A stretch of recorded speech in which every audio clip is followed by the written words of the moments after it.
housekeeping matter. Yes, Chair. We called, if I'm not mistaken, or rather we labeled the two volumes. Did we say MK1 and MK2? We had said both are MK1. Oh, both are MK1. Yes. I just thought we have an annexure that is That's a MK1 problem. inside. So I'm just thinking maybe for all the volumes that we are going to have, let's use the surnames of the witnesses. Okay. So let's just call this one Mkhwanazi 1. So technically it will be volume 1, then Yes. volume 1 equals General Mkhwanazi, and then the volume 2 will be for the next witness. Didn't you say we call it 1, both of them, or what? No, I'm saying then volume 2 will be Yes. picked up by the following witness. Oh, all right. So Yes. volume 1, regardless of the number of arch-lever files that make up the volume, that constitutes volume 1, General Mkhwanazi. I think it doesn't matter if we have volume 1 in respect of each witness. Yes. So this one is just Mkhwanazi 1. Okay. Another one down the line may be Masemula 1. So we can have 100 ones, Okay. as long as we identify each one of them by surname. By surname. We will not get lost. We hope not to once I the don't volume think we will. increases. But we will, for the moment, we will follow that approach. We won't get lost, no. Thank you very much. Thank you, Chair. Good morning, General. You are still under oath. Thank you. Thank you, Chair. Good morning, General. Good morning. Good morning, Commissioner. General, when we parted yesterday, Commissioner Khumalo had posed a question to us regarding some aspects that we had already covered. And you recall that we undertook to answer that question when we start today, before we continue with your testimony. And I propose that we do so now. And Commissioner Khumalo will correct me if I misquote him, but sorry, I got distracted. The gentleman behind me keeps talking, so it's distracting. If I understood his question correctly, Commissioner Khumalo wanted to understand, in respect to the 121 dockets, and I guess for lack of a better phrase, the ownership of those dockets. He wanted to understand whether the dockets that we reference as Eastern Cape dockets are owned by the task team or they are owned by, let's say, the Eastern Cape Police Service. If I understood the question. I understood the question differently, Okay. but let me let my colleague... Thank you. Thank you, Chair. The first question, good morning, General Mkhwanazi. Good morning, Commissioner. Yes. You will recall that, and then maybe while we are at it, Advocate Silo, we should just clarify the letter from the Minister. Yes. Containing the directive to disband the task team. Yes. We kept referring to it as the 2 January 2025 letter. It is in fact dated 31 December. Indeed, Commissioner, it's the 31st of Yes. December. 2 January is when he learnt of it. When General Yes. Mkhwanazi first learned of the letter. Indeed. Yes, and what I tried to understand or establish, General Mkhwanazi, is your understanding of the instruction to disband the task team and what became of the task team, in other words, the members of the task team, subsequent to the instruction to disband it. Did they all go back to their stations or to their provinces? What became after you became aware of of the instruction? Thank you, Commissioner. Commissioner, as I said yesterday, that the instruction was not officially given to me. It will have been sent to the National Commissioner, and National Commissioner did not communicate anything to me. But what I know of is that the team continued working. It never stopped. However, the numbers of members that were deployed in the team were reduced. Now, the reason of the perhaps reduction of the total number of personnel deployed might have been influenced by the budget. might have been influenced by the budget, but I guess the National Commission is in a better position to explain what led into the reduction in terms of the number of personnel. So there's quite a lot of police officers that withdrew and went back to their stations, whereas others remained. All right. So if I understand you correctly, until there was official communication to you from the National Commissioner, you did not take steps to disband the task team. That's correct. I did not take steps to disband the task team to date. Thank you. And perhaps then, and thank you for the clarification, it is an aspect that we were going to cover, might as well then complete it, to give a sense of the timeline. As we understand things, the letter is dated the 31st of December 2024, and it is dispatched to the office of General Masemola as the National Commissioner on the same date. The General becomes aware of it on the 2nd of January. He thereafter contacted General Masemola, and General Masemola indicated that he did not participate or contribute to that letter, and that in fact he had been away until the 14th of January. In the interim, a letter is dispatched by General Sibia that we referred to of the 4th of February 2025. And we dealt with this letter. There are two of them, the 4th of February 2025 and then one for the 24th of April 2025. In that period,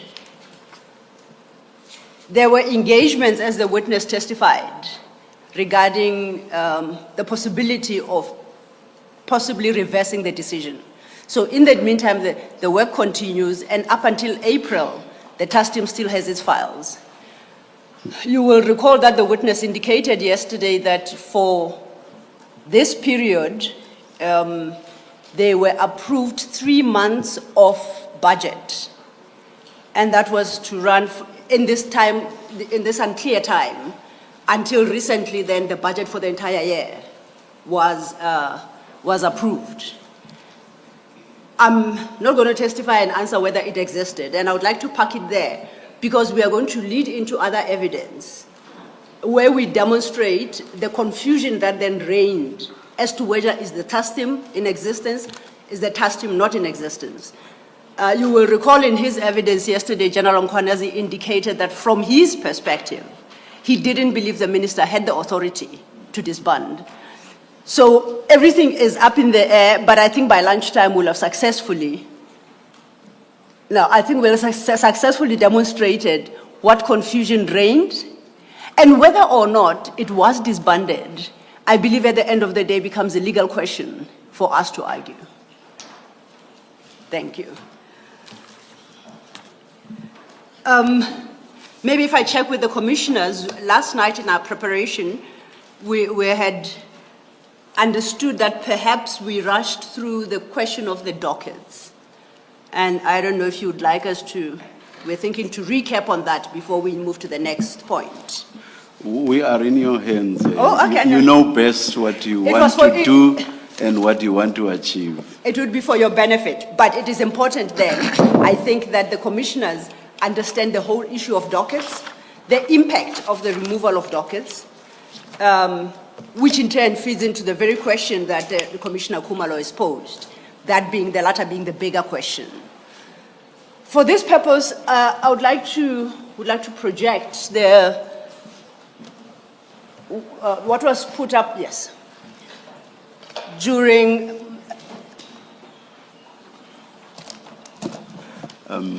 yesterday I complained privately, of course, about the fact that my co-commissioners don't have these monitors. I do have one in front of me.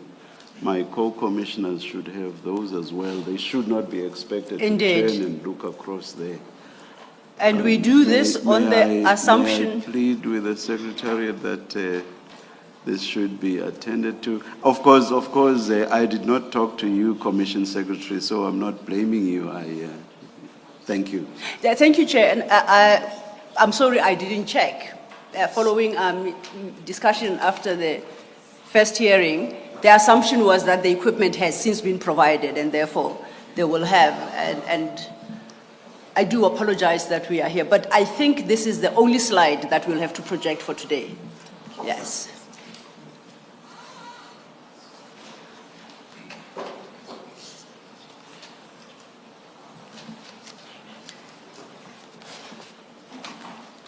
Thank you, Chair. And I was giving the Chair the assurance that I think it's the only slide that we'd have to project. The next one would be tomorrow, and I hope the problem would be resolved by tomorrow. General, if I may ask you to refer to your statement in volume 1, and in particular to paragraph 87. We dealt with the contents of paragraph 87 yesterday, and there you give a breakdown of the dockets as you classify them, 90 parallel cases, and you talk of ad hoc cases, University of Fort Hare, and traditional leaders' investigations. Yesterday, when the chief evidence leader, made his opening address, he put up this slide.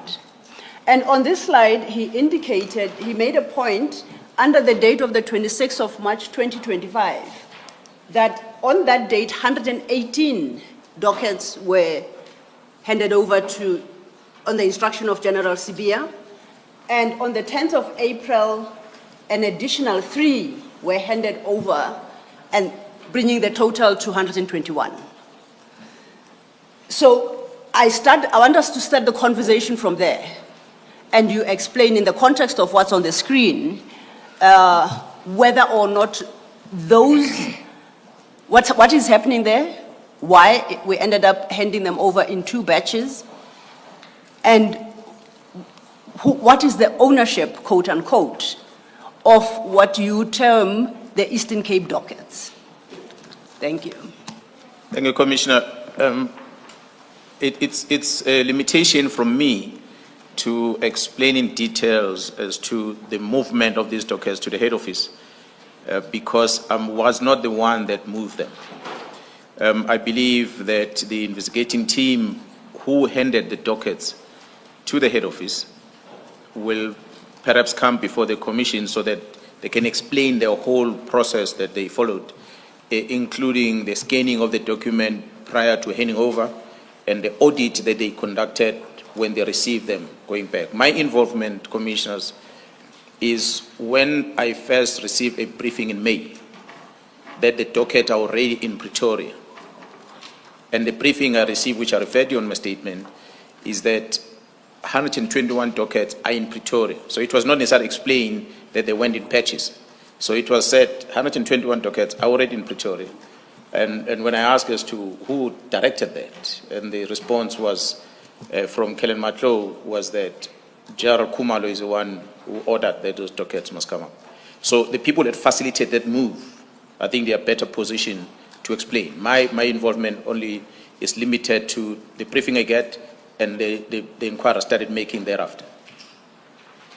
Thank you for that, General, and I appreciate Your microphone is off. I apologize. Thank you for that clarification, and your limitations are appreciated. Perhaps then we could turn to the question of the Eastern Cape dockets. We tend to refer to them as Eastern Cape dockets. We appreciated from your evidence yesterday that the mandate of the task team was extended by the President to include investigations into the Fort Hare killings. Am I correct? That's correct. So can you at least explain to the Commission, insofar as the task team is concerned, what is the status of the Eastern Cape dockets? Are they the task team dockets, quote unquote, or what is the real situation there? As I explained again yesterday, Commissioner, in terms of the ownership of a case docket, it is a police station where the docket was registered. So in this instance, those dockets belong to police stations in the Eastern Cape. Therefore, they fall under the jurisdiction of the Provincial Commission in Eastern Cape.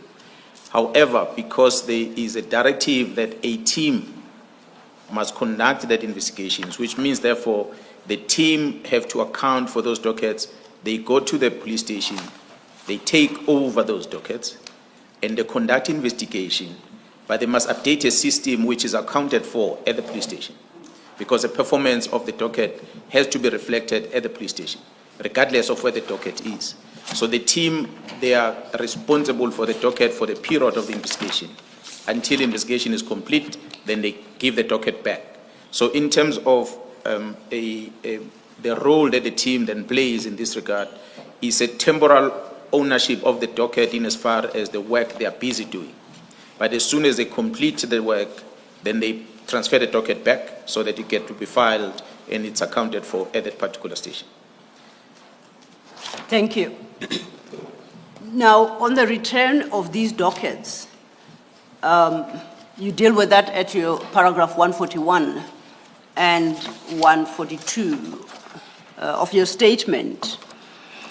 You referenced yesterday an analysis that was conducted on those dockets when they were received back from head office. Can you briefly take us through the process of what subsequently became your understanding, what the team did with the dockets prior to handing them over, and the analysis that was conducted when they were returned? Commissioner, as I indicated, the movement of the docket to Pretoria did not involve me. But through my inquiry from the team, I was informed that they had scanned every single docket before handing it over, so that they keep record of the status of those dockets when they handed them over. I get involved when the docket has to come back to KZN. And my involvement is started with a meeting that was held between myself, the acting divisional commissioner of detective services, as well as General Kumalo, and my deputy provincial commissioner, acting Major General Gopal. So we had a meeting, all of us, where we discussed how we're going to handle the process of receiving the dockets back. So from that meeting, the agreement that we reached is what we did thereafter, which was to have the very same team responsible from the political clearance task team to hand over the docket, those that has a database of the status of the docket as they handed them over, to come over to Pretoria and meet up with detective services who are in possession of those dockets and go through every single page of the dockets, meaning auditing the status of the docket as they are still in Pretoria versus the status of the docket as per the scanned copies that they had in their possession, just to cross-reference to check whether is everything still as it was when it was handed over. So that is a process that was followed thereafter, and upon agreement, then the dockets were signed off back to the task team as in the same form as they were handed over. And would it be correct for the Commission to understand that a full audit then was conducted on those dockets, and that there could potentially be a report, an audit report available regarding the matters you've just addressed? That is correct, Commissioner. A full audit was conducted.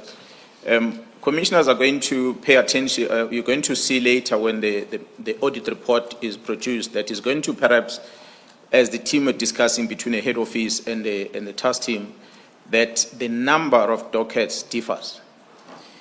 Differs in the sense that it is not 121, but it's 123. The counting rules of the task team is that when they have a case that involves, which is a priority as per the criteria, typical example, a political leader was killed, a case is registered. And through the investigation, they pick up that there's another docket that is linked to perhaps the suspect or the weapon that was used. it becomes a parallel case. So they take that docket and they merge it with the main one. So it becomes a sub-docket to the main docket. So when the team counts, they count the main docket, they don't count the second one, because it's a parallel investigation.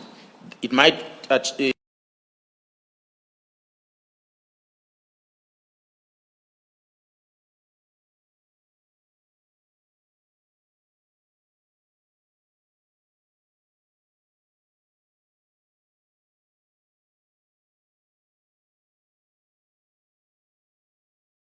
they talk about 121. But when this audit is done and the head office team who did not understand the counting rules, they then said, but there is additional 2 dockets that are inside other dockets, which therefore means there must be additional 2, which makes the number to be 123. So there was then a discussion and explanation between the team that our counting rules, we count the main docket, we don't count the second one. But when they were scanned to be handed over to head office, even the sub-dockets were scanned. So everything was as it was handed. So the report will reflect that. I thought I must bring that to the fore so that there's no confusion. But an audit was conducted and finalized, and the report was produced as such. Thank you. Thank you, General. At paragraph 141, you draw the conclusion based on the analysis that the team conducted and reported to you on, that no investigations were done on any of the dockets. Do you see that? Yes, I see. At paragraph 141. At paragraph 142, you give examples, an example of the extent to which there was a complete failure to advance any of the dockets from the time they were taken until they were returned. Could you speak to what's in 142? Commissioners, what I'm trying to reflect here is that as a police officer who knows about the criminal investigations, once a case docket has got an instruction from court to arrest a suspect, and such an instruction must be carried out with speed. Now, for the period when these dockets were handed over to the head office, there were 5 of those dockets that had instruction to arrest suspects. Now, because the instruction came before the execution of those arrests, those dockets sat amongst the total dockets in the head office, and those arrests were not effected. What is more troubling about this is that the head office detective services had conducted some inspection on these dockets, as I indicated yesterday. In their inspection, they will have seen, and they even confirmed some of them through the entries that they make, that the investigation is complete on the docket and suspects should be arrested. The least that they could have done is to take the dockets and go and look for that suspect and arrest the suspect. The reason why it was not done, I would not know. They're in a better position to explain. But I believe perhaps it could be that they were not familiar with the case, that the content of the docket itself. So it was going to be difficult for them to execute an arrest on something that they don't necessarily know, based on instruction of the prosecutor, because the docket, some of them are in volumes, and it's quite a lot of information inside those dockets. So the 5 that had instruction, those instructions were not carried out. That was an easy thing to prove that there was work done on those dockets. But as the team were auditing it, they could realize that the investigation work was not done on the dockets. I think you've clarified something I wanted to get clarity on. You referred to an instruction to arrest coming from the court, and I wanted to just get clarity on that, because I cannot see a court giving that kind of instruction. But later, as you went on in your testimony, you referred to a prosecutor. So did you mean an instruction from a prosecutor to arrest? Yeah, well, when we talk court in our language, Commissioner, we combine both the NPA and the judiciary.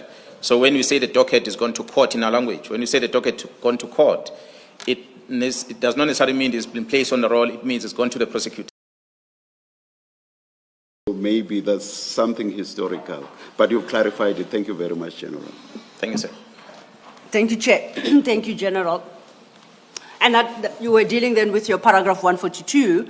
What's in 143's, I think it's a point you raised yesterday, that in this intervening period, you were receiving inquiries from families, concerned members who want to know what is happening with the investigations. That then leads us to the start of today, which is at paragraph 144. We are now at page 49, and I would like you to read paragraph 144 into the record, and you refer to an annexure in that paragraph. We'll thereafter move into the annexure that you reference, because there's significant work to be done, to work through in that annexure. Thank you. Thank you, Commissioner. Paragraph 144 on my statement reads, the immediate and adverse impact of the dissolution of the task team cannot be overstated.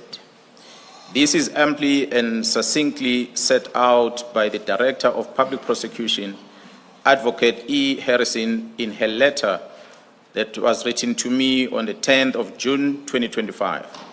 Advocate Harrison points out that the benefit of case coordination efforts under the auspice of the task team, of which the NPA is a part, which have led to numerous successful prosecutions, will be lost as the individual dockets will have to be returned to the respective areas where the crimes were committed. On the happening of such eventuality, the dedicated prosecutorial team, which had been established by the NPA, will have no further role to play and will have to be dissolved. I annex here to Mark MK12 a copy of this letter. Thank you, General. Commissioners, that letter is starts at page 194, MK12. And also, General, if you could turn to that annexure, 194.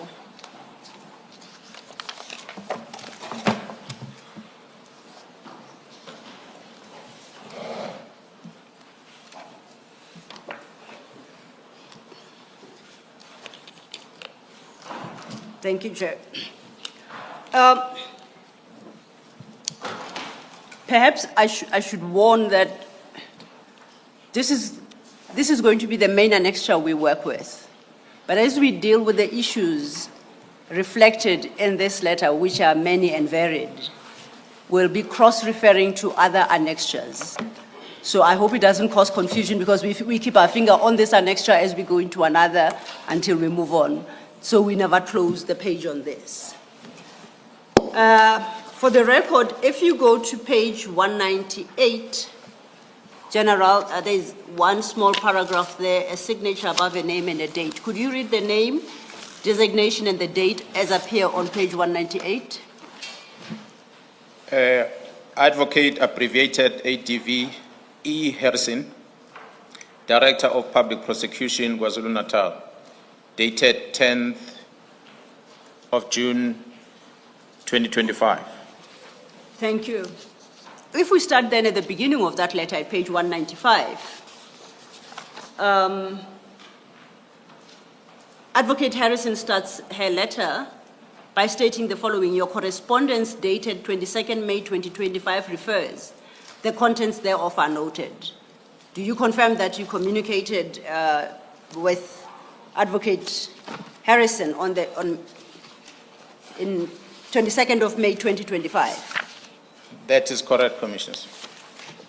Commissioners, that particular letter is not an independent annexure for General Mkhwanazi. It's part of annexures that Advocate Harrison has annexed. We can find that letter at page 244.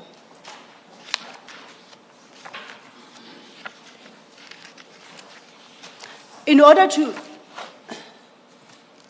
have you found the letter, General? 244, thank you. Yes, ma'am. In order to appreciate then the response that follows in Advocate Harrison's letter, your letter is very short, could you please read your letter into the record and we understand what issues you had raised with her that invite a response, this lengthy response she's about to give? Commissioner, on the date on the 22nd, I wrote a letter, 22nd of May, I wrote a letter addressed to the Director of Public Prosecution with the heading Political Task Team Prosecution Guided Investigation Failure to Execute the J50 Warrants.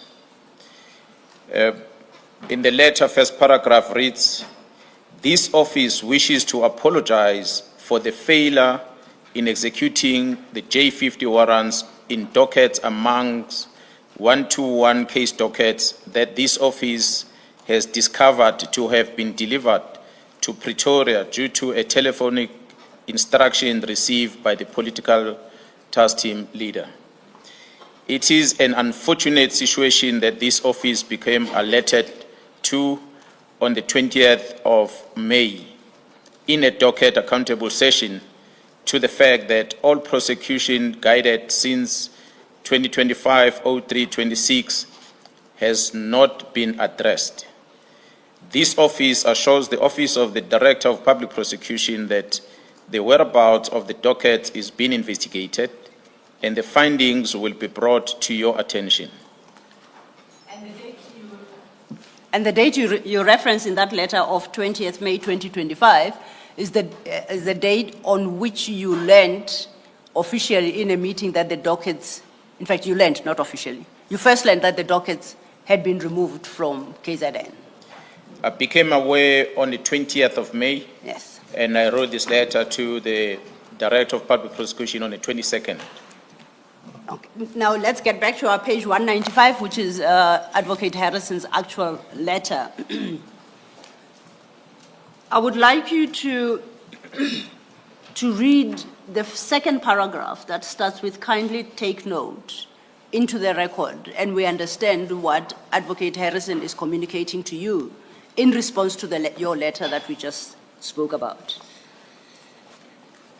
On the response from Advocate Harrison, the paragraph reads as follows: "Kindly take note that the purpose of this correspondence is related to the issue of whether the political task team continues to exist.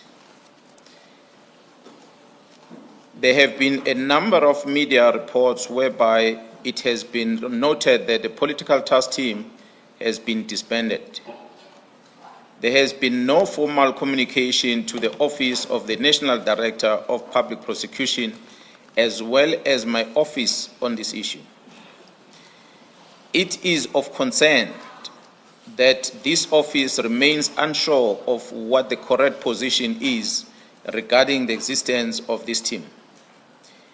A Miss Mary DeHaas has been very vocal regarding the disbandment of the task team and the fact that it continues to operate. My office has had to indicate to her that I have received no formal correspondence regarding this disbandment. Despite this response, the concern continues to be a problem." Thank you, General. If we can then sum up. We know from your evidence yesterday that you, as the provincial commissioner and the head of the political killings task team, never received any formal communication regarding the decision to disband. Am I correct? That is correct, Commissioner. And we learn from now Advocate Harrison from the KZN DPP that neither was the National Director of Public Prosecutions informed, and that she confirms she too, as the head of the KZN DPP, was not informed. That is correct, Commissioner. She then, at the third paragraph, informs you of how she has dealt with the matter, and I would like you to read that into the record. I engaged Advocate Zaba regarding the content of your above-mentioned correspondence. He has confirmed that members were sent to his office to collect the dockets. My office cannot ignore an instruction when members are sent to collect dockets, as same is the property of SAPS. Upon inquiry regarding the existence of the task team, there was no clear response except that he noted that members of the task team have indicated to him that They will finalize the outstanding cases on the court roll. This is the only information that my office has regarding the issue. And if perhaps we go over leaf and we read the first paragraph. In 2026, there will be local government elections. We are aware that all elections are preceded by violent political activity. These consist of murder, attempted murder, assault, criminal injury, malicious injury to property, etc., being committed. The modus operandi differs in that it may involve members from the same political party against each other or between the different political parties. And if I may just clarify your understanding, yesterday the chair inquired from you what you meant by intra-party killings. Would it be correct? I think your response was that there are killings of each other by members of the same political party. And this is what she references when she says killings involving members of the same political party. That is correct. Thank you. My reading of the letter thereafter then, from the second paragraph, Advocate Harrison gives a history of the NPA's involvement, KZN, in the task team before she draws some conclusions at page 197. And it's important that we work through the steps that she has set out in this letter. And this is when we start cross-referencing the many annexures. She starts her second paragraph with the wording, upon my assumption of duty in the province as the Director of Public Prosecutions in May 2019, parentheses, acting at that time, close parentheses, my office was approached by General Khumalo, who requested for dedicated capacity to respond to the political task team. Do you see that? That's correct. The General Khumalo referenced here, is it the same General Khumalo we spoke of yesterday, who you said was the project leader of the task team? That is correct, Commissioner. And the body of that paragraph, she references a document dated the 13th of June 2019. She has marked it as Annexure A. For the benefit of the Commission, that document, which is Annexure A to Advocate Harrison's letter, is at page 199. So if we could turn to page 199, General.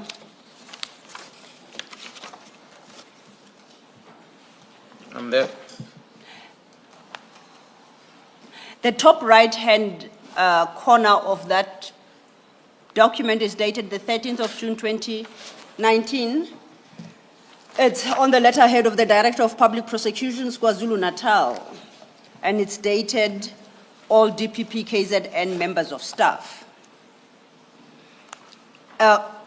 In respect of that document, she says at page 198, we don't have to go there, I'll just remind, because of the increased workload and the demand for prosecutions, this led to my office, Advocate Harrison's office, issuing a directive to the KZN prosecutors dated 13 June 2019, and that is the document we are now looking at page 199. The document at page 199 highlights the issues that I think you testified to yesterday.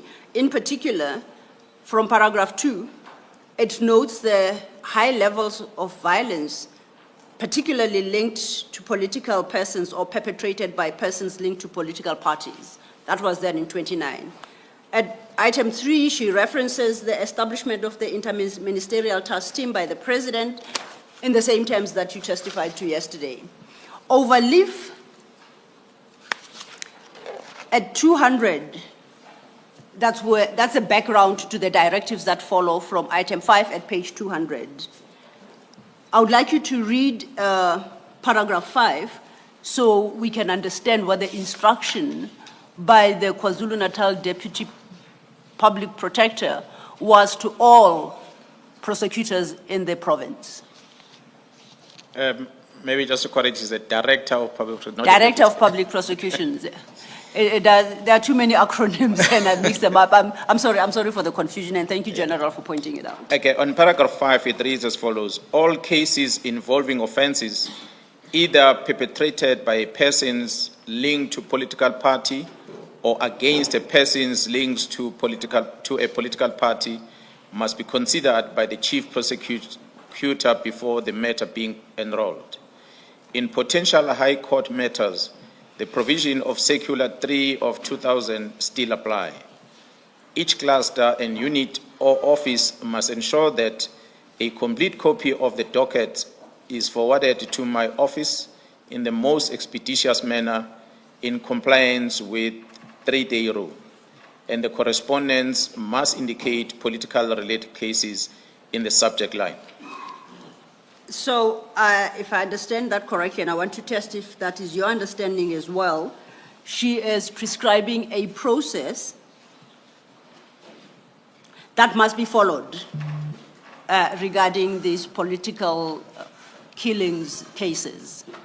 That is correct, Commissioners. And that those cases require consideration by the chief prosecutor. That is correct, Commissioner. She then goes to, we jump to paragraph 8, listed 8, still on page 200, if you could read that.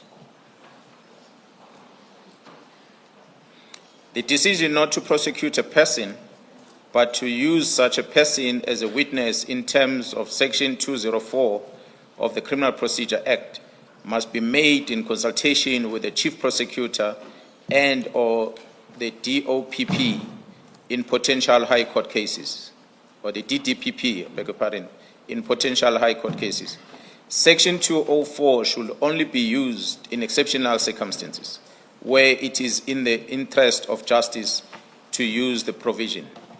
A reference must be made to Part 4 of the NPA Policy Manual, Section D, headed Section 204 Witnesses. So then, and once again, to test my understanding and to see if it accords with yours, that item 8 seeks to institute a process to manage the Section 204 witnesses process. That is correct, Commissioners. I then would like you to go to read item 10 on the same page. No politically related cases may be withdrawn without detailed and cogent written notes in the C clip of the docket or office file. So there was a requirement that in respect of the cases that the task team was dealing with, should there be a decision to withdraw against a suspect, that must be done only after a detailed and cogent written report is filed in the docket. That is correct. Then we go back to 196, main letter. And we're at paragraph 2. At paragraph 2, it concludes, this directive set out the challenges which General Khumalo had raised. Despite this arrangement, there was a continued unhappiness regarding the task team not having dedicated capacity. So that was, it would sound like the DPP's attempt to address General Khumalo's concerns and challenges in the province. And she concludes here that even that was not enough. Is that your own understanding as well? That is correct. She then looks at a different issue at paragraph 3 and says, I also wish to bring to your attention a correspondence with the Minister of Police, Mr. B.H. Cele, or which the Minister of Police, Mr. B.H. Cele, had forwarded to our NDPP advocate Batoi. This correspondence is dated 24th of May, 2019, and she states that the purpose was to highlight the challenges regarding the successful prosecution of politically related cases allocated to the task team. In this regard, she refers to a document she calls Annexure B, and that, Commissioners, will be found at page 202. And General, if we could turn to page 202.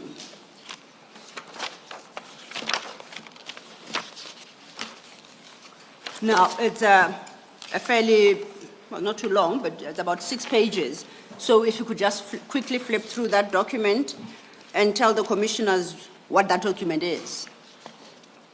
Then we will work through the detail of the document. It's an NPA internal correspondence from the Director of Public Prosecution in KwaZulu-Natal, I beg your pardon, it's addressed to the Advocate Batohi and is from the Minister of Police. If I had to check the signature part of it, which is at page 209, it was signed by Minister of Police, Mr. Kwele, on the, I think the date is 24th of the 5th month, 2019. It's just written, it's not quite clear exactly the date, but it's a letter from the Police Ministry to the National Director of Public Prosecution. Yes. And this letter is shared with you by Advocate Harrison. That is correct. DPP. Let us consider the contents of the letter. And we do so, we start at page 203. And I take it that you would be familiar with the facts set out in this letter, in this document, because on my reading, this letter refers to politically related killings in your area of jurisdiction. Is that a fair assumption? Yeah, that's correct. Let's look at the challenges at page 203. The letter highlights challenges identified, and at item 3. At item 3.1, he references section 204, witnesses killed while in the witness protection program, and he gives an example below that. You confirm that? That's correct. At item 3.3, same page, the heading is section 204, witnesses turned against the state. And at subparagraph 3.3.1, witnesses who abandoned witness protection program. Can you shed light as to what he's talking about, the minister is talking about there? Commissioners, I must indicate that, as I've indicated before, that the IMC will be receiving briefing from the team. So part of the briefing to the IMC will be to indicate challenges that the team will experience. And some of these challenges are the ones that are listed in this letter.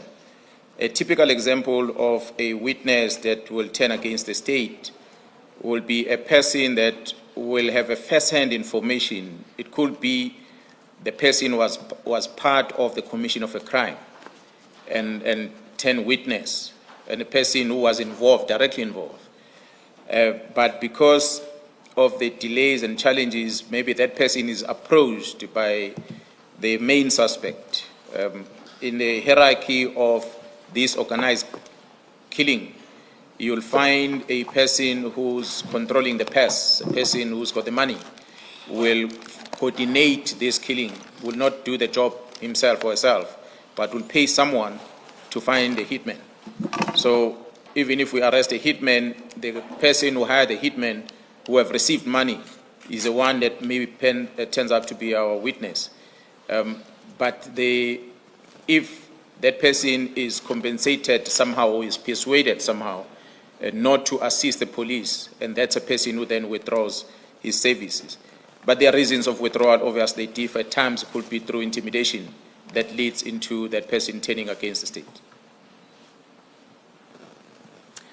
And on the same document, same page 204 on our, no same, overleaf 204, item 4. There is a table there that flows over to page 205, and that table is headed questionable withdrawal decisions by the NPA. And commissioners, we apologize for the poor quality, but to assist, the first column reads station and case number. The second column reads decision, and the third column reads prosecutor. So this table sets out the details of specific cases and the decisions. The second column? Decision. Decision. So it's a summary of the decision on the basis on which they put forward for the withdrawal of the case. And the last column indicates who the prosecutor was in that matter. So it's called prosecutor there. It's a list of 11 And just to give the commissioners perhaps a flavor of the issues that are raised, which lead the drafter of this document to call them questionable withdrawal decisions by the NPA. We will not highlight the names of the prosecutors who were involved. We'll just concentrate on some of the reasons advanced for the withdrawal. So I will ask you to read the reason in respect of case 1. On case 1, the reason suspect placed on the roll and later withdrawn. And that was a case, that was a murder case, according to this document, column 1. That is correct. The next 2 cases were for intimidation. They too were withdrawn. And please read into the record the reasons advanced for the withdrawal there. The reasons advanced by the prosecutor here, I quote, "You will feel the heat does not amount to intimidation, which resulted in all 3 cases being declined to prosecute." Then I will turn over to page 205. Again, I pick a different one. Item 9, that was a case of unlawful possession of a firearm. Please read that reason, the reason advanced for withdrawing that one. The owner of the security company does not cooperate to rectify the queries regarding the investigation. And lastly then, item number 11. This is in respect of possession of unlicensed firearm and ammunition. Unreasonable demanding additional evidence to enroll the case despite overwhelming evidence which link the suspect to the case. Yesterday you testified to the novelty of the task team approach in investigation. Sorry, before you do that, Yes, yes, ma'am. Ms. Hilo, just so that I make sure I understand, the reasons where it says decision in that column, Yes. are these the notes of the prosecutor, or this is Minister Cele saying it's unreasonable to demand additional evidence? I'm looking at your example 11, right, where it says unreasonable demanding additional evidence to enroll the case despite overwhelming evidence which links the suspect to the case. Yes. Is this the prosecutor saying that, or it is Minister Cele raising his concern about the decision not to prosecute? No, my understanding of the table we've gone through, as if we consider it in the context of the heading, questionable withdrawal decisions by the NPA. So the decision to withdraw has been taken by the NPA, and the issue is that the reasons advanced for the withdrawal are questionable. So that column that is headed decision seeks, as I understand it, to highlight the reason that was advanced at the time of withdrawal. So I did not read this table to include any personal input or opinion by Minister Cele. Okay. He was just reflecting what is already on What is record recorded. Okay. regarding these decisions by the NPA. Thank you. Thank you.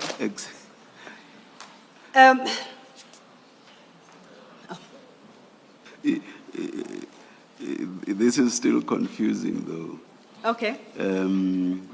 Because I cannot see the prosecutor saying that they unreasonably demanded additional evidence. So probably it's the minister here expressing his own view, and maybe what happened is that it was the prosecutor who was insisting on additional evidence. And so the minister is expressing his view that that was unreasonable because there was sufficient evidence. So this one sounds to be an exception to what you are saying, which is what's in that column is the decision, as was recorded. But I would perhaps ask that we park the issue for the moment. As we work through the document, we will realize that the minister technically is quoting the information that became available to him regarding all these issues. Because sometimes it gets so specific that is information he simply could not have. So clearly the source of the information, he is reflecting the situation on the ground. He concludes at page 209 with the findings and recommendations. So I understood that document and the table set out therein not to be expressing his view. Perhaps to save time, let's Yes. just say my co-commissioner, Commissioner Baloyi, did raise this, and let's just leave it at that for now. Indeed, I hope by Yes, the time we yes. get to the conclusion of this document, Yes. perhaps then we'll have a better understanding. Maybe just a question of how it's expressed. Yes, But it would seem to suggest that the last column gives you the name of the prosecutor who was involved. The second column gives you the reason why it was withdrawn. This particular one seems to have a comment that it was unreasonable. The case was ready to go to trial, but there seemed to have been further demand for evidence. Now, it may potentially mean that the prosecutor himself was refusing to take the matter to trial and demanding more evidence, when in essence, practically the matter was Yes, ready. and then Yes. someone else says that was unreasonable. And because this is the minister's document, it's on that basis that we think That it might be him. is the minister expressing that opinion. But as I We said, can flag in it. the interest of time, We'll find out exactly where that comes from. yes, let's move on. The next table, still on page 205, deals with what the author calls the questionable decisions by the NPA. And the headings there are, once again, case number and the charge, and the second column should read decisions. Here, there are two cases,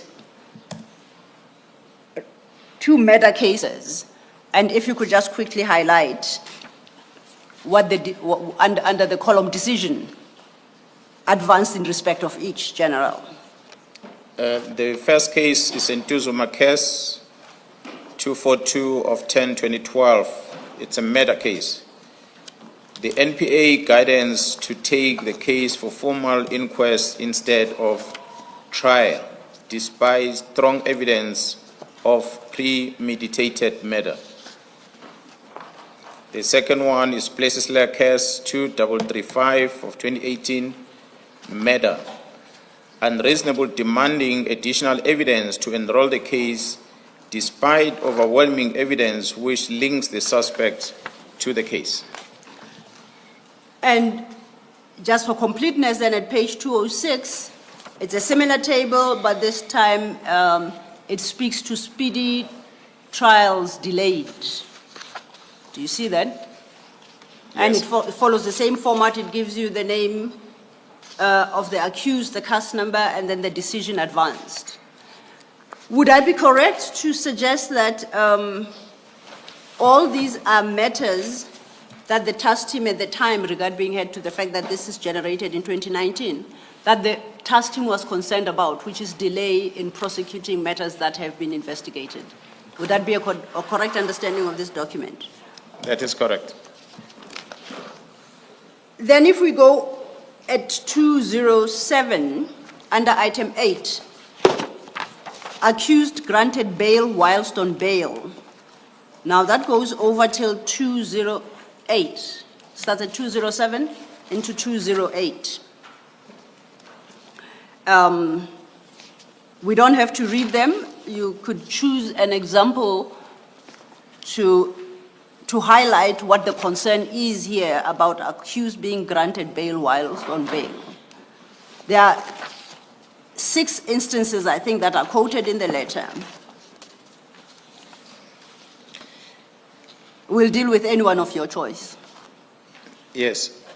8.1, Sifiso Khadebe, a well-known hitman, was arrested on IB's case 91 of April 2017. Murder of Councillor Thobela was granted 10,000 rand bail. While out on bail, he committed another offences as per habeas case 869/2018, the discharging of firearm, and was granted 1,000 rand bail. Mzimkhulu case 5/10/2018, possession of unlicensed firearm, granted 1,000 rand bail. And Mzimkhulu case 112/10/2018, possession of unlicensed firearm and ammunition, granted 2,000 rand bail. Bail was opposed on all cases, but it was unsuccessful. So the situation is you have an accused, they are charged, they are arrested, they are granted bail, they are released. And then another case arises, they are arrested, they apply for bail, and they get a second bail, and so it goes. It sounds like it's 4 bails on top of the first. Is that correct? That's correct. Do you agree with what's written at page 207, that that is a concern for you as the head of the political task team, as a member and as a police officer? Is that a concern? And if so, why?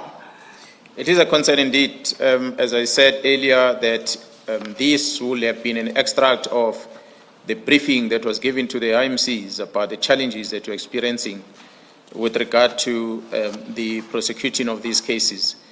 That when a person has been accused of a serious murder case, arrested, granted 10,000 rand bail, and you commit other serious crimes thereafter of possession of firearms, but still giving bails, it simply means that the court is not taking serious the risk that this individual has in society. That if he keeps granted bail because of murder and is arrested with a firearm again, and is granted another bail, and again arrested because of the firearm charge, and granted bail again, it simply means that he is allowed to go out there and carry a firearm and do whatever he wants to do with the firearm. The court does not see the need of stopping this person from doing that. And this has a serious consequences towards the witnesses and many other people that are involved on cases that this person is arrested for. And perhaps for the sake of completeness, let's look at case at page 208, which is a slightly different case, but along, in the same vein, under item 8.6, if you could read that. Fisokuhle Ntuli was arrested, charged, and sentenced on Patfontein case 50 of June 2016 for 4 times attempted murder charges. He appealed and was granted bail. Whilst on bail, he was arrested and charged on 4 murder cases, as per Nongoma case 30 of April 2016, 391 2016, also Nongoma, 88 Nongoma, as well as 127 Nongoma, all of them in 2018. Yes. And possession of unlicensed firearm as per Nongoma case 285 of 2017, and Nongoma case 147 of 2018 June, that he is alleged to have committed while on appeal. So this accused is actually charged, convicted, and sentenced, then he appeals. He's granted bail while he's awaiting his appeal. And in that period, manages to commit 4 more murders. That is correct. Okay.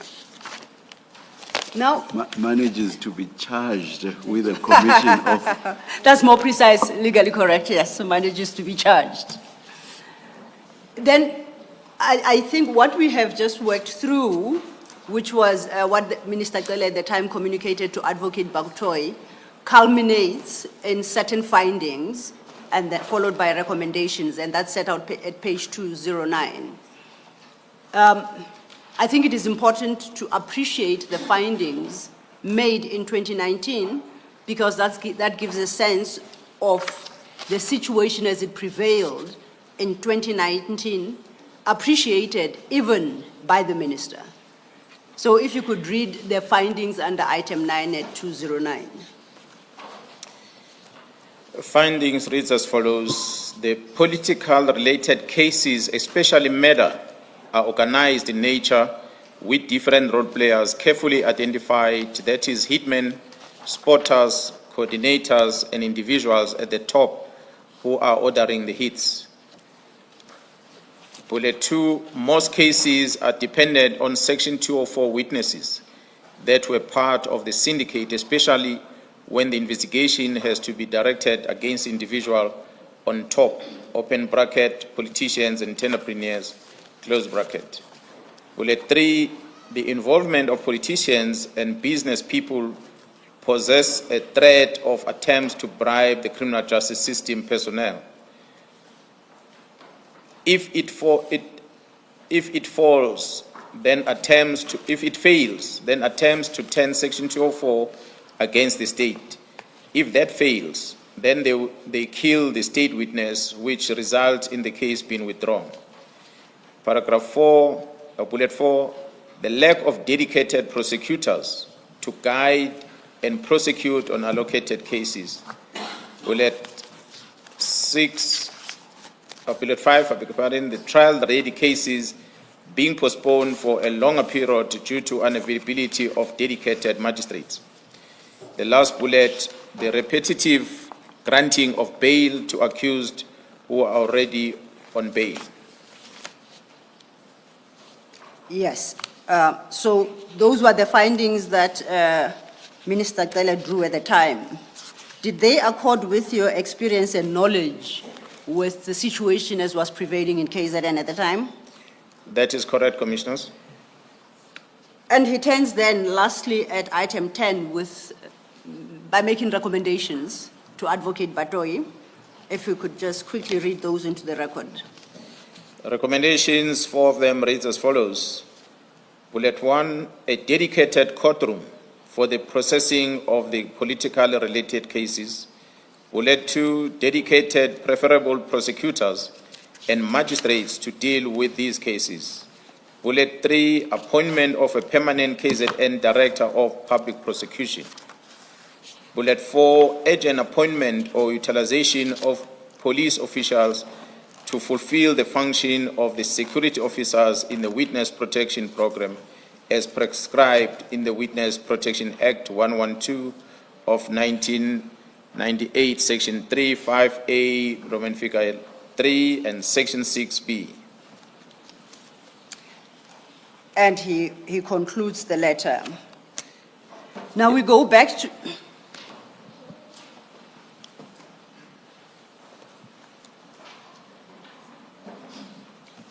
Mr. Law, Yes. before you leave this letter, you asked the General whether what is under the findings in those bullets Yes, accords with his knowledge and experience at the time. indeed. And he's answered in the affirmative. I want to ask a question, but I don't want to anticipate where you're going to go. I would have done a follow-up of, as at the date of the letter which disbands or that seeks to disestablish the PKTT, which is what, in December, these factors in bullets 1, 2, 3, under findings, what the position was. I want to ask that, but if you are going to be dealing with it in your own way, I don't want to interfere with it. So Well, you stop me. There would have been, we were prepared to deal with it in another way, Okay. but it doesn't change the course of anything. Okay. It can be dealt with now. Now that the commissioner has put it out there, perhaps the general You can respond deal to with it. Okay. No, the general can respond to Yes. it immediately. General, you've had in 2019. You say that you were aware of those factors in bullet 1, 2, 3, and these are the politically related cases, especially murder, are organized in that way described there. Most of the cases are dependent on Section 204 witnesses, and then bullet 3, the involvement of politicians and business people. Is as at 2024, when Minister Mkhwanazi sends the letter or the instruction to disband the political killings task team. What, in your impression and experience, is the position? Is it still the same? Is it any different? It remains the same, Commissioner, that there is a lot of interference with these investigations in different forms, as is listed there, in order to try and close these cases by business people and politicians. And by and large, because they are political cases, the people on the higher level of the syndicates that are involved are the ones that are behind the closures of dockets. So the influence, the docket, still remains the case to date. Thank you, General. Thank you, Commissioner Baloyi. We go back then, General, to Advocate Harrison's letter, and we were at page 196. And we're looking at the last paragraph. I invite us to consider the last paragraph of that letter at page 196. And she states on 23rd August 2019, there was a steering committee meeting. There was a presentation done, and that presentation she attaches as Annexure C. For the record, that Annexure appears at page 210 of file 2. However, that copy is not the best, and I would just for the record like to point out that it is the same plan that General Mkhwanazi dealt with as MK5. No, I make a mistake. We are at 210. Then it's the next one that I ran ahead of myself. We are dealing with Annexure C, the one at 210. If you could turn to that document, General. Yes, I'm there. Advocate Harrison says this was dealt with at the steering committee meeting. And it's headed Progress Report, Investigation and Prosecution of Investigation and Prosecutions of Political Related Cases, Steering Committee, 23 August 2019. Now, yesterday morning, you recall when you informed of the establishment of the task team, you highlighted the various governance structures of the task team, and the chair even asked you about the National Steering Committee. My question is, the steering committee referenced here, if you could look into the content of that document, do you know that steering committee? Is it in any way related to the task team, or it's a different steering committee? It's a steering committee related to the task team. So this is the task team steering committee. She goes on to say that, perhaps before we deal with that, let's look at that report at page 220. There are recommendations.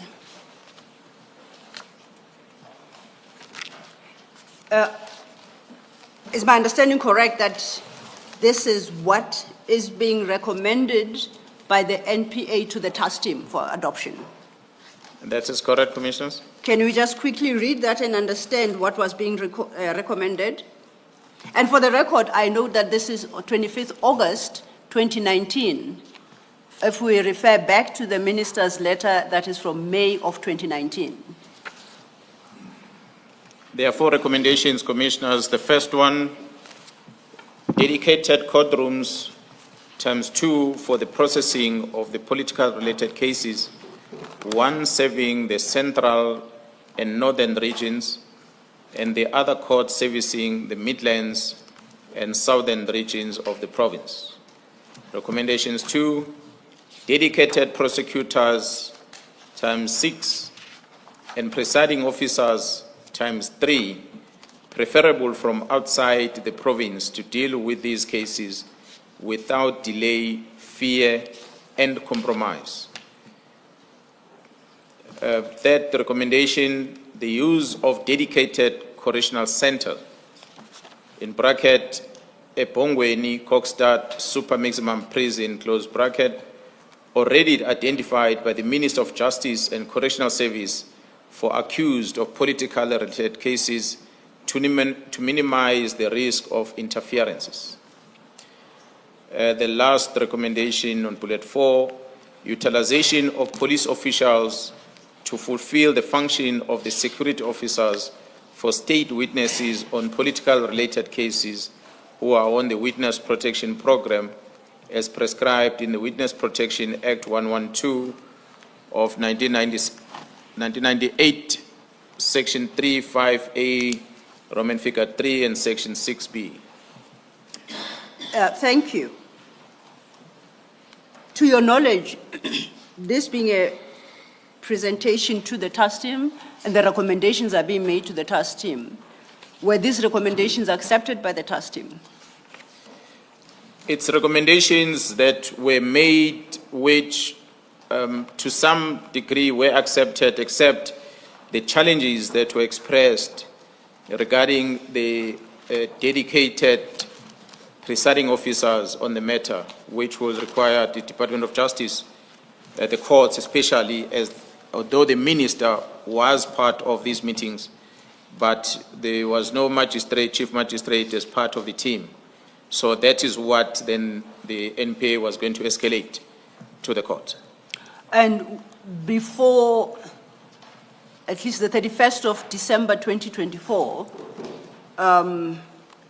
what was the prevailing position within KZN insofar as these recommendations are concerned? What had been implemented after the task team accepted some of these recommendations or were able to implement them? I must indicate, commissioners, that when the team was working up until that period, there has been challenges in some of the presiding officers which led into one complaint against one presiding officer, magistrate, that was registered through the right channels for investigation. General, I apologize to interrupt. Can we give the commissioners a moment? You're not? Okay, thank you, Commissioner. You may proceed. I was still saying that there had been some challenges with some of the presiding officers in handling these matters of the task team, which led into one complaint that was registered in Pietermaritzburg against one of the presiding officers. But by and large, the close working relationship between the SAPS and the prosecution team on these cases, the involvement of chief prosecutors as directed by the director of public prosecution, of which I must say when we started she was acting and she became permanent. And when she was permanent, then the structure started functioning well, which happened after the letter of the minister's request to the NDPP.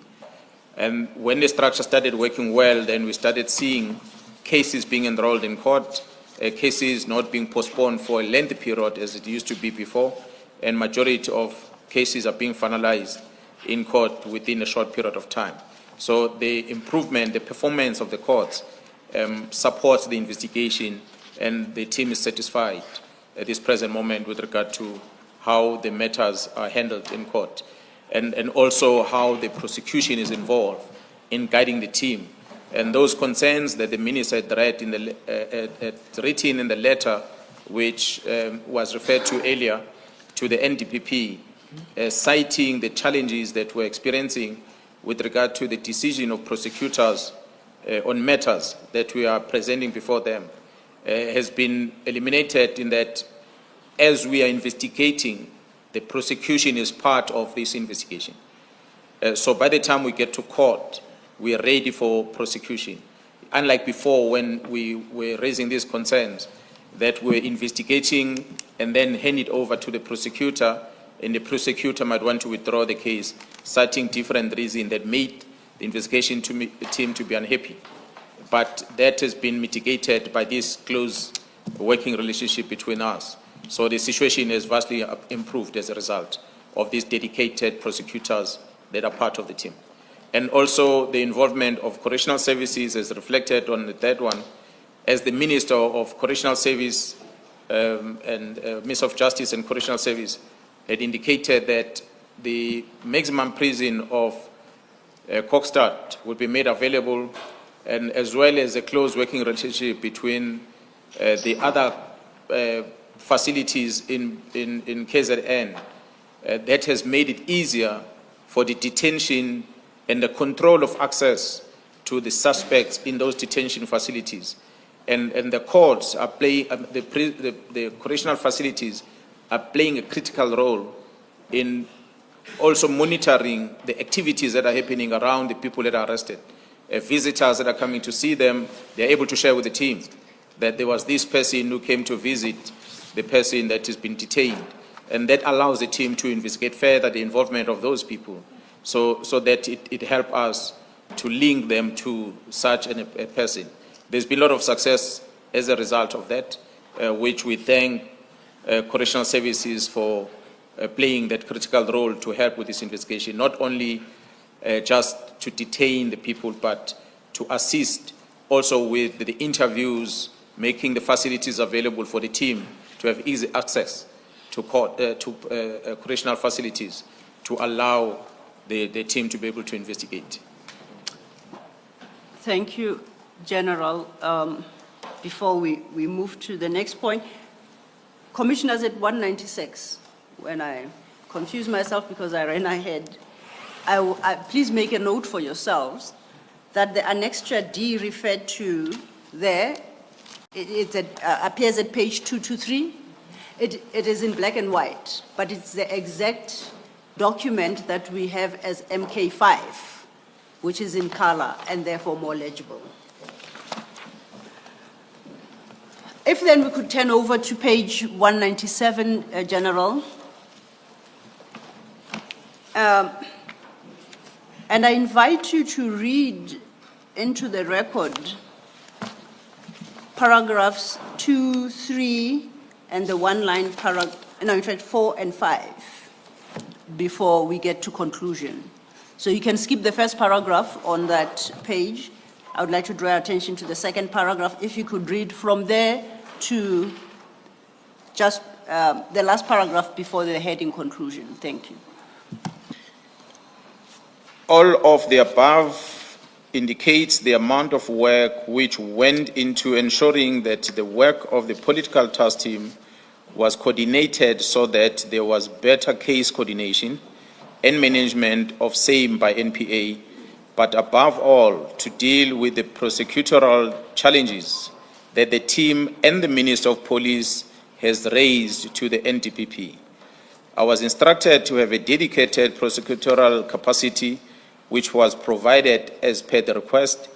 The dedicated prosecutorial capacity is headed by the Deputy Director of Public Prosecution, who has advocates under his management who are assigned to guide the investigations, make prosecutorial decisions, and prosecute these matters where there are murder and or attempted murder charges.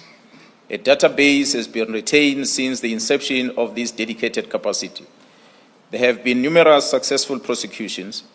There are several high-profile political-related matters or cases on the court roll. Some are in High Court and others are in Regional Court. The dedicated prosecutors continue to provide their prosecutorial dedication to these cases. However, they are also not certain as to what is the position regarding the existence of the team and new cases reported. The task team has its own resources, which assisted with the fast-tracking of the investigations. All of the information above has been set out to show the seriousness that this office made to address the challenges which the task team and SAPS as a whole had raised. I understand from what you've just read that it is the Office of the DPP speaking through Advocate Harrison about the concerns on the part of the DPP and the NPA office as regards the so-called disestablishment of the task team and the loss of effort made since 2019 to address political killings. That is correct, Commissioner. As the head of the prosecution in KwaZulu-Natal, she was expressing the concern that not only affects her only, but the prosecutors that are working with the team. And then she draws conclusions. And if you could just read that into the record, please. It is requested that you assist with providing my office with a response regarding whether the SAPS political task team still exists. The dedicated capacity needs to respond to the dedicated task team. If there is no dedicated task team, then the dedicated prosecutorial capacity will be dissolved, and all new cases will have to be reported to the chief prosecutors in the area where the crime is committed. This office cannot retain dedicated capacity where there is no dedicated SAPS task team.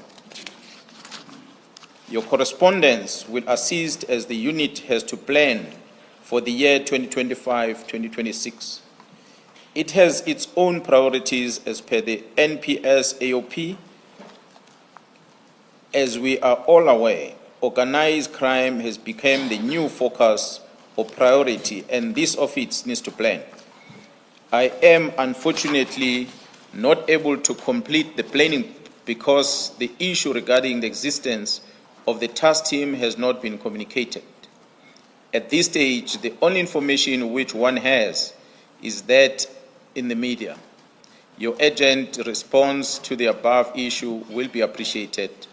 Signed by Advocate Harrison, dated the 10th of June, 2025. And that the signature is as Director of Public Prosecutions, KwaZulu-Natal. That is correct. Just for the record, this letter is addressed to you. Did you have opportunity to respond thereto?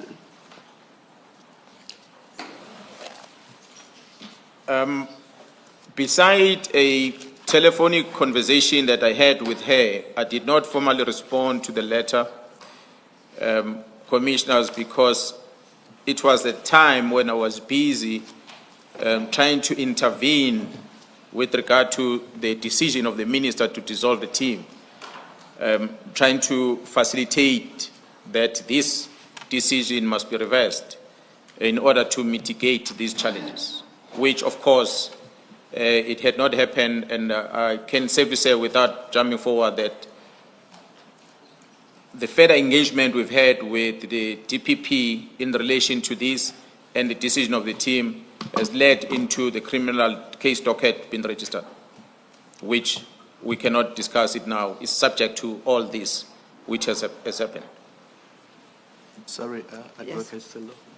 General, having regard to the content of this letter, can you just tell us whether you shared similar concerns as those expressed by Advocate Harrison in the letter? That is correct, Commissioner. Commissioner will recall that when she starts her letter, she refers to my letter to her. In my letter to her, I'm apologizing for the failure to carry out her task, instruction of arresting that we have failed to do as the police, and explaining the challenges as a result. That's why then she's writing, expressing the same concerns to me. Really, what she summarizes on her letter are the concerns that the team shares with the prosecutors that are working under her. So she's just elevating that to bring it to my attention so that I can, when I engage with my principal, be able to show what the prosecutors are saying with regard to this decision of the minister. Consequences going forward. The letter also mentions new cases and what consequences will be in relation to new cases going forward. That is correct. The engagement I have with her was that as and when the cases are coming, we will still allocate them to the team, and I will still expect the prosecutors that are dedicated to continue. The fortunate position that we are in is that although some of these 121 dockets were taken to Pretoria, quite a lot of other dockets were still in court. And the very same prosecution team was involved in those dockets. So they are still engaged with the team on that level. Not necessarily taking new dockets, but they are still engaged with the team in as far as the courts, dockets that are in court. But as soon as we engage, and then they understand that it is not the IMC that took a decision to disband, it is not the National Commissioner that took a decision to disband. The team is still on the ground, albeit that is not taking new cases. And the what I'm starting to do as a complainant in this matter by registering a complaint officially for criminal investigation and explaining to her from what we have discovered as to what is the cause of this instruction. And she took comfort in that of saying, then her prosecutors will remain in the team. She understands that this might be another crime that is committed on the side to try and frustrate the work that the team is doing. But as we explain later on our statement during this course of this commission, the picture is going to become clear as to why we end up continuing taking this decision of saying the prosecutors remain in the team, because there's an understanding of what is really going on that leads into this letter. You referred to a case that has, quote unquote, been registered, but of course you said you are not going to go into any detail in that regard. But can you please just describe fully what that case is about? Commissioner, it's a defeating the ends of justice case. There is an investigation that is underway. You say you are the complainant in it, and the complaint being against whom? The defeating the ends of justice case that I reported against the people that were involved with regard to the stopping of this investigation. I could mention the people that I'm suspecting, I'm accusing of this, but maybe it will be better, I'll be in a better position towards the end of my appearance before the commission that I could conclude and say, therefore, these are the people, after having put reasons as to why I'm pointing them. If I put them up now, it might be a problem. That's enough. I just wanted to get an idea of what the case is about, and that's enough for my purpose. Thank you. Let us take the tea adjournment and come back at 11:15. Let's adjourn.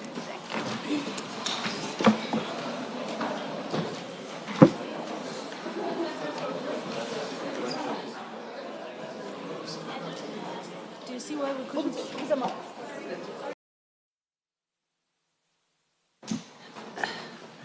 Thank you, Chair. Did Commissioner Khumalo have a... Okay, thank you. General, I would like to invite us to consider a different document now that we've concluded with Advocate Harrison's letter. And that is MK13 in file 2. And it starts at page 254.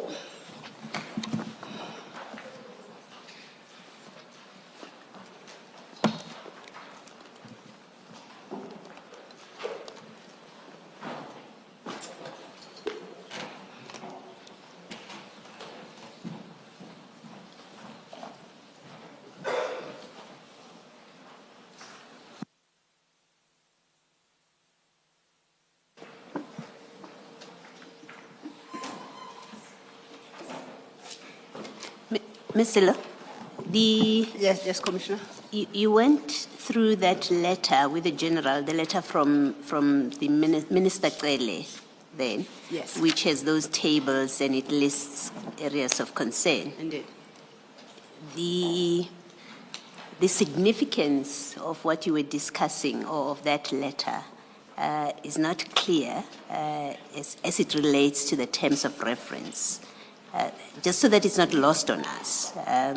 It's one thing to read an interesting document, but what is sought to be conveyed in the evidence of the witness and how it speaks to anything that we are concerned with is not clear. Will you be dealing with that at some point? No, I won't. I'm ready to address it now. Okay, please. To locate it in its proper context, the annexure that the general put up is annexure MK12, which is the letter from Advocate Harrison. It's Advocate Harrison's letter, which has got annexures to bolster the points she makes in her letter. And that is what caused us to go to these annexures, including the one that you referenced, written by Mr. Cele. So if you'll recall, Commissioner, Advocate Harrison in MK12 sets out the history and the issues that had been identified and the response to those challenges. So Minister Cele's letter technically captures the challenges as were communicated to the NPA. And thereafter, then we deal with the next document, which was the DPP's response in KwaZulu-Natal to those challenges, culminating in their participation in the task team to find a solution to the very challenges that were highlighted. I understand its significance. Thank you. Thank you. Sorry, can I just follow up? So it's Yes. all about the coordination It's all about the between coordination. the task team and the NPA? Yes. And in fact, read in the context of Advocate Harrison's letter, it gives a perspective from the NPA standpoint as to the logic and justification for the very coordination you reference.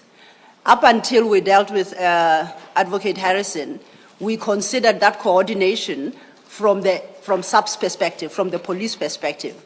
And Advocate Harrison gives us the same view, but from the NPA's perspective. Thank you. So then, General, I'd invited us to go to annexure MK13, starts at page 254.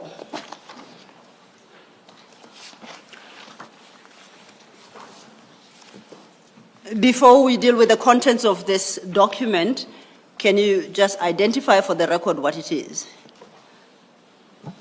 Commissioners, this is a memorandum between the South African Police Service, KwaZulu-Natal, as well as the NPA in KwaZulu-Natal, with the intention to improve the working arrangements and the performance between the two entities or two departments. If we turn then to page 257. Before you do that, Ms. Zille, Yes. at page 255, General, is where the very last line, it says NPA/SAPS KZN. What is PEOF, REOF, and DEOF? Commissioners, the EOF stands for Efficiency Optimization Forum. The letters that are preceding those EOFs really refers to the area of operation. The P stands for province, the R stands for region, and the D stands for district. Thank you, General. General, I thought I was interrupting. Commissioner Baloyi, I would like to refer you to page 264 of that same document. 264, and that the list of the acronyms used in this document, and that includes the acronyms you referenced at page 255. Thank you.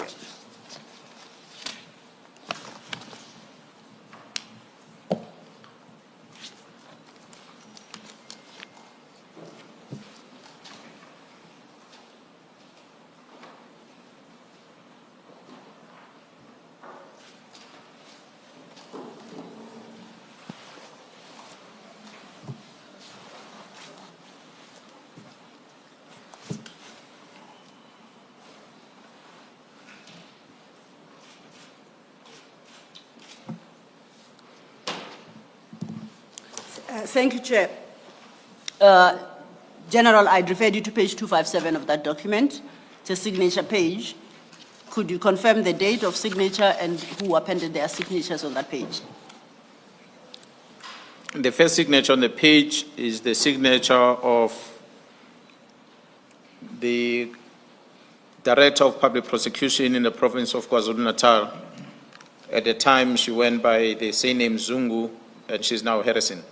It's the same person that signed that, and together with myself as the Provincial Commissioner of KwaZulu-Natal. And when was this document signed? This document was signed by both parties on the 26th of August, 2022. There is a paragraph there preceding these signatures. It reads, the signatories hereof being duly authorized thereto, determine an issue hereby the official terms of reference for successful coordination of NPA and SAPS operations outcomes. That's Confirm correct. that. That's correct. I then would like you to, we work briefly through this document, and for this purpose, I would like you to turn to page 259.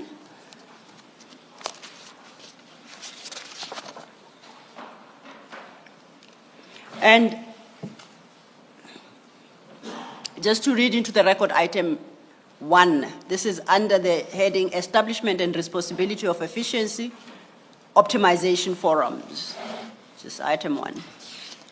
The established forums are to be known as KwaZulu-Natal NPA SAPS Efficiency Optimization and Oversight Forums for the consideration of NPA and SAPS performance.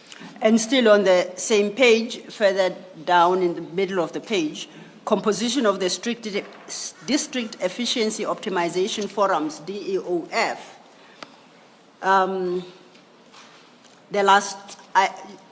That paragraph sets up the composition of the forums and highlights that the NPA, under item F, the NPA will retain chairmanship of the forum. Is that correct? That is correct. My question is, that was as at the date of signature, which was, you said, in 2022. That is correct. Up until the attempt at disestablishment, was that situation prevailing? Was it still the NPA that retained the chairmanship? The situation still prevails up to that date and beyond. And if we turn over, leaf at page 260, under the objectives of the forums, if you could read those objectives into the record. The objectives of the forum are to A, ensure that all courts achieve the targets in terms of outcome 3, outputs, and operational objectives. B, monitor progress with regard to the achievement of joint targets. C, identify and address challenges encountered in meeting targets. D, identify and address specific crime types, modus operandi, crime trends in hotspots. E, optimize performance of the NPA and SAPS in the KZN province with the end result of the people of this province being and feel safe. Those objectives, as were established in 2022, are they still applicable to the forums as we speak, whether or not legally the task team has been disestablished? These objectives are still applicable to date, Commissioners. And lastly, on this document, page 261, under the heading Meeting of the District Efficiency Optimization Forums, I just want to highlight items 1 and 2, if you could read those. The meetings of the forum shall take place monthly. If any urgent matter arises, the chairperson may convene a special meeting to discuss such a matter. So it was anticipated at the time that the meeting will take place at least once a month, and could be more That's correct. if the need arose. That's as far as I want to engage with this document, General. But before we move on, is there anything you want to highlight to the Commissioner regarding this particular document, this Memorandum of Understanding?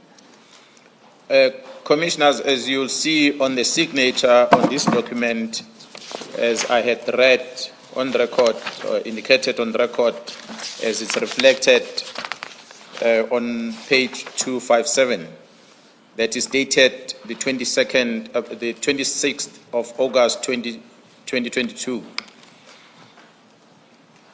I had indicated yesterday that I was appointed as a provincial commissioner in the province of KwaZulu-Natal in April 2021.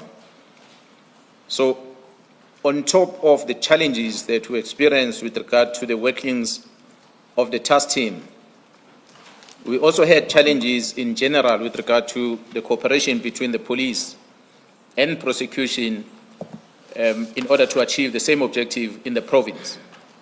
That's why we felt it's important for us to have a formal structure of working between us and the NPA, which is not only applicable at the provincial level, which is not only focused on the task team work alone, but on the working arrangement from the local level to the regional level as well as the provincial level between the South African Police Service and the NPA. So this is what led into the development of this document using both legal teams of the SAPS as well as the prosecution. That allows us to have this better understanding and a good working relationship between the two of these departments in the province of KwaZulu-Natal. Now, Commissioner Balo. Yes.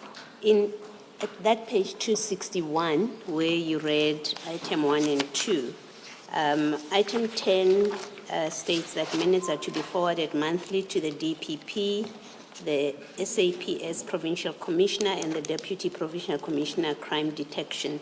Why was this considered necessary? What was the purpose of having that? The Commissioner will notice that there is a district, there is a region, and there's a province EOF.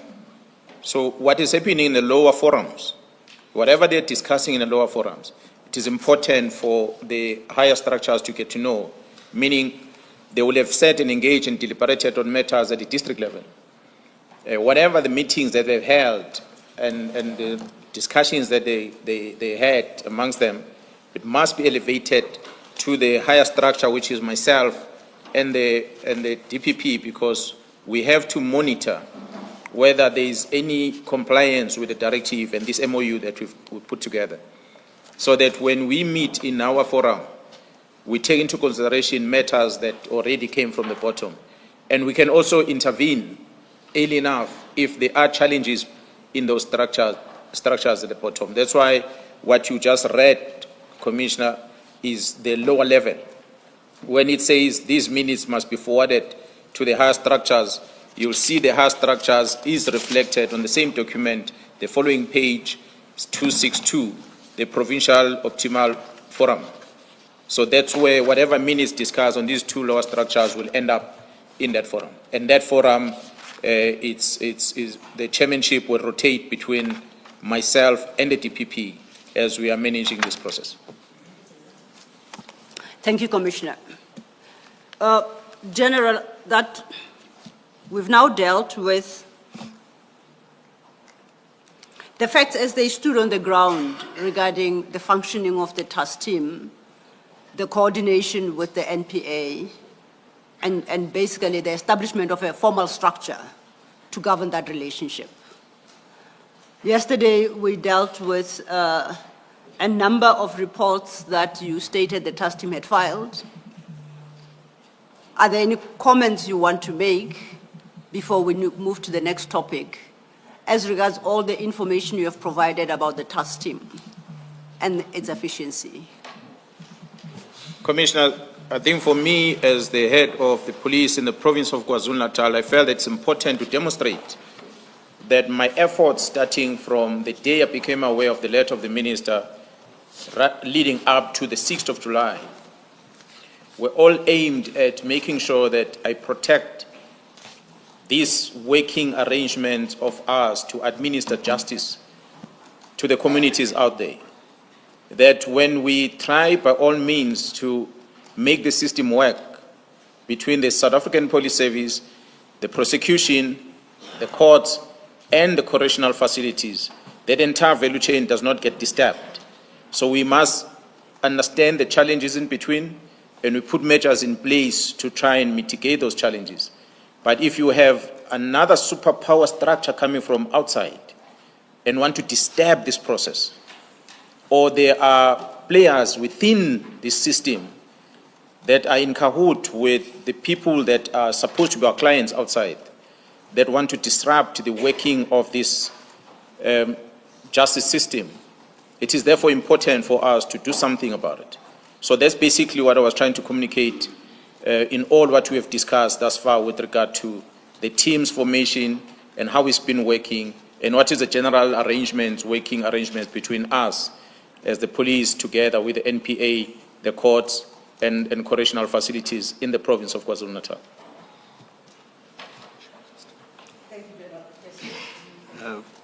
General, if we can just go back to page 186.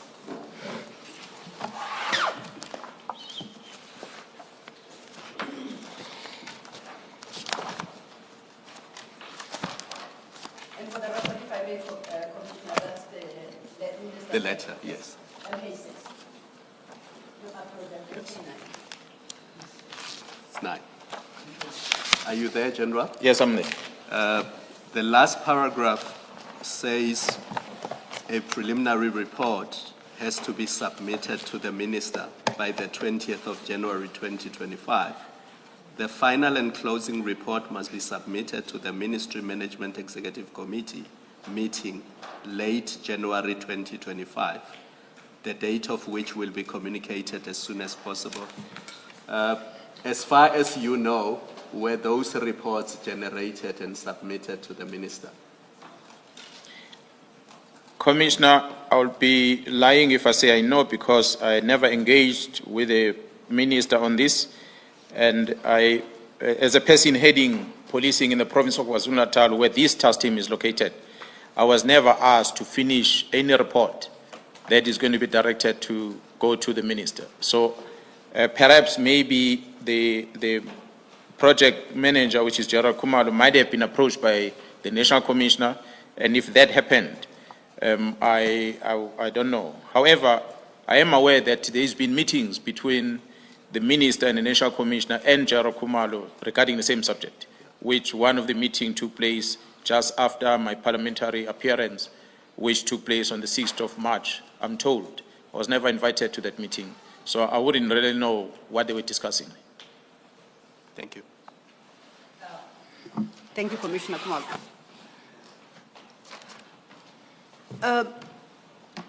We are now at, technically, page 50 of your statement, General, if we could turn to that. And we have dealt with up to and including paragraph 145. We turn to a new topic now, and it's the efforts to stop the disbandment. With regard to what you set out in paragraphs 146 to 150, can you make some comments? What steps you took? Commissioners, as I have outlined here on what I've tried in terms of me trying to deal with, which I became aware of on the 2nd of January regarding the letter of the minister and the task team, and this up until the 6th of July. My efforts have been made to stop the eventual disbandment of the task team, which has a direct impact in how we administer justice in the province of KwaZulu-Natal, which will have a negative impact if it's not addressed. So I have indicated in the past, last week, yesterday and previously this morning, that I had engaged the National Commissioner upon becoming aware of the existence of this letter, and the National Commissioner, who indicated that he was not aware about the directive, where the directive come from. Sorry to interrupt you, General. Why don't you perhaps ask specific questions with regard to what you may want to direct the General's mind to? I'm thinking there was some detail on this yesterday. Yes. I'm just trying to avoid a situation where we have a repetition. Indeed, For Chair. example, I contacted the National Commissioner, and then I asked the National Commissioner to make contact with right up to even the President. So I just want to avoid Absolutely, a Chair. repetition of all that. I'm by no means suggesting that there aren't issues that you may be wanting to cover on this topic. So that's why I'm suggesting that perhaps go to the specifics and ask questions that relate to the specifics. I shall, thank you, Chair. I do take the point. The question was really leading us to paragraph 151 in the context of his evidence from the afternoon yesterday and this morning, and the steps he took by engaging internally with the sub-internal structures. It then leads to paragraph 151 and a particular conclusion drawn in paragraph 151. Are you there, General? Yes, I am, Commissioner. Perhaps the best would be for you to read that paragraph into the record. On the 27th of January 2025, during the Police Day celebrations, I was interviewed by the ENCA media who were present in these celebrations. During this interview, I mentioned that I believe that the minister issued the directive to disband the political killings task team because someone had whispered in the minister's ear that the team was investigating cases that might link his or her associates. The political killings task team should be disbanded. My conclusion in this regard was informed by the facts that objective evidence within the police structures militated against the dissolution of the task team. I concluded, therefore, that the decision was influenced by information other than that at the disposal of the police and serve the interest of those impacted by the ongoing investigations. And perhaps I should ask you to read 152 and 153, because that will conclude this chapter.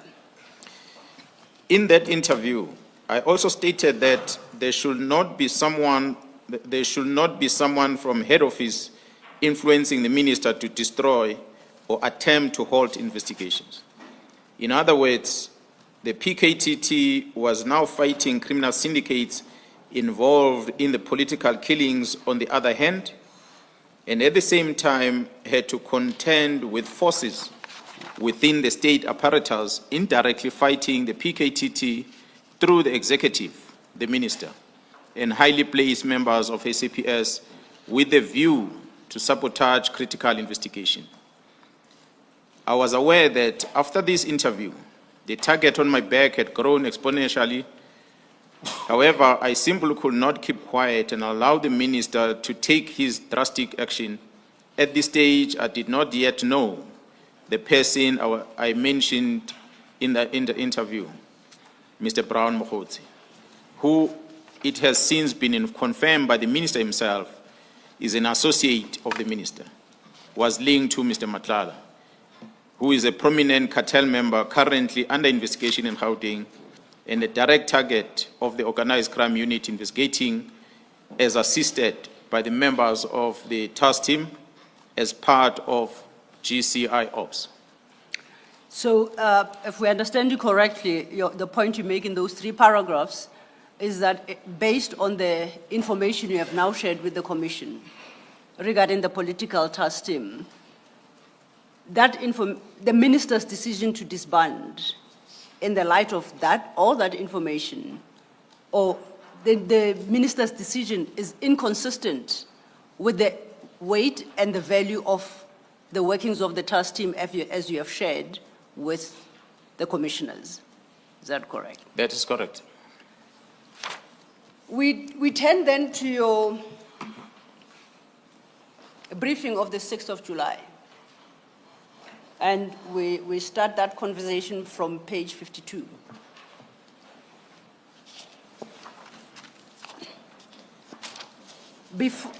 And that is under the heading Allegations Advanced Against Various Arms of Government, Functionaries, and Other People. Do you see that? Yep.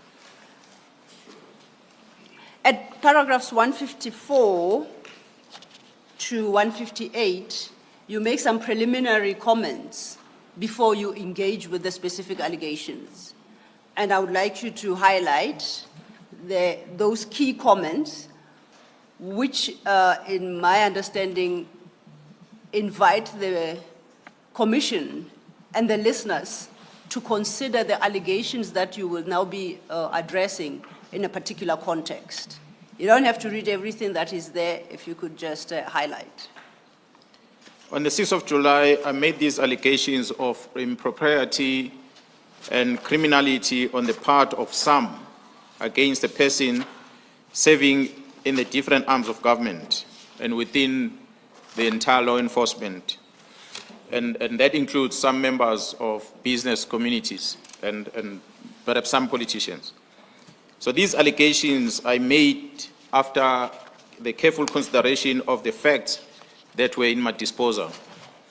And those facts were supported by the investigations that were ongoing and the reports that were in those investigations, which then suggested that indeed there are some people that are involved in trying to frustrate the police work that will involve politicians, and evidence that shows police officers that are involved, as well as some people within the higher office of our justice system which are in courts, that include prosecutors that are involved with these criminal syndicates operating in South Africa.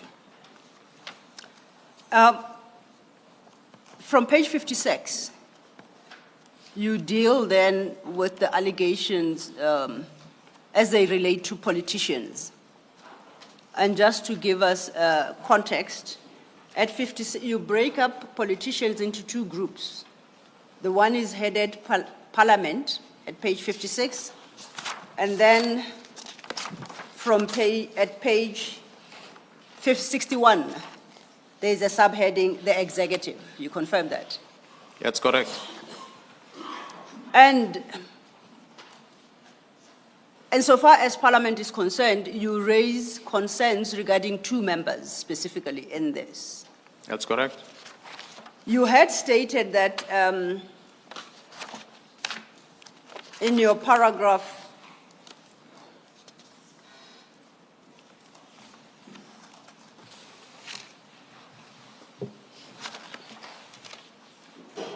I think you had indicated that in respect of each category, you will highlight one instance or one person who falls under that particular category.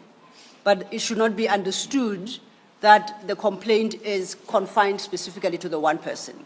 So when we deal with politicians, much as you highlight two here, your contention is that the problem spreads beyond the two and that there are actually more. Is that correct? That's correct. And that the evidence of subsequent witnesses to follow will deal with the detail of the other persons per category. Is that the approach adopted? That's correct. With that in mind, then let's turn to page 56 under politicians, and specifically Parliament. Please explain the contents of your paragraph 165. You explain how you intend to deal with this issue. On this specific paragraph, Commissioners, I want to focus my address in part to the role that is played by Mr. Fadel Adams, who is a Member of Parliament. And in briefly, I will also touch on the role played by Ms. Colin Barnett, who is a member of Democratic Alliance. At 166, you summarize the concerns you have regarding Mr. Adams. That's correct, Commissioners. Can you read that into the record so we appreciate? The main concern with Mr. Adams are mainly two. The first one is the unauthorized access to the intelligence information and his reckless use thereof. The second one is the abuse of his... Apologies, General. At this stage, because there are specifics about individuals who, according to the general, are implicated, I think I should place it on record and make this public announcement Yes, Chair. that because of time constraints, as I understand from Indeed. the evidence leaders, and on my understanding, the statements having been finalized the day before the hearings, it was not practical for implicated notices to go out timeously and before the hearing. But the evidence leaders have undertaken that notices will go out. Transcripts of the evidence relevant to each implicated person will also be sent out to the implicated persons. So in that sense, the implicated persons will not be prejudiced. Indeed, They will Chair. be able to have a look at the evidence that has been led, and indeed even the statements themselves will be shared with the witnesses for them to consider their positions and to address the implication insofar as it relates to each one of them as best they can. So they will be afforded a full opportunity as to how to address what implicates them. Am I recording the position correctly? Absolutely correct, Chair, I confirm. And to point out that the provision of the rules, which require us to the extent that we are able to notify of implication before the witness is led. This is one of those rare instances when it was not possible. As the Chair will recall, the witness's statement was dated the 16th of September, which is the day before we started. They were prepared. The difficulty was the service in that short period of time, so they were struggling with service. Had we insisted on complying with that aspect, then we would have had to postpone the hearings, and we understood that was a factor that That was a no-no. Indeed, Chair. So it's in those circumstances that we found ourselves having to lead General Mkhwanazi without the notices having been received by the respective persons. And we do undertake, as the Chair correctly points out, to provide all the facts and material that support the implications that General Mkhwanazi advances to each specific person that is dealt with in General Mkhwanazi's statement, as soon as his testimony is done, Chair. You may continue, General. Thank you, Chair. Thank you, Commissioner. I was still reading the second concern that I have, the abuse of his seeming influence on the police structures at the highest echelon. So you deal with the first part, with the first concern, which is unauthorized access to intelligence information and his reckless use thereof, from paragraphs 168 to 163. If you could just highlight to the commissioners what your concern is and why you contend that he had unauthorized access to intelligence information and that he dealt with such information in a reckless manner. Thank you, Commissioner. Maybe before I continue this, I think it's important to remind the Commission and the public in general on my opening comment yesterday, which is on my statement, I think it's on page 6, where I indicated that as the police are investigating and we analyze information that is presented and evidence before us, a certain picture or a particular trend emerges. And that trend forces us to investigate further. So as we investigate further, we begin to see a certain trend that we pick up that is involved in that criminal investigation we're conducting. Once we see that picture, then in this case, the picture that we see that seems to undermine the administration of justice in the Republic, it is for that reason that we then are in this state here before the Commission to try and explain the picture that we've been seeing, so that one doesn't wonder or question, why do we jump to that specific politician? It is due to this analysis and investigation that we are conducting that brings us to these individuals, so that we can flag and see for the Commission to assist us whether our conclusion is justified or not.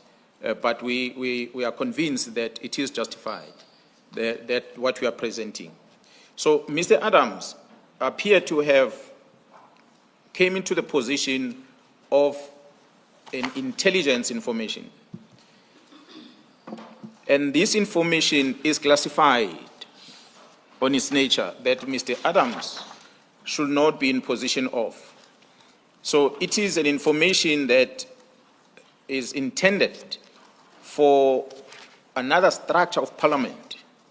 If it comes to his position and as a lawmaker, as a person who is serving in parliament, he ought to know that when I'm in possession of information from crime intelligence that is classified, it must be handed over to the Joint Standing Committee of Intelligence so that it can be interrogated, regardless of the status of that information.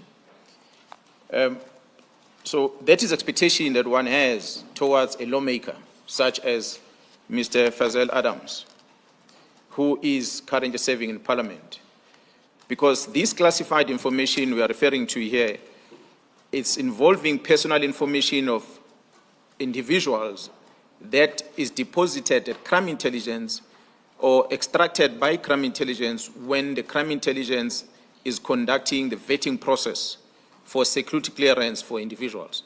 It's a very sensitive information because it digs deeper to your personal information, your relatives, your criminal records, and everything that the state wants to test in order to confirm whether you qualify to be given a security clearance certificate or not. Such a clearance will then allow you to be in possession of sensitive material. The same applies to the members of the Joint Standing Committee in Parliament. It is only those members of Joint Standing Committee in Parliament that are vetted, and their information is in the disposal of this intelligence structure. And once they pass that vetting, certificates are issued to them. And that is the entry for those politicians to become members of the Joint Standing Committee. It is not open for everyone. So Mr. Adam, unfortunately, does not serve in that Joint Standing Committee. I do not know what is the reason that he is not part of the Joint Standing Committee. Perhaps that he might be able to answer himself. But in this regard, we know that he serves in the Portfolio Committee of Police, which is an oversight structure of government, and he's there as a public representative that holds us accountable on how we perform our function as a police on an open account of this that is allocated to the South African Police Service.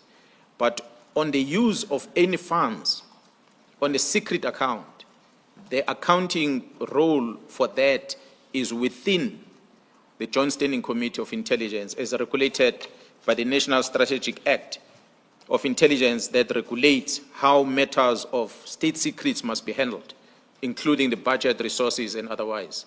So Mr. Adam is not part of it, but recklessly he handles intelligence information not only within Parliament, but he takes it out to the public.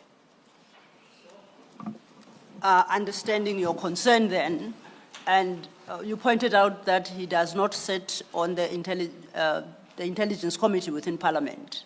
May I ask this of you, Ms. Silo?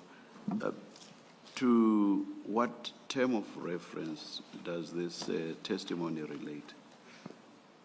It relates to the second part of what he'll be dealing with, which speaks to the concern about it's basically access to unauthorized information, and as a parliamentarian, dealing with that information in a manner inconsistent with the position he holds.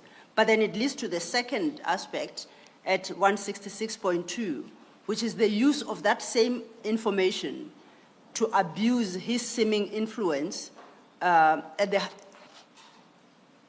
police structures at the highest echelons. that will then lead to, quote unquote, triggering a process through the Minister of Police to take certain steps that the general believes is abuse of office and it interferes with the workings of the police. The chair will recall that when General Mkhwanazi started and explaining the various arms of government, of the police, he referenced crime intelligence, which though is located within the police, it is regulated in terms of the Intelligence Act. And it is the abuse he believes is perpetrated by some people. Maybe let's leave it. Okay.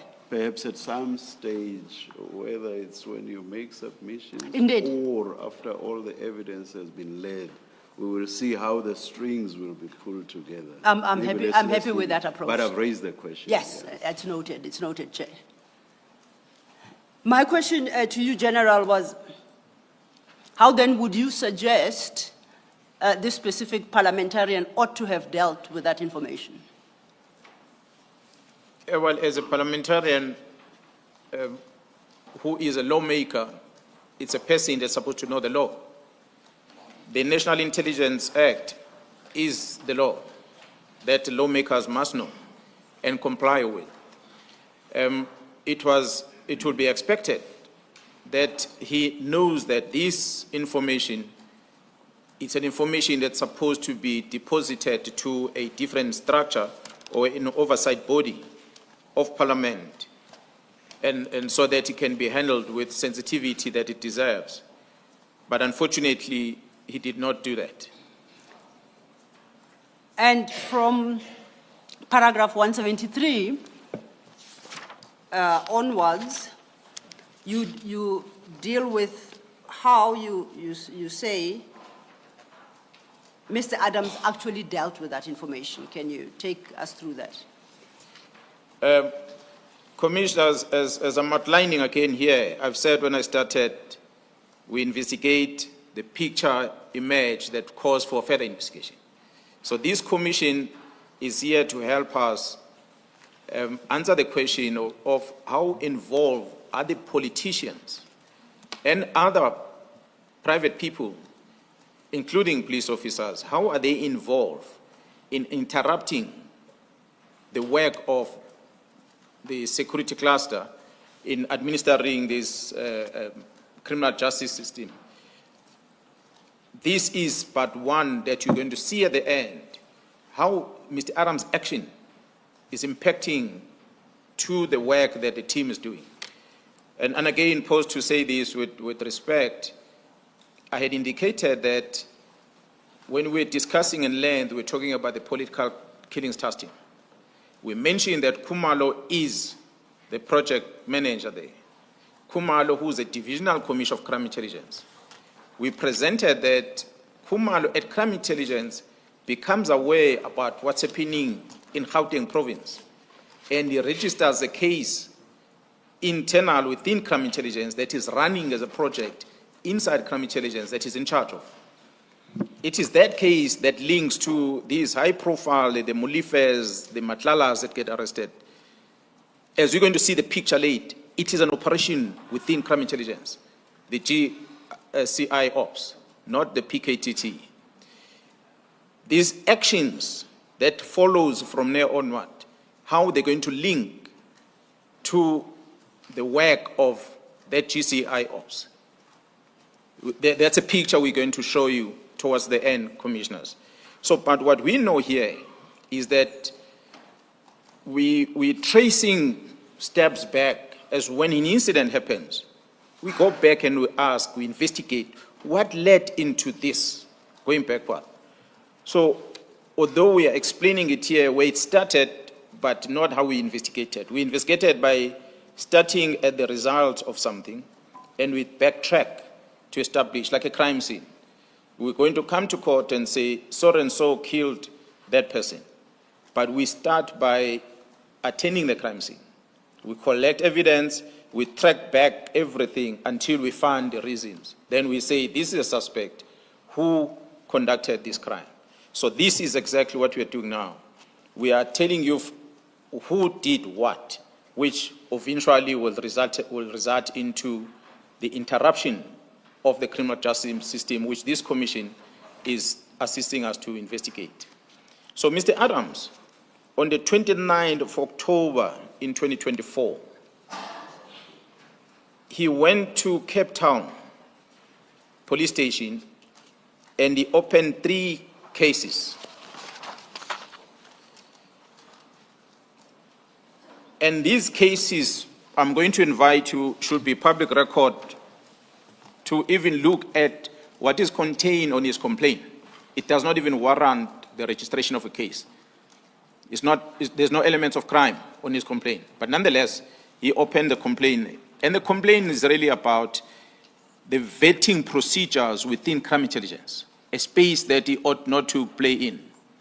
So he takes this sensitive information and he goes to the police station, and he goes and opens a case at the police station, which therefore means he has access to the records within crime intelligence of the secret information that he should not be in possession of. But he takes that information, he goes to a police station, he opens the case about that. And this information, as I said, the vetting procedures of the South African Police Service, where the allegations that the police is manipulating systems within the voting process. This is a person that, as I said, Commissioner, is not within the Joint Standing Committee of Intelligence in Parliament. He's in an open committee. But he speaks, he opens a criminal case about the matters of crime intelligence. Mr. Adams further claims that there's an abuse of the secret fund account. He does not have an oversight. He doesn't even know the budget allocated because he's not part of that committee. But he claims here that there's an abuse of the secret fund account at crime intelligence. So his accusation, his claims, allegation is that this secret fund account, these funds are being channeled to places where they're not supposed to go, including the procurement of vehicles for a political task team in KwaZulu-Natal. We demonstrated yesterday about the budgetary expenditure and everything from the team, where it comes from.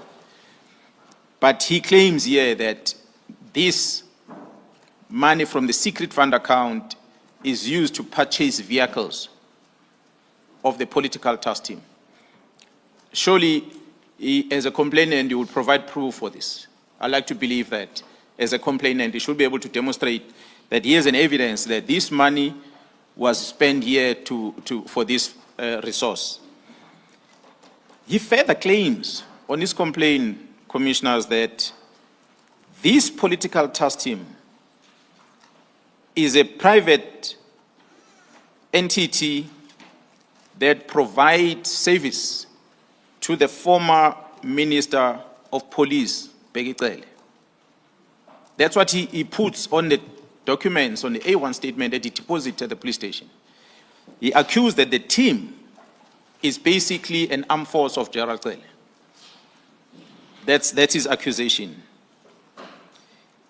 And the other case that he opens, Commissioners, is that he raises concern or is challenging the appointment of one Ms. Mukwele, who was appointed as a technical support service at the Crime Intelligence Division. So he claims that this appointment was irregular and it should not have happened. So these cases are registered on the 29th of October in Cape Town. 29 October 2024 in Cape Town. 2 days later, Commissioners, on the 31st of October, Mr. Adams, he raised the same complaint and he lays the same charges, exactly identical, at Orlando Police Station in Johannesburg. 2 days later, 29 and 31, and these are records on our case files in the police we have. They can be obtained by the commission if you so wish. He complains that he raised these complaints to Gauteng, and they are registered on the 31st. 3 cases are registered in Orlando police station. 29, 31st. On the 1st of November, Mr. Adams sends an email directly to the Minister of Police, Mr. Senzo Mkhwanazi. He is complaining to the minister, and his complaint says that there are efforts to undermine investigation related to these cases, and therefore is requesting the minister to intervene. His email is attached as a reference that he sent to the Minister of Police. General, if I may assist, that email you reference at paragraph 176 of your statement, and that is MK 14, starting at page 265. That's correct. Thank you. You may proceed. So these are the timelines that I'm putting before the commission. That 29 October, 3 cases in Cape Town. 2 days later, 31st of October, 3 cases, similar complaint in Orlando and Johannesburg, some 1,500 kilometers other part. A day later, a complaint to the minister that the 2 cases or the 2 provinces where he registered cases, there's some efforts to undermine investigations. So he's got evidence that there's an effort to undermine investigation on both of these provinces. That's why he then sends a complaint to the Minister of Police. So it is interesting indeed to know that this claim that Mr. Adams presented in Cape Town, he claims on his email that he knows that there was an interception of the investigation and the docket had been intercepted. So I really don't know what does that mean? That you register a case in one instance, Commissioner, a complaint is a statement is deposited at 2 o'clock in the afternoon. The case is registered at 8 o'clock in the evening. But 2 days later, he claims an interception.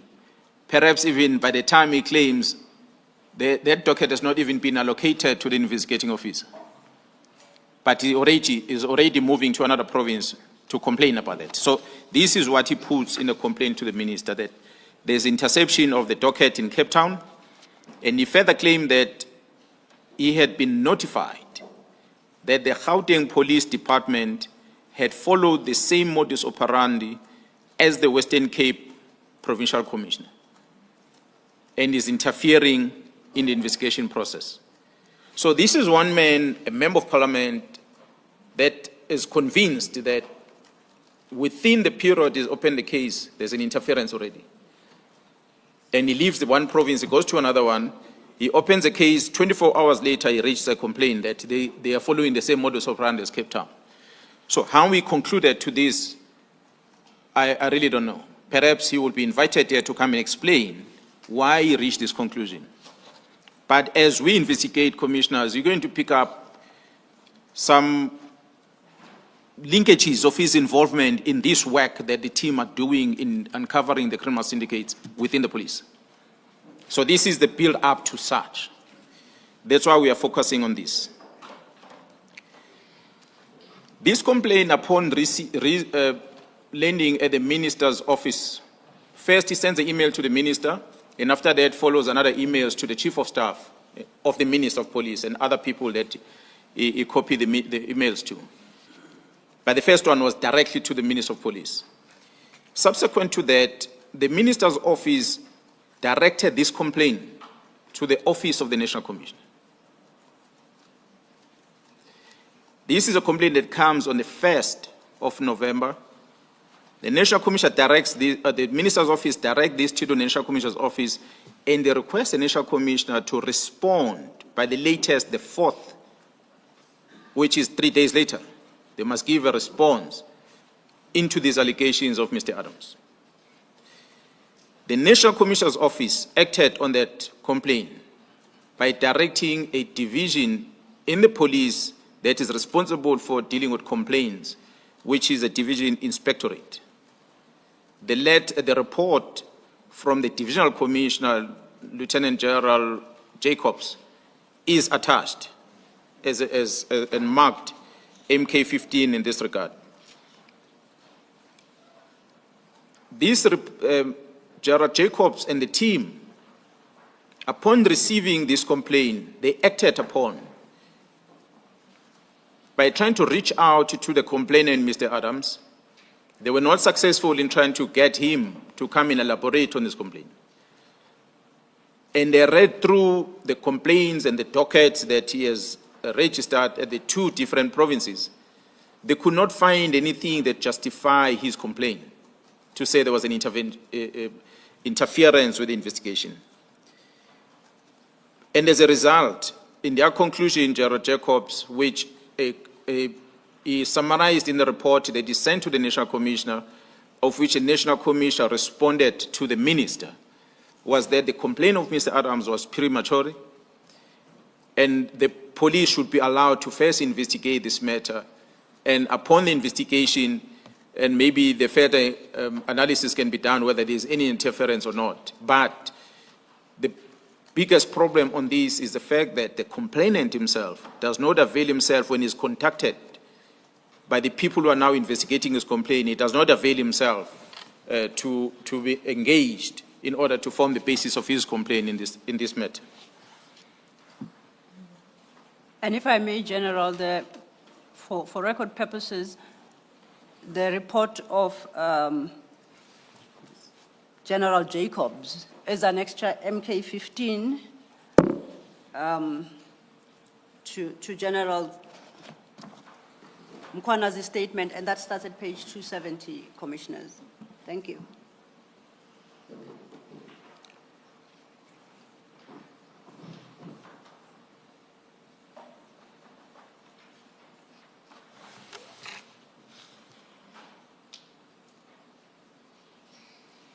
Can I proceed? No, he wanted to know if he may proceed. The commissioners were engaged, so we thought. No, you may. You may, okay. Just engaging with Annex MK15. Yeah. Okay. Before you turn to page 270, please, that's MK15. And please explain who, you say the author is Lieutenant General Jacobs. Who is he? And just highlight the date of that report. Then you can deal with its conclusions. The report from Gerald Jacobs is dated the 30th of July 2025. And you say who is, what position does General Jacobs hold and in what body?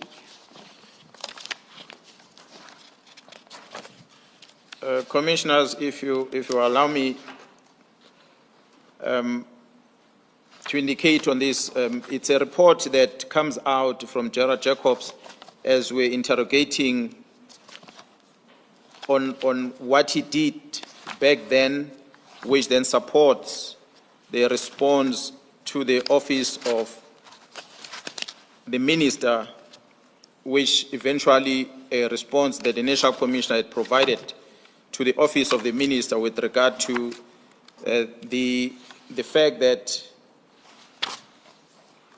they were struggling to get hold of Mr. Adams, and they could not therefore finalize their report.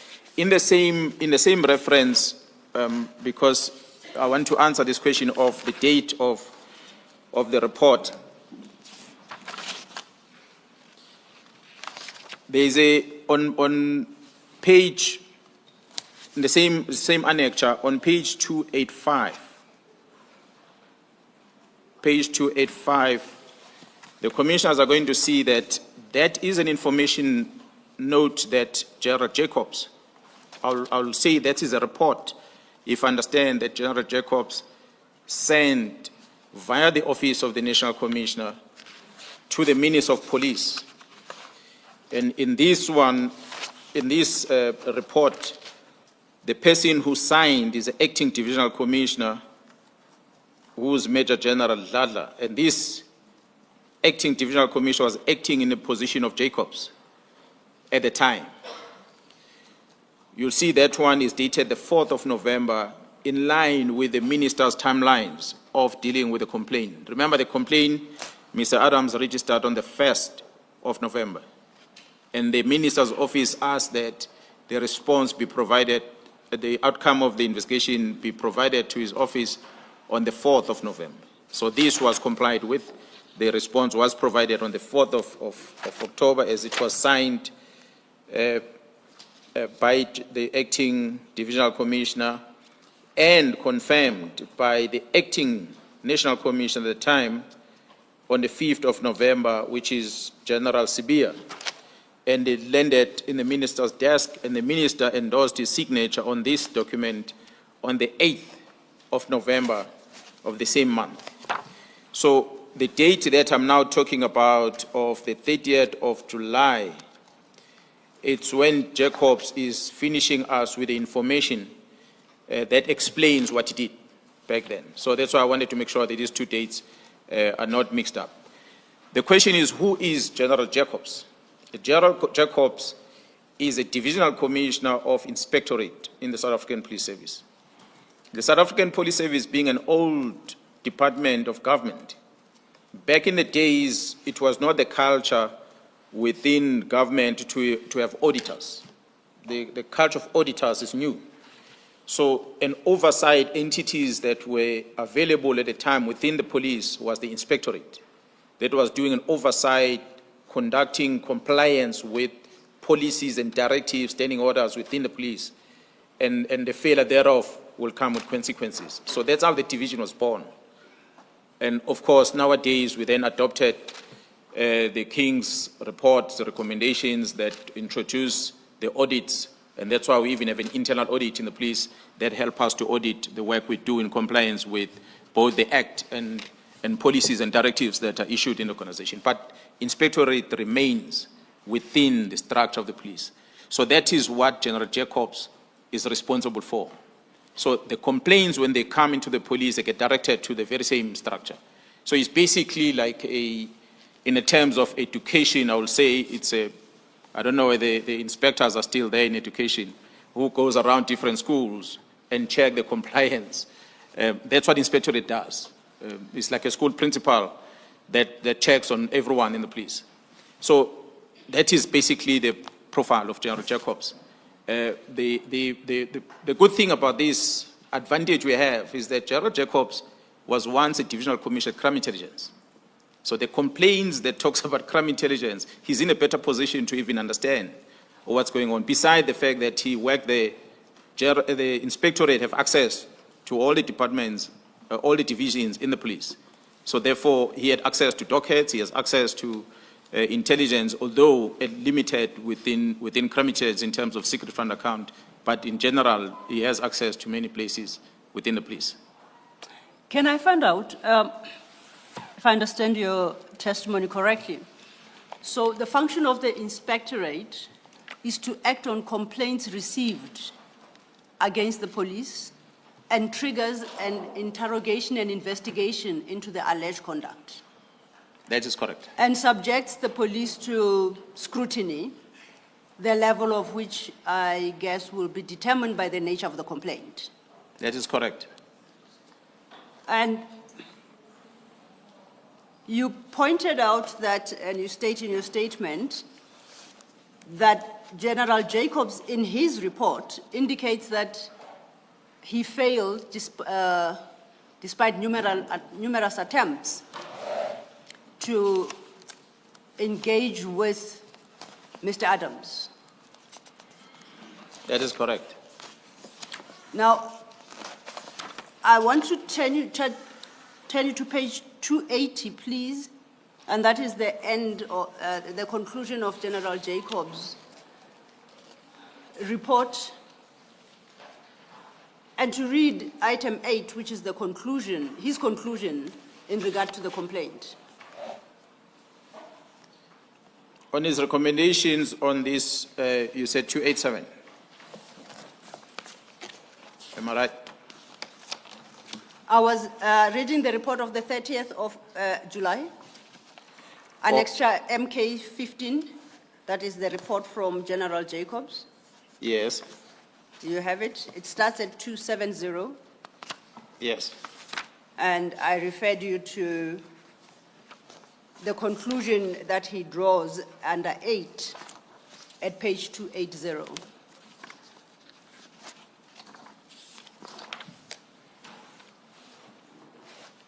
Okay, the last paragraph on 280 reads, "This office is of the considered view that the process followed to obtain, peruse, and hand over the 7 criminal dockets are above board and conducted without any malice."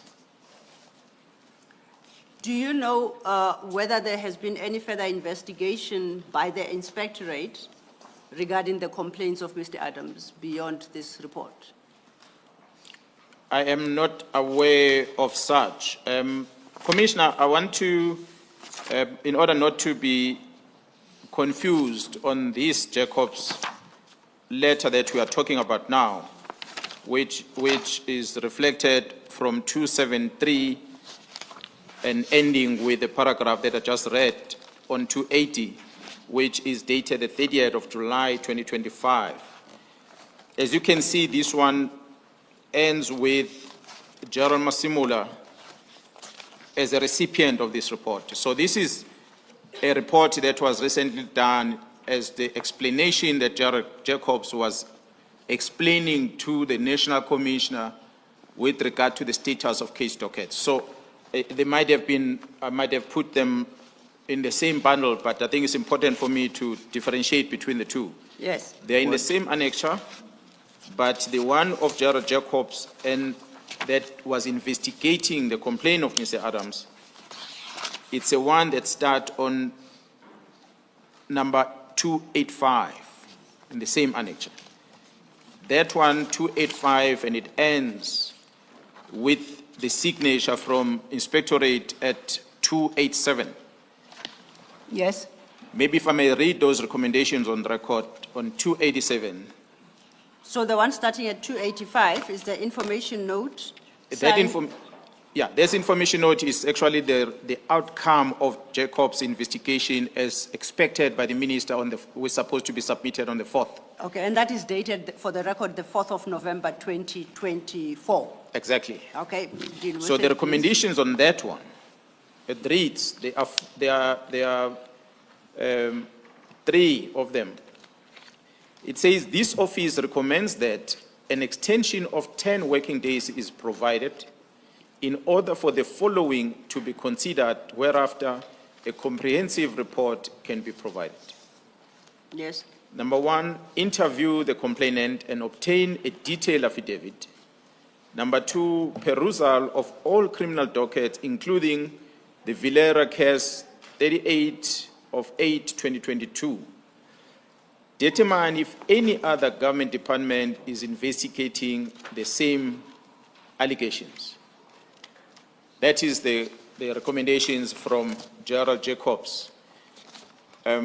You'll notice, commissioners, that in paragraph 3.2 on the same letter at number 286, I'm going to read on record this paragraph, if I'm allowed. Yes, please proceed. An officer from Division Inspectorate who was in Cape Town on other official business made several attempts to conduct an interview with the complainant, but due to other commitments, the complainant had to cancel the proposed meetings. The complainant indicated that he could travel to Gauteng if required. That is part of what they are indicating as part of them causing the delay, hence they're asking for the extension of time, that they were not able to interview the complainant in this regard. So that is what Jacobs has done. Now, if I go back into what the SC is asking me in relation to the letter 273 Yes. up to the end of that letter. This letter is providing an explanation, Commissioners, with regard to the incident that occurred as we are investigating, as I said, the issue of what has happened, and we are going backward.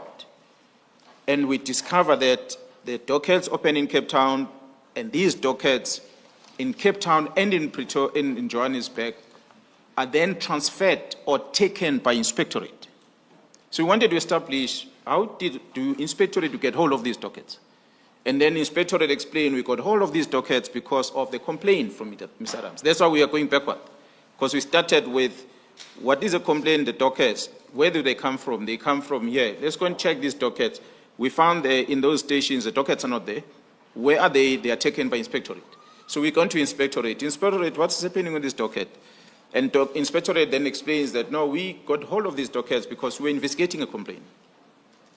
And what thereafter happened to this complaint that we're investigating? What happened to these dockets?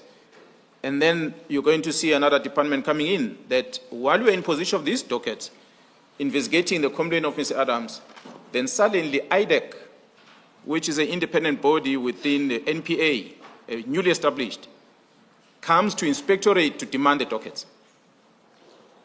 So this report was explaining that although they took the dockets because of this complaint, but the dockets were eventually taken by IDEC from them. So these dockets ended up with IDEC.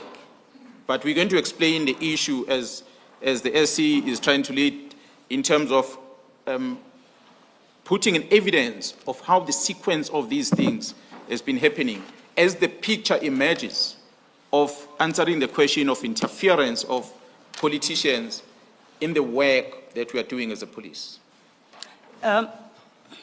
Thank you. General, that then would lead you, because you have introduced it already, to paragraph 180 of your statement at page 59. Yes. Are you there? And you deal with these issues up to paragraph 185. Once again, if you could just summarize what the complaint is. And this concerns the minister's office and in relation to the complaint as leveled by Mr. Adams. Commissioners, we are aware that the National Commissioner, through Gerald Jacobs, through the Office of the National Commissioner, had responded on the complaint of Mr. Adams and requested those 10 days, of which the minister has acknowledgement of that, although he doesn't comment, and that he does on the 8th of November. On the 11th of November, the minister's office, chief of staff, specifically, Mr. Nkabinde, directed a letter which he signed personally. He directed a letter to IDEC, which is an independent directorate against corruption. And it directs this letter to IDEC in respect of the case dockets that were both open in Cape Town and in Orlando. The copy of the letter is attached and on this statement and marked MK 16. That's at page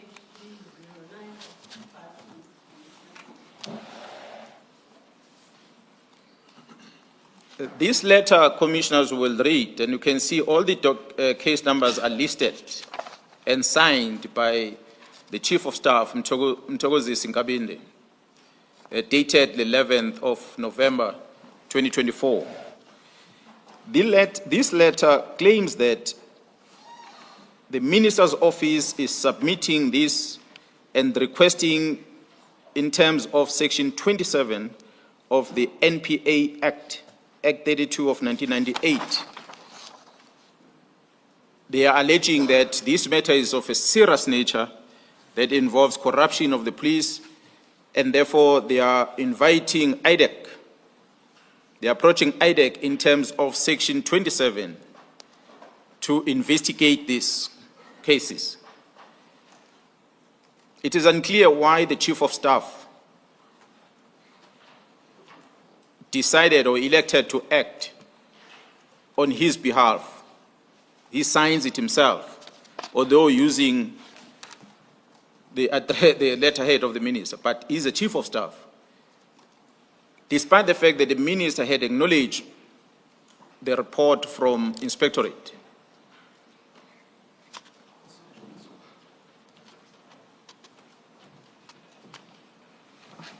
Despite the fact that on the 8th, the minister acknowledged the report from the Inspectorate about the same complaint, but the Chief of Staff personally signs this letter and he invites IDEC to conduct investigation in terms of Section 27 complaint. General, apologies, just so we don't lose each other. MK 16, which is the letter from the minister's office signed by the Chief of Staff to IDEC, is Yes. dated the 11th of November 2024.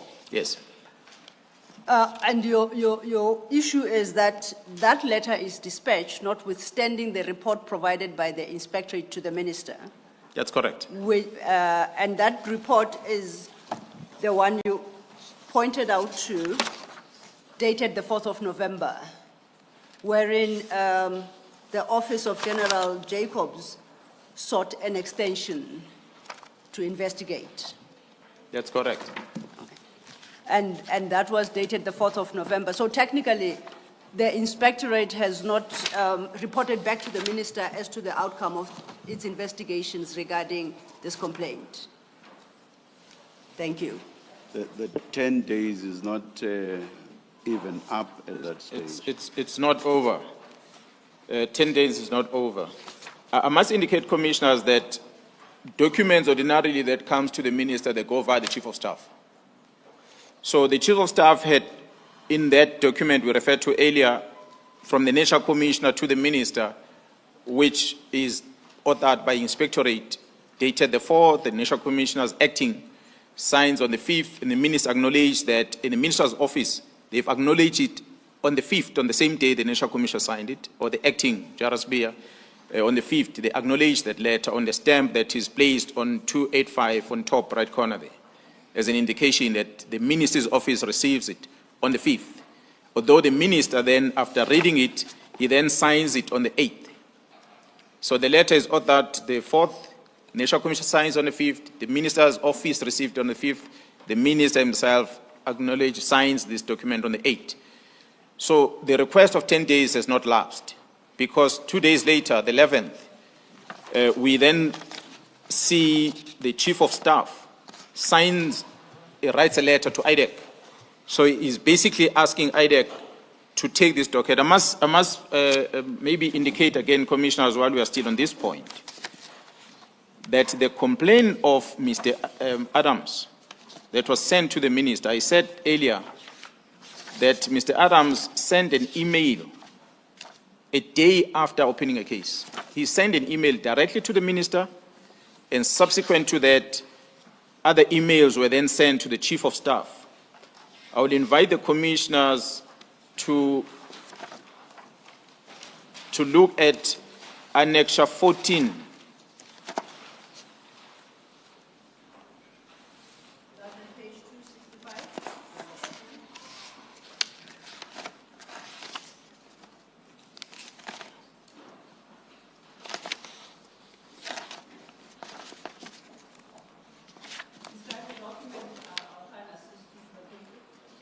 These are emails, reference of emails that Mr. Adams forwarded to the office of the Minister of Police. Apologies. You are correct. It starts at page 265. The actual email is at 266. Is that the email you are looking for? And on top of that, now this is emails from Mr. Adams. As you can see, I'll just read one of them. The very first one on 266 it is from Sakiana Frenchman, Parliament, and is dated the 1st of November at 8:25 in the morning, 2024. Is addressed to Nkabinde CM at scps.gov.za. That is the Chief of Staff of the Minister. And there are many other emails. And I want to move forward to invite the Commission to look at the same reference on 283.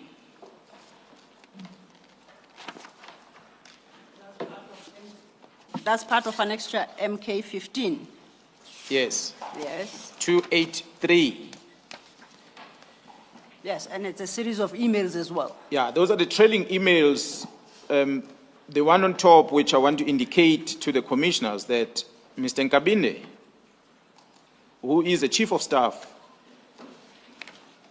you'll remember that what I showed you earlier was the email that came from Mr. Adams' office dated the 1st of November around 8 in the morning. Yes. At 9:04, the same morning, the Chief of Staff, on the same date, the Chief of Staff sent this complaint directly to the Office of the National Commissioner. The recipients, the Sibula FM Major General and Letogo GH Brigadier, they are both administrators at the Office of the National Commissioner. So this just to show the sequence that the Chief of Staff received it within an hour on the receipt of the email. He already directed this complaint to the Office of the National Commissioner. I'm looking, sorry to interrupt you, General. I'm looking at the email of 8:25 on the 1st of November 2024. It says in paragraph 2, I was told that the dockets were intercepted. This comes after the dockets have been itemized. And then it refers to another set of dockets. And then it says that the same modus operandi was followed. I'm just trying to place myself, in the place of the recipient of this email. I would have gone back to the sender and said, what on earth are you talking about? To just say, I have learned that the dockets have been intercepted, and then you refer to another set of dockets and you say the same thing was done. What exactly was the interception, by whom, at what point, and when you say the same was done, what exactly is the same? I would, if I was the recipient, I would have gone back to the sender and said, what on earth are you talking about, and ask for some specificity, instead of then forwarding this to someone else to respond or to make a follow-up. Looking at this, I'm totally lost as to what Mr. Adams was talking about, or MP Adams was talking about. Do you want to comment on that? Exactly, Commissioners. It is part of what we uncover as we investigate. All these strange things that are happening, that takes us to us reaching the conclusion that is part of a bigger plan of things. So these are puzzles that we are trying to put together as we're investigating. Because on the same page, Commissioner 283, you have both emails that are reflected there. The one at the bottom comes from Mr. Adams, and look specifically at the time. It is 8:21:01 in the morning of the 1st of November 2024. It is directed specifically to the minister himself, not to Nkabinde, this one. The one I referred to earlier was directed to Nkabinde. This one is strictly to Edward Senzo Mkhunu, his email address, the minister directly. I said earlier there were other emails that followed thereafter to Nkabinde, but this one was specific. It went straight to the minister at 8:21 in the morning. On the same date, on the 1st of November, couple of minutes later, less than an hour, the Chief of Staff at 9:04 in the morning, the Chiefs of Staff forwarded this complaint to the National Commissioner's Office. So I would have expected the very same minister to ask those questions, Commissioner. And because the logic tells you, you open a case the day before and you're complaining today in the morning. So it means overnight there was an interception in your conclusion. I don't think it's a fair process, conclusion that Ms. Adams will have reached. But nonetheless, the minister did not ask Mr. Adams a question, neither the Chief of Staff. But what's interesting here, Commissioners, is that this email from the Chief of Staff to the National Commissioner's Office reads, and I want to quote it on record. Good morning, Major General Sebola. As I said, Sebola is at the office of the National Commission. But the Chief of Staff says, the ministry has received this complaint from the Member of Parliament. In order for the ministry to respond accordingly, please finish this office with a report in responding to this complaint and the details of the investigating officer who was assigned to investigate these cases. Your report is expected on Monday, the 4th of November at 1500 hours. So this is the timelines that are given by the Chief of Staff, who says the ministry. I'd like to believe perhaps the Chief of Staff will have received directive from his boss, which is a minister in this regard. But then we come back into what we're talking about, then becomes strange that after the 4th of November, the timeline has been met by inspectorate, although the minister received it on the 5th. The very same Chief of Staff then writes a letter under the minister's signature, heading ministry, cover letter, and he sends this thing to IDEC. Now, you referenced the report from the inspectorate dated the 4th of November. And we understand from that report that a request for an extension was, there was a request for an extension, correct? That's correct. And then you say the Chief of Staff directed a request for investigation to IDEC on the 8th of November. The 11th. On the 11th of November, I 11th. apologize. If I could refer you to Annexure MK15, it's part of that pack. I see there at page 289 a further report, and this is dated the 20th of November 2024. It's signed by General Jacobs PA on his behalf. Do you see that? Yes, Commissioners. I would like you to, it would appear that this report is in response to the complaint originally received, specifically regarding the Cape Town files and the Orlando files. That's captured at 2.1.1 and 2.1.2. And 2.2, they deal with the inspector deals with the instruction received from the National Commissioner. I would like you to have regard and read into the record the conclusion drawn at 2.2.1. The 2.2.1 of the information note Yes. that is annexed on 289. That's correct. 2.2.1, you said?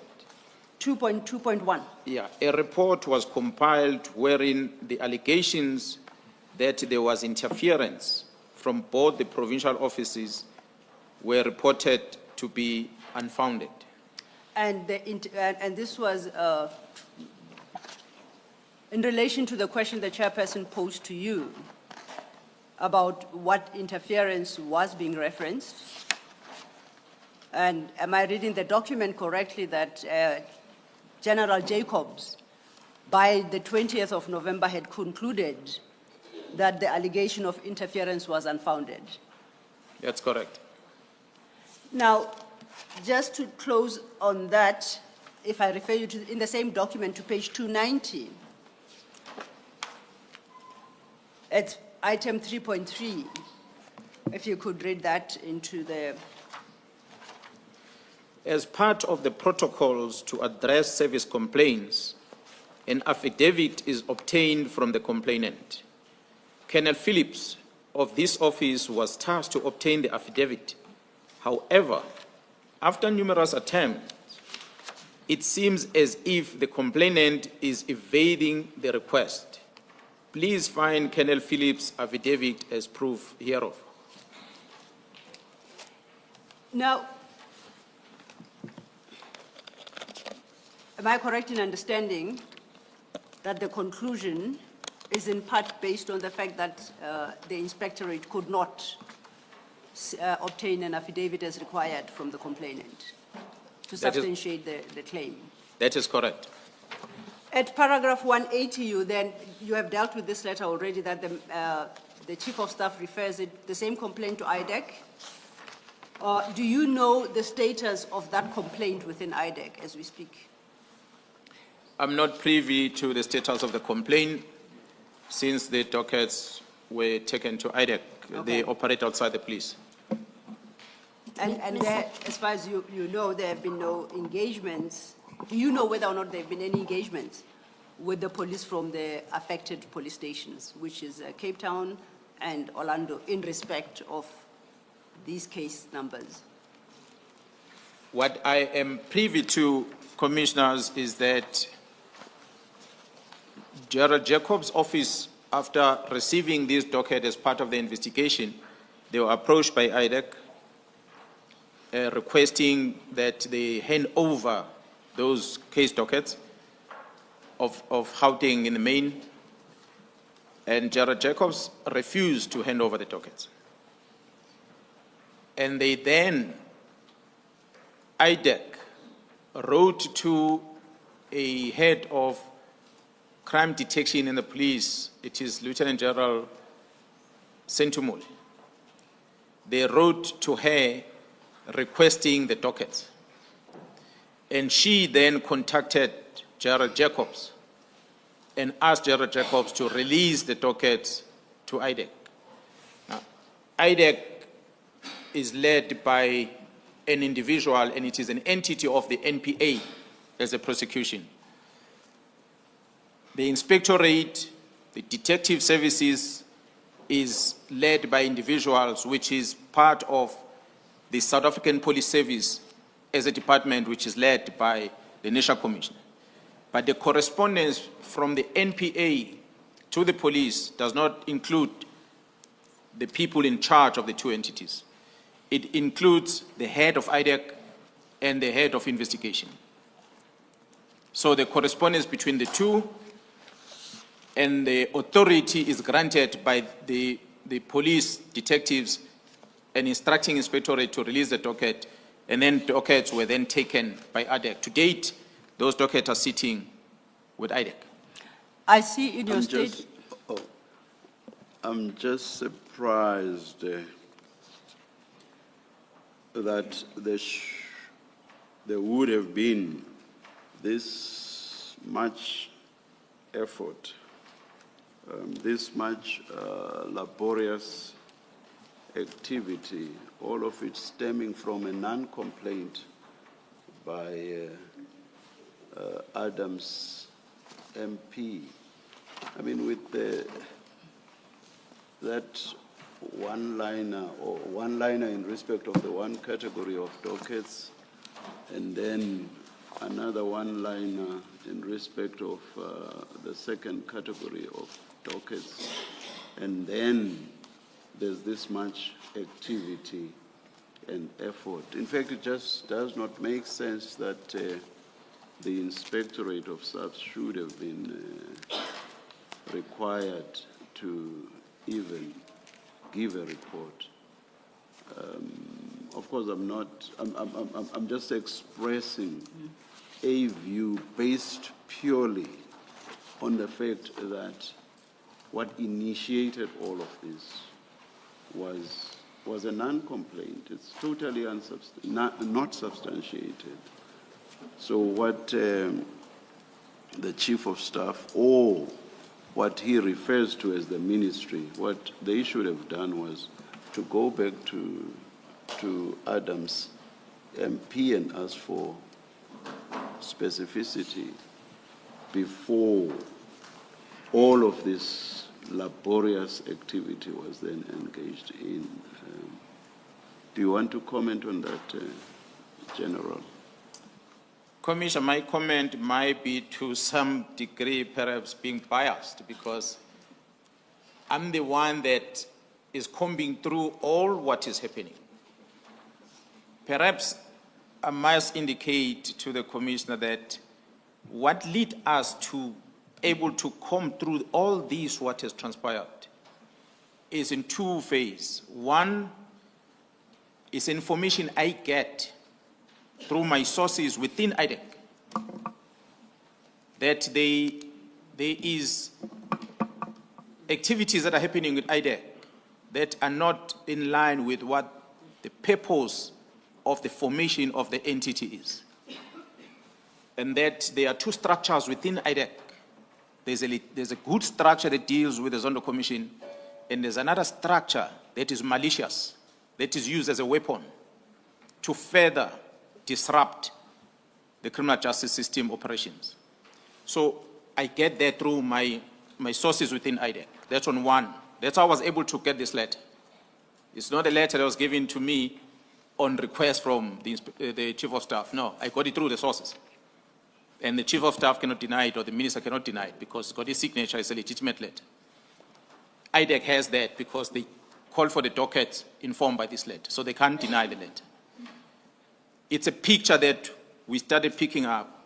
That is on one side through the information. But secondly, Commissioner, when we see the disruption of the investigation of the Gauteng counterintelligence operations, we then begin to ask ourselves why this is happening. What is much talked about in the media that is not known is the arrest of Gerald Khumalo. So we have this arrest. When this arrest happens, it literally means this project must stop. This investigation of this organized crime must stop immediately because the people are arrested. We start investigating out. Sorry. What? I hope I've not muted. I hope I've not muted. No, you, I General. didn't. Can we still hear the General, all of us? Yeah, I can hear at you. the back there. Okay.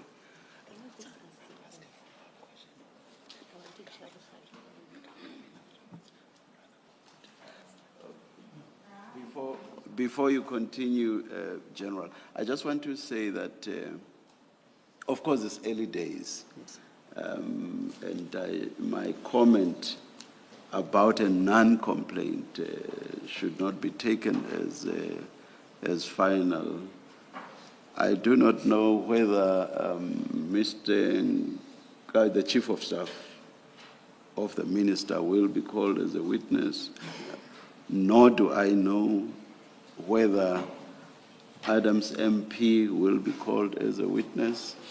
Maybe the MP will be able to explain why his complaint was indeed a complaint. And also the Chief of Staff may be able to explain why he considered what I've referred to as a non-complaint to be a complaint.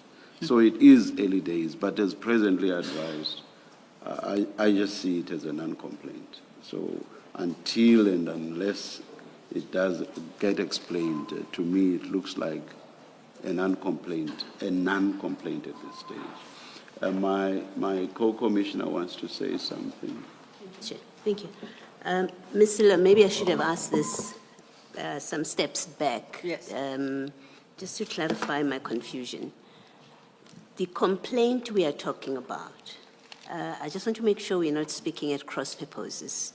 There is a complaint by, as I understand it, there's a complaint by MP Adams, which is about dockets being intercepted. Yes. But there's also the substantive complaint, the allegations that he's making about the use of the funds of the task team about the employment, nepotism, and, right? So there are those two different things. So were we speaking? Except if I may make a correction, I don't, it's, no, maybe I may not interject. Yeah. Yes.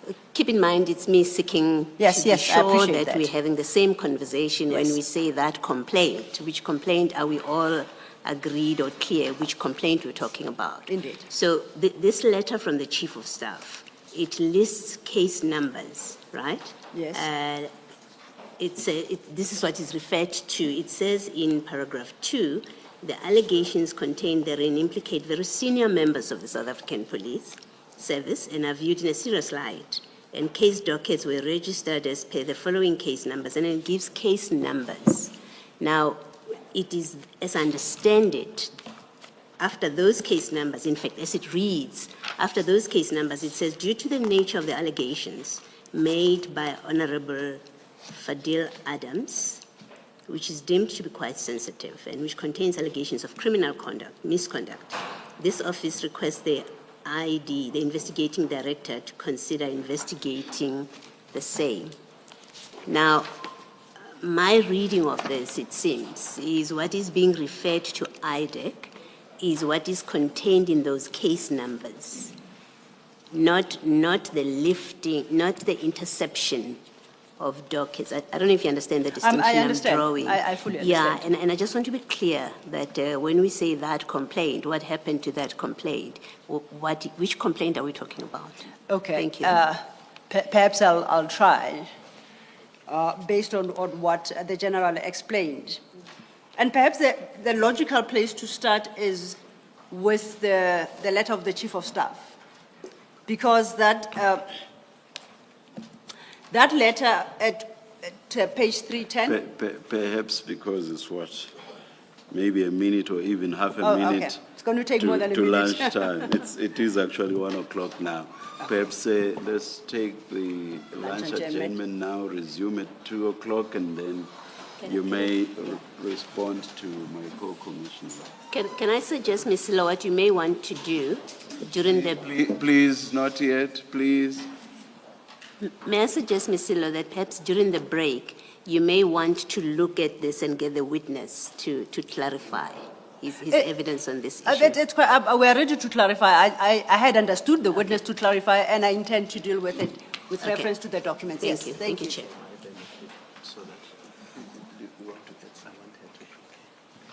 Advocate Silo, for my benefit, Yes. the evidence we have heard for the last hour, how do we link it to the interference of the GCI ops? Because it seems to me that there's a complaint by an MP. GCI ops. Yes, it may or may not have merit, but I heard the general said it showed a pattern leading up to, and that's what I wanted clarity Well, on. we will So- address it because I think the general, there's a comment he made before he stated that, which is that perhaps he's rushing ahead of himself. Yes. So, but we will park it and address both the issues at 2 o'clock when we So that you reconvene. have time to consider Yes, it. no, we will. May we now adjourn?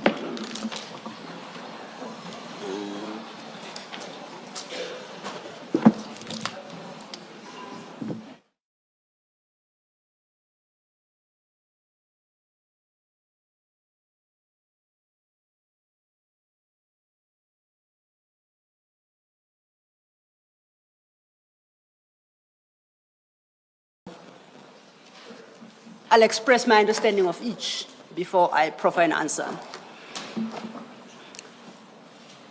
Commissioner Baloyi wanted to understand when the reports are filed by the inspectorate and the minister's letter to IDEC, whether it's in respect of the complaint that the dockets were being intercepted, or it's in respect of the content of the dockets, which is the basis of the complaint, or it's in respect of both. Okay. If then our understanding is correct, for our answer, we will direct you to Annexure 15, which is what the witness had testified to, and in particular, page 289, where that information note starts. starts at 289.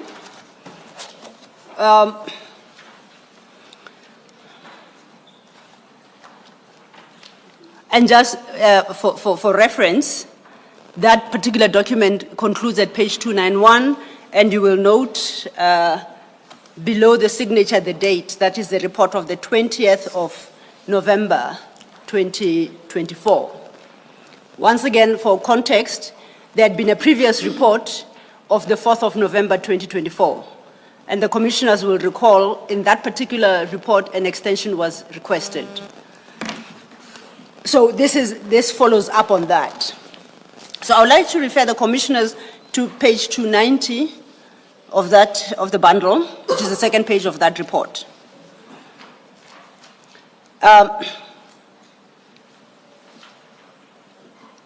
And point to paragraph 3.2.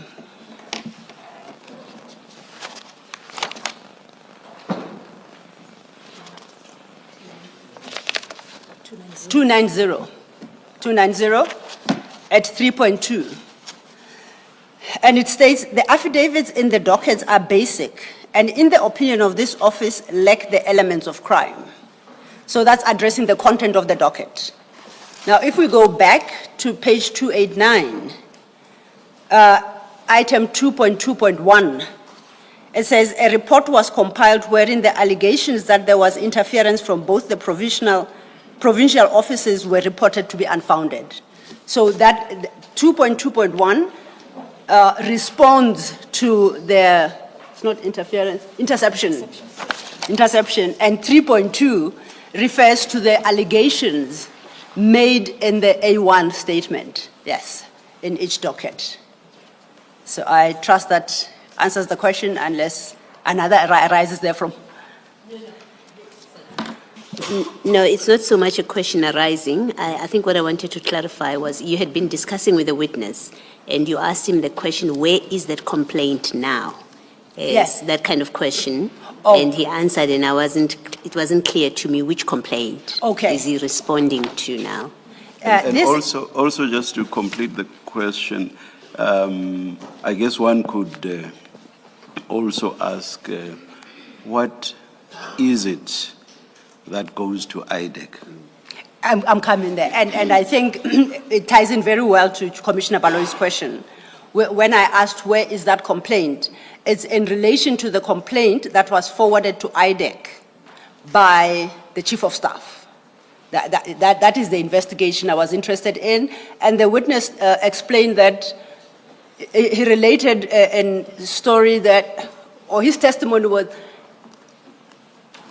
involved General Sintumule and assistance to IDEC to obtain the files that were with the inspectorate so that they transfer to IDEC.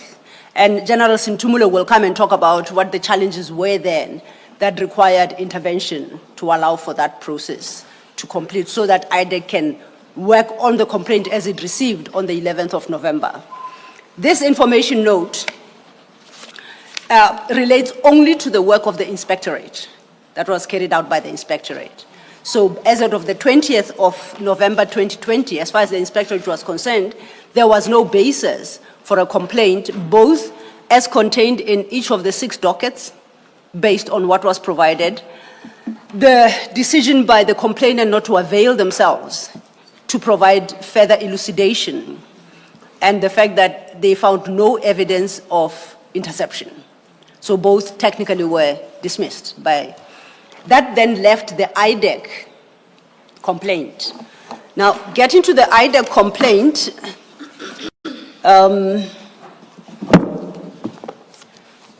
that is the one that is referred on the 11th of November. He deals with it, paragraph 180 of his statement. And the complaint is forwarded to IDEC in terms of section 27 of the NPA Act 32 of 1998. And in the section 27 reads, if any person has reasonable grounds to suspect that a specified offense has been or is being committed, or that an attempt has been or is being made to commit such an offense, he or she may report the matter in question to the head of investigating directorate by means of an affidavit or affirmed declaration specifying A, the nature of the suspicion, B, the grounds on which the suspicion is based, and C, all other relevant information known to the declarant. So when the Chief of Staff issues that letter, he invokes Section 27. And Section 27 is intended to trigger the investigative process by IDEC into the commission of an offense. So now the color is slightly different because it implies some level of criminality. It is that process that I was inquiring as to the status thereof. And you've just referred to an affidavit. This is a letter, not an affidavit. And indeed, that letter is wholly non-compliant with the very sections 27 that it purports to invoke. This leads me to the question posed by Commissioner Khumalo regarding, if I did not misunderstand him, regarding General Khumalo, if I had understood well. Can I maybe rephrase my question? Yes. So there is this complaint by MP Adams, and there is this intervention or decision by the Chief of Staff of the Minister's Office. And I read those with the conclusion in paragraph 184 of the statement, of General Mkhwanazi's statement. Yes. And what I was struggling to follow was whether a suggestion was being made that the Chief of Staff and MP Adams were collaborating to frustrate investigations of the GCI ops, or what is it that the General says they are collaborating to achieve? I'm just missing that from paragraph 184 of the statement. From the testimony of the witness, and again with reference to the documents, we start with the letter of the Chief of Staff, Yes. which arises from a complaint that arrived by email in the Minister's office. That email did not attach the dockets. So the Chief of Staff does not know the nature of the complaints in the dockets. That becomes, only the inspectorate has view of that when it looks into the actual dockets. So the only basis on which the Chief of Staff would be referring this matter to IDEC is that he suspects or there's a complaint of interception. We will run ahead a bit, but before we do so, I go back to page 290. Remembering what Sorry to interrupt you. Looking at the paragraph that starts due to the nature, page 310. 310. Yes. On my understanding, that's the referral to IDEC. So when you look at that paragraph, due to the nature of the allegations, and if you read that in the context of what comes before, it seems to me that it's not the interception now that the Chief of Staff is talking about, but rather the complaints in the dockets themselves. I'm just correcting your last or so sentence. Indeed, and I wish to engage with that, because there is no document that would support a conclusion by the Chief of Staff, to that extent. And the reason being, timeline is important. The complaint by Mr. Adams is made on the 1st of November. It is then immediately referred, as received, to the National Commissioner on forwarding to the inspectorate. In that email, there is nothing about the content of the complaint in the dockets. So the Chief of Staff doesn't know. The only complaint that the Chief of Staff receives is the interception of the Cape Town dockets, and what he says seems to be happening once again with the Gauteng. So it's the conduct of the police in intercepting these dockets. Why do we say that? Because That's it's all that you in the received. wording of the email. When one looks at the email, what we have attached are the actual emails that were forwarded to the office of the minister. And that starts at page 266, 266. And that email at 266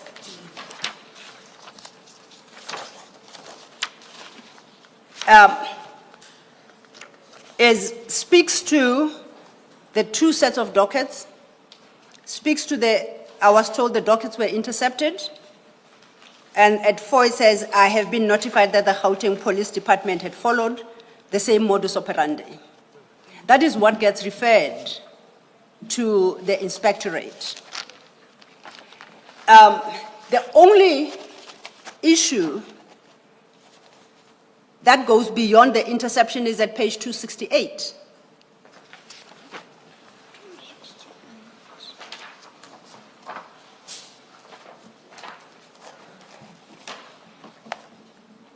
And at 268, it's once again, it's an email to Mr. Nkabinde of the 10th of November, the subsequent one. And it reads, we hereby request that an independent officer or body be appointed, as we are concerned that General Masemola may have erred in his statement that the allegations pertaining to Major General Khumalo's security clearance. In this case, the National Commissioner has misled the nation, which in our view is a very serious issue. So now this is a complaint against General Masemola. The dockets themselves, the 6 of them, relate to a complaint about General Khumalo. And hence the conclusion that even as at the 10th of November, the Chief of Staff did not have knowledge on the content of the actual dockets themselves, and therefore the nature of the complaint in there must be correct. And we say that our interpretation has to be correct regard being head to how he phrases the referrals to IDEC.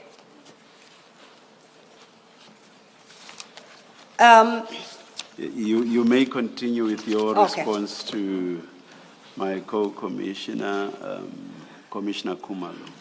To do that, I will have to perhaps once again back to page 290, and that's an extra MK15. There's that information note from the inspectorate which we say dismiss the two complaints. At item 3, under discussion,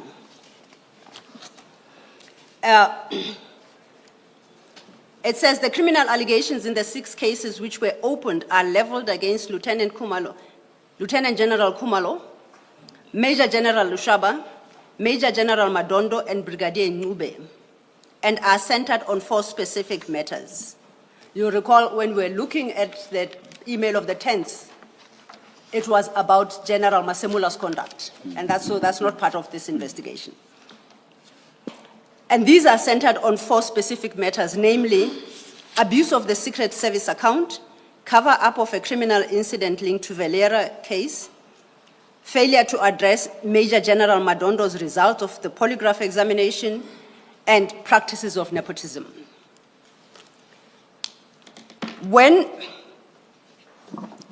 Then we have to jump ahead. I don't want to testify on behalf of the witness to point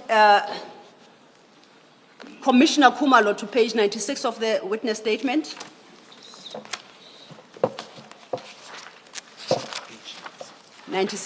From paragraphs 3 to 5.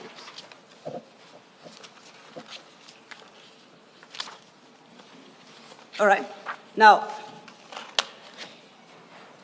that deals with the arrest of General Khumalo subsequently, arising from a case of, quote, at best, nepotism. Criminal charges are laid against him, that's in there, and he is arrested. He is now on bail.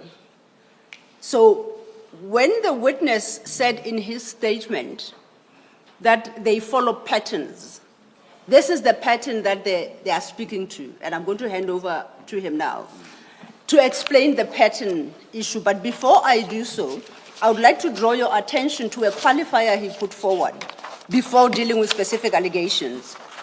And that's at 158. And it states, I request that each of the facts I articulate below be taken into proper context, being the developing pattern of cartel infiltration of policing and the criminal justice system in general in the country that is being established by available intelligence. Each fact on its own may admittedly not be conclusive, but I submit that in the context provided, each supports, at the very least, a call for further and deeper interrogations and investigations. So as the various pieces come together, there'll be a better appreciation of the facts that he's testifying to now, because they are part of what he contends, or they contend, the police, is a developing pattern. But if you had not reached the part that you say you are going to direct the witness to, I prefer that you should not jump there. Okay. Get back to where you were and just go on with the. Okay, then we will flag it when we get to that part. Yes. I will make sure that the witness deals, connects what it now at page 96 back to this conversation to conclude the point. Thank you, Chair. You. I'll approach it that way.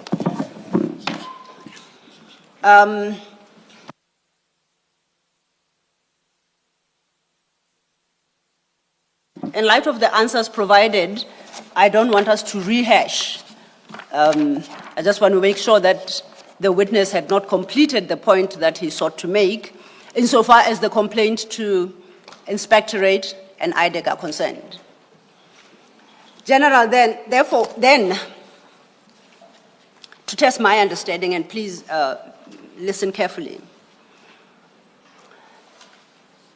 and I will pick up on what the chair said, and I do so quite mindful of the fact that the chair did qualify his comment to say it's early days, with reference to quote-unquote and non-complaint. So I want to inquire from the witness the nature of the actual complaint insofar as what we've been discussing is concerned. We know that Mr. Adams' complaint, or non-complaint, however it can be defined, triggered two separate investigative processes into the conduct of the police. Is that your case? That is correct. What is wrong with correct. that? What is wrong with that? Commissioner, when you, as we investigate, as I said before, that we get an evidence of something and we try and connect this with something else, and you start seeing a different picture. Mr. Adam, despite the fact that he leveled these complaints against these individuals at crime intelligence on the 29th and the 31st of October, respectively, in two different police stations, two different provinces, the following day, then he sends a complaint to the minister. The outcome of that complaint seems to not resolve or address what they want to achieve, or what he wants to achieve. In that, the National Commissioner's Office, the Inspectorate in the police, through the National Commissioner's Office, is asking for additional, number of days, which is another 10 days. The minister receives this, and he acknowledged this on the 8th of November. 2 days later, Mr. Adams sends another email, now with a different content, Same complaint, but now he believes this time around. He's talking to what the National Commission has done, but yet he has not been able to engage with the inspectorate. So I don't know how is he privy to the National Commission's report that is directed to the minister.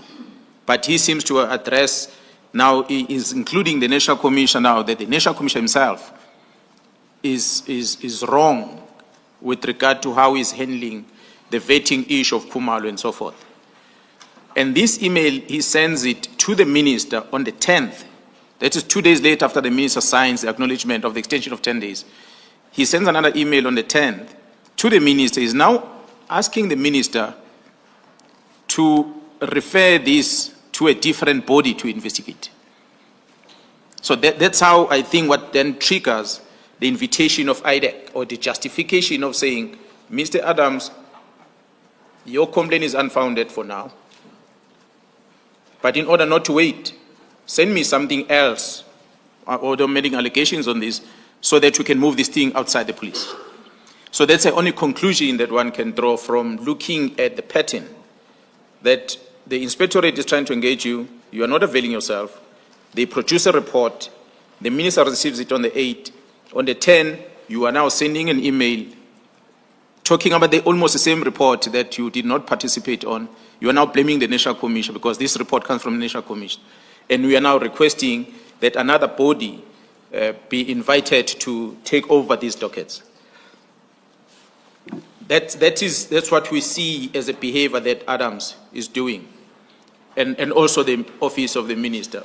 Commissioners, maybe if I also take you back a bit, my apologies, that when inspectorate conduct this investigation, General Jacobs, besides having the expertise within inspectorate to be able to read the case dockets, because they are detectives themselves within, they are qualified, but he refers this complaint to legal services of the South African Police Service in order to get their opinion from an independent body that is legal services, who are people that are admitted advocates that are sitting in that division. The inspectorate wrote back to legal services, wrote back to inspectorate on the same complaint, and you'll see it on the annexure 293. Page 293. On page 293, I beg your pardon. On same annexure 15. Yes.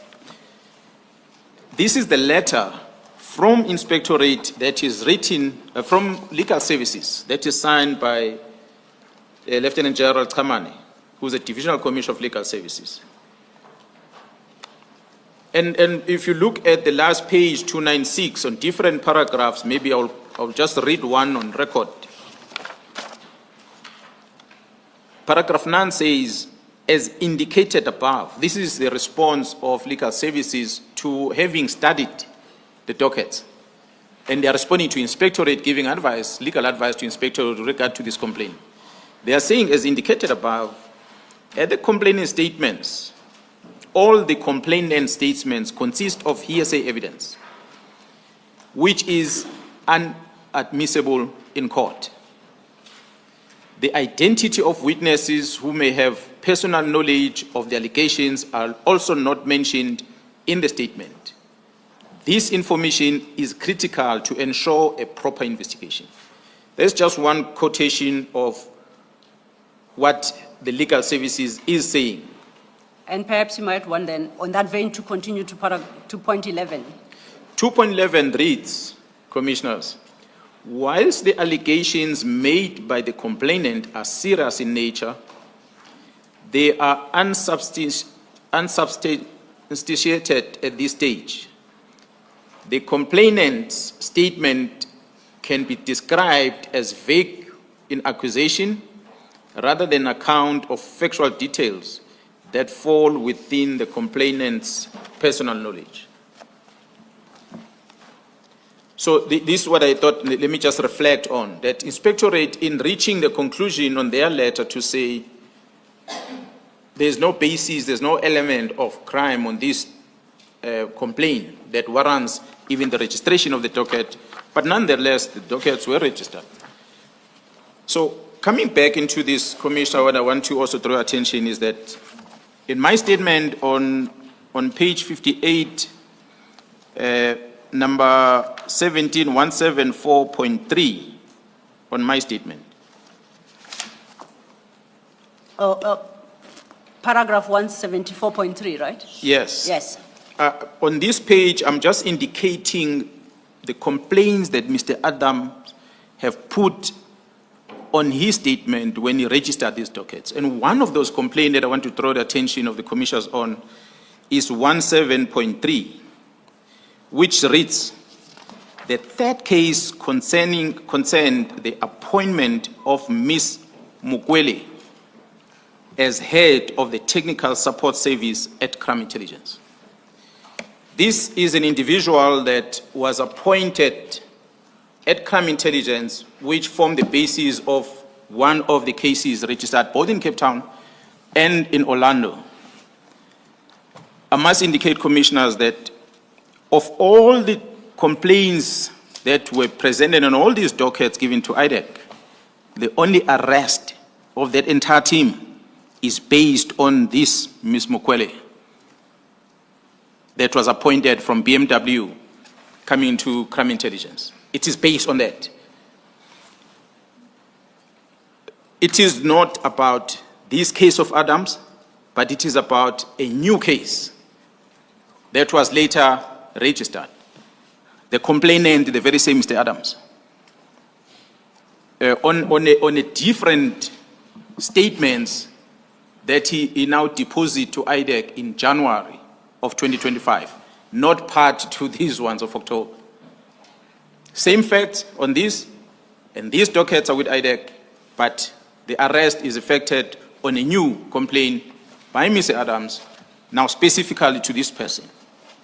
So it is why we are saying this is a strategy employed to make sure, Special Commissioner Khumalo, that, as I kept on referencing, there's one central figure here, or there's one problem that needs to be fixed.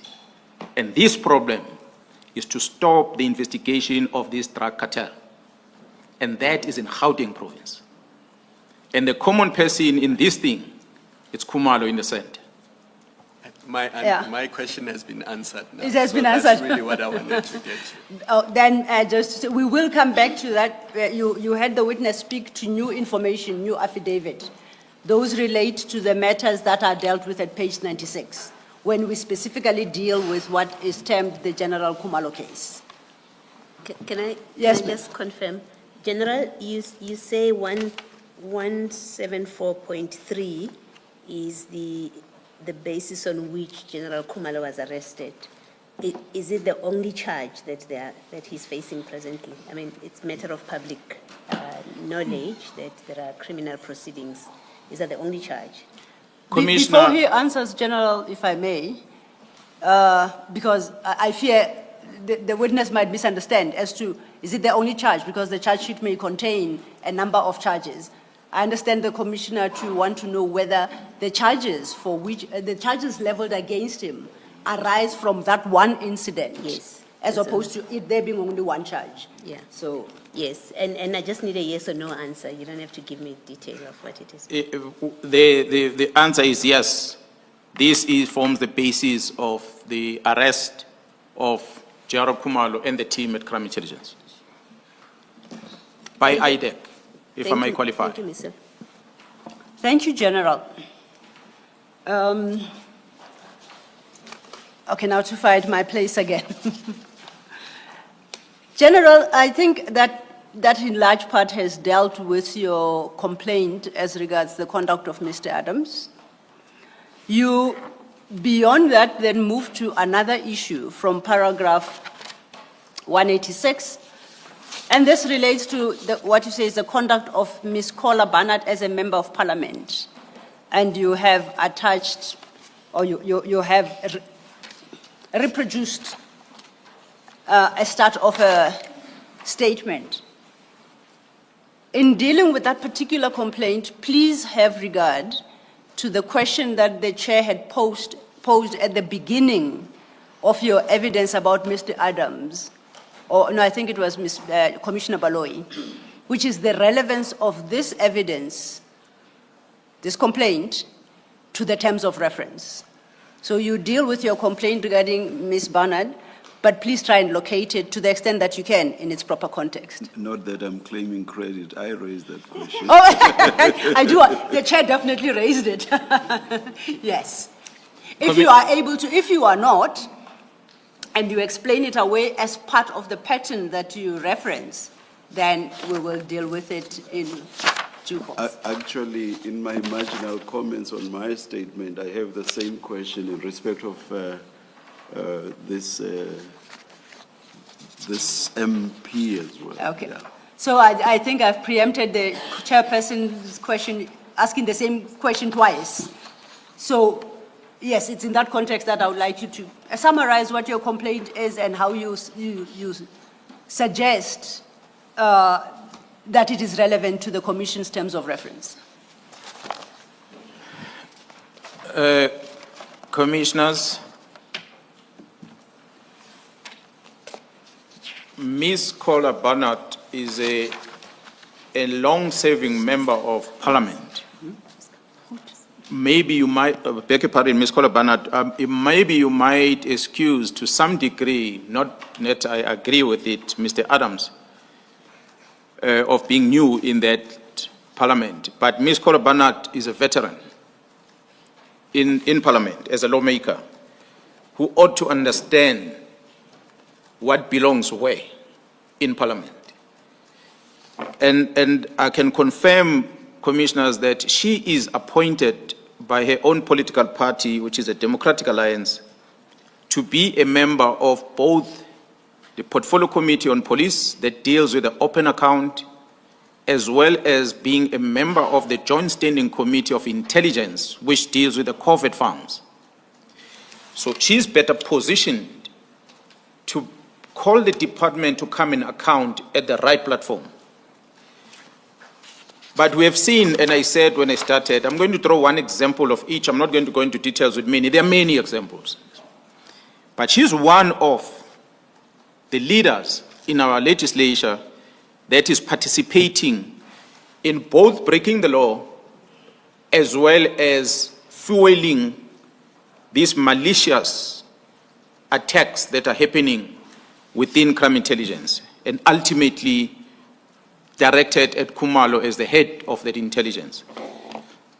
I said she is a member of Joint Standing Committee of Intelligence. So what I put here on as an example on page 61 under paragraph 186 is a statement that she released in her capacity as a member of the Democratic Alliance, which I'm going to quote these two paragraphs, Commissioners, on record.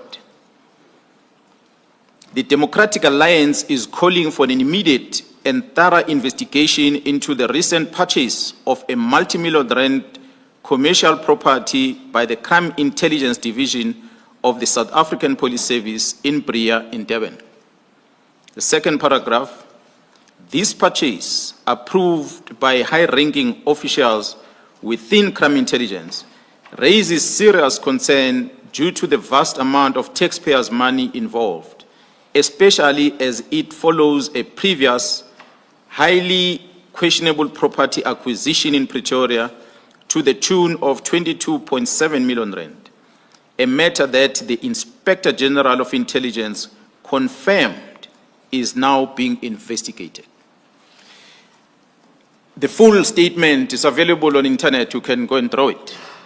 It comes from Ms. Kola Barnard.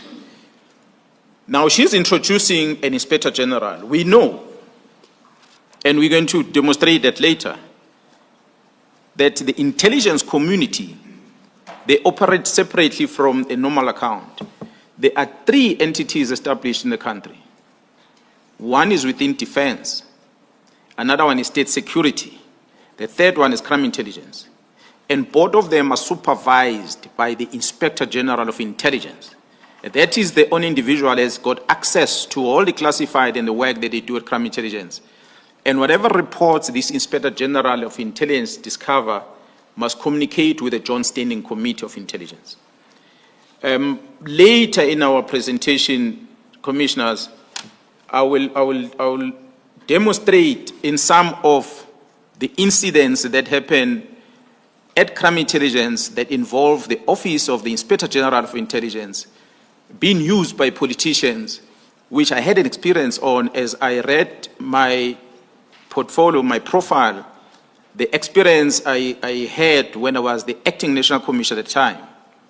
We will indicate that because in trying to address the issues at crime intelligence and the political involvement, back in 2011, I deposited an affidavit at the Zondo Commission.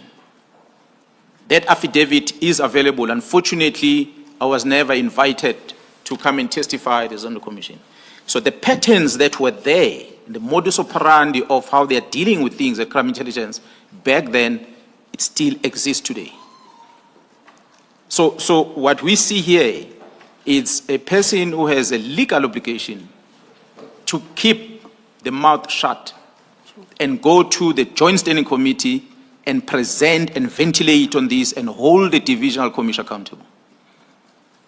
But she does not use that platform. She goes publicly and discloses this. The risk of this, commissioners, is that it forces the members that are within crime intelligence in the public space to defend themselves by divulging all the secrets of the states that they are aware of, the irregularities within crime intelligence that ranges from the police to the political parties, which the members are not supposed to, according to their vetting and their classification of that information.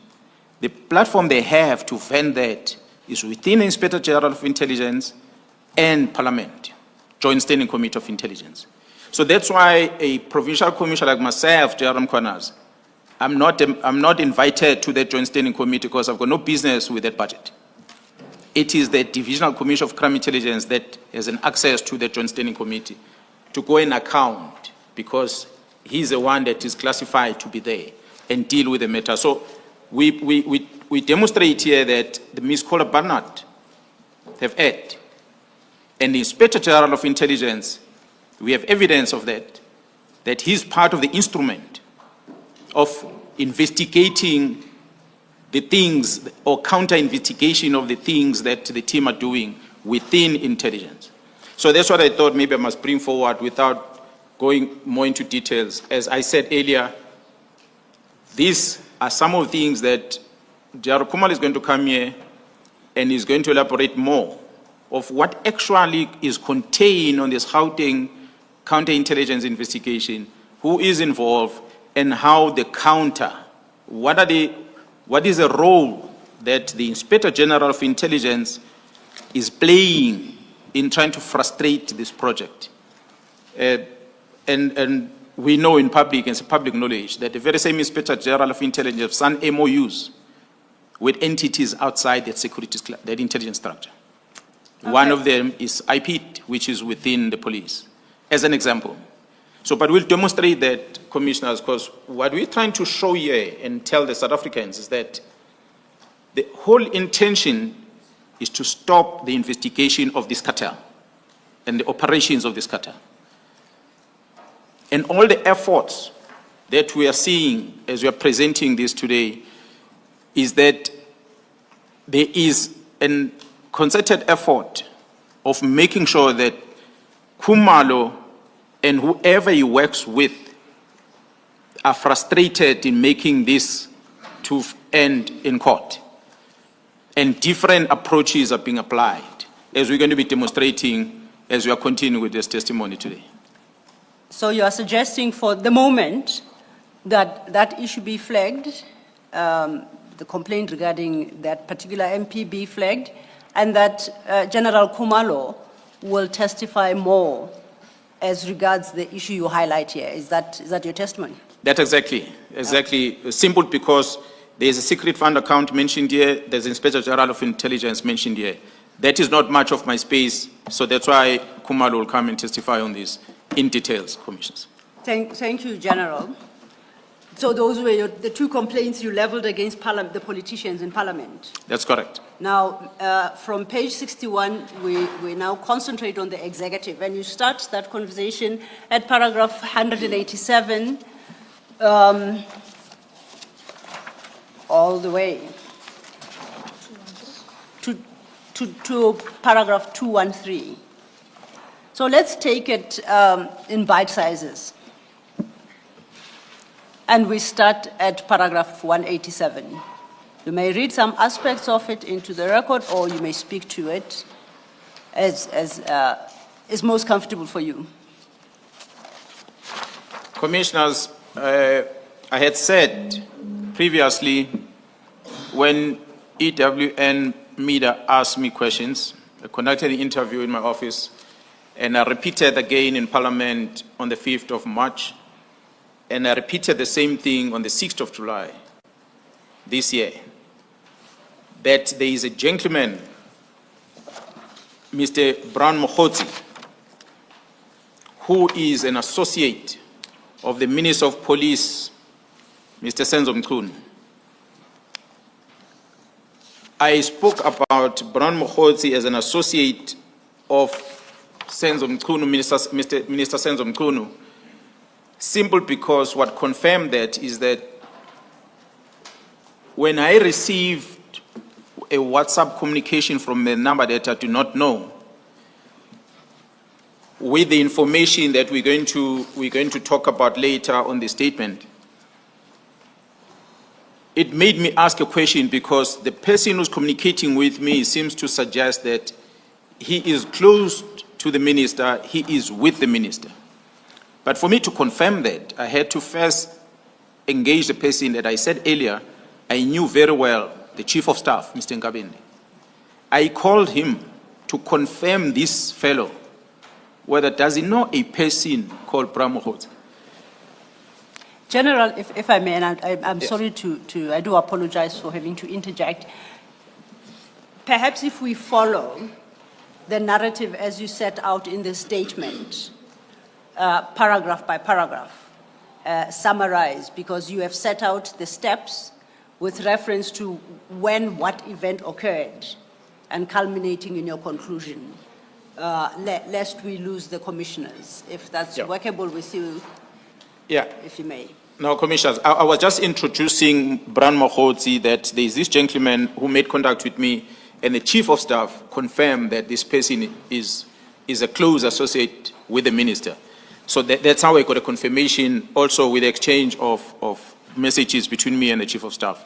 So that's when I got to be comfortable that this person is speaking because he knows things that are happening at the office of the minister. When Commissioners, on the same paragraph 187, but second page 62,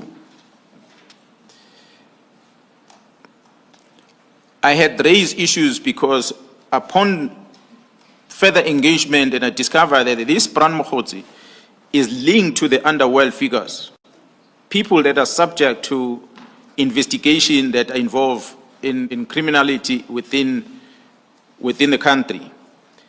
And this person is close to the minister. So when we appeared before the portfolio committee and I mentioned this Mkhwanazi, the minister on the record in Parliament, he denied knowing this person on record. But later, in a private conversation that the minister had on the 30th of March, he acknowledged that he knows this person as his comrade. Commissioners, I'm not good in English. I don't know what's the definition of comrade and what's the definition of associate. I use the word associate. And he denied the associate, but he confirmed a comrade. I'm not the associate, but I'm a comrade. So, And this was a private conversation between whom? between the minister and one lady, K. That's a conversation that, fortunately, that lady recorded the conversation.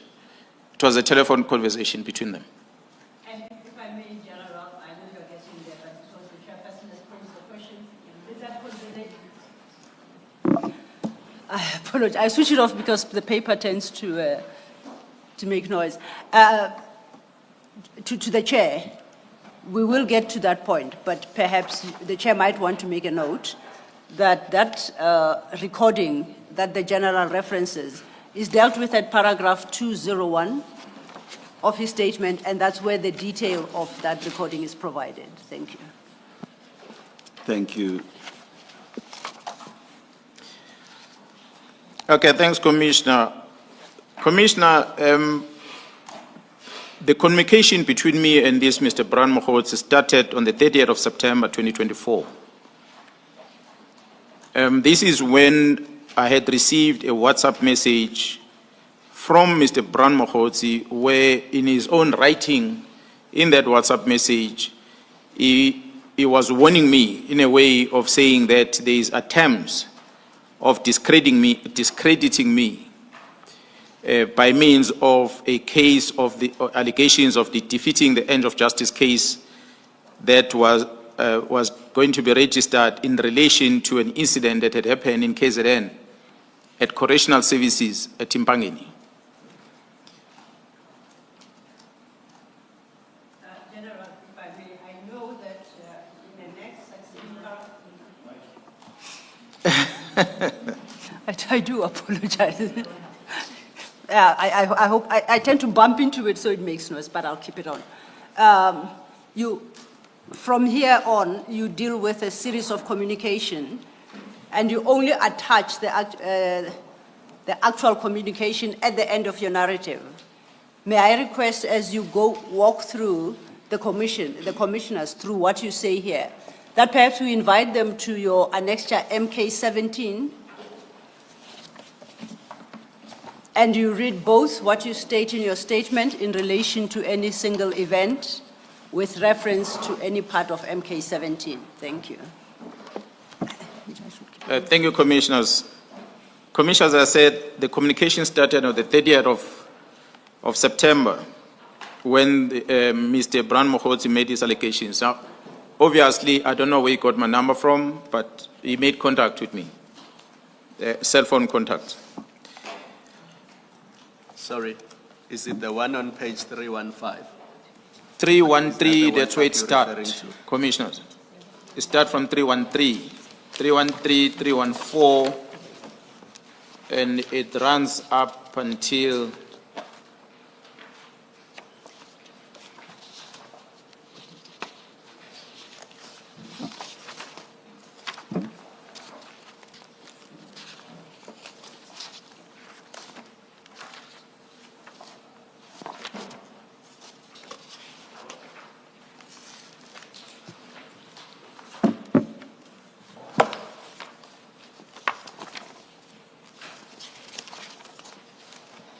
I think the entire annexure, Commissioner, which ends at 320.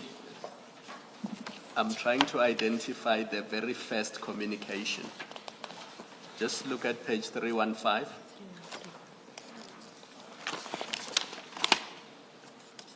Yes, Is Commissioner. that the very first WhatsApp you received from Yeah, Mr. that's the first one. Yeah, I'm sorry with the order Yes. because it got dates. Yes, it's on Yes, 315. That's correct. Yeah.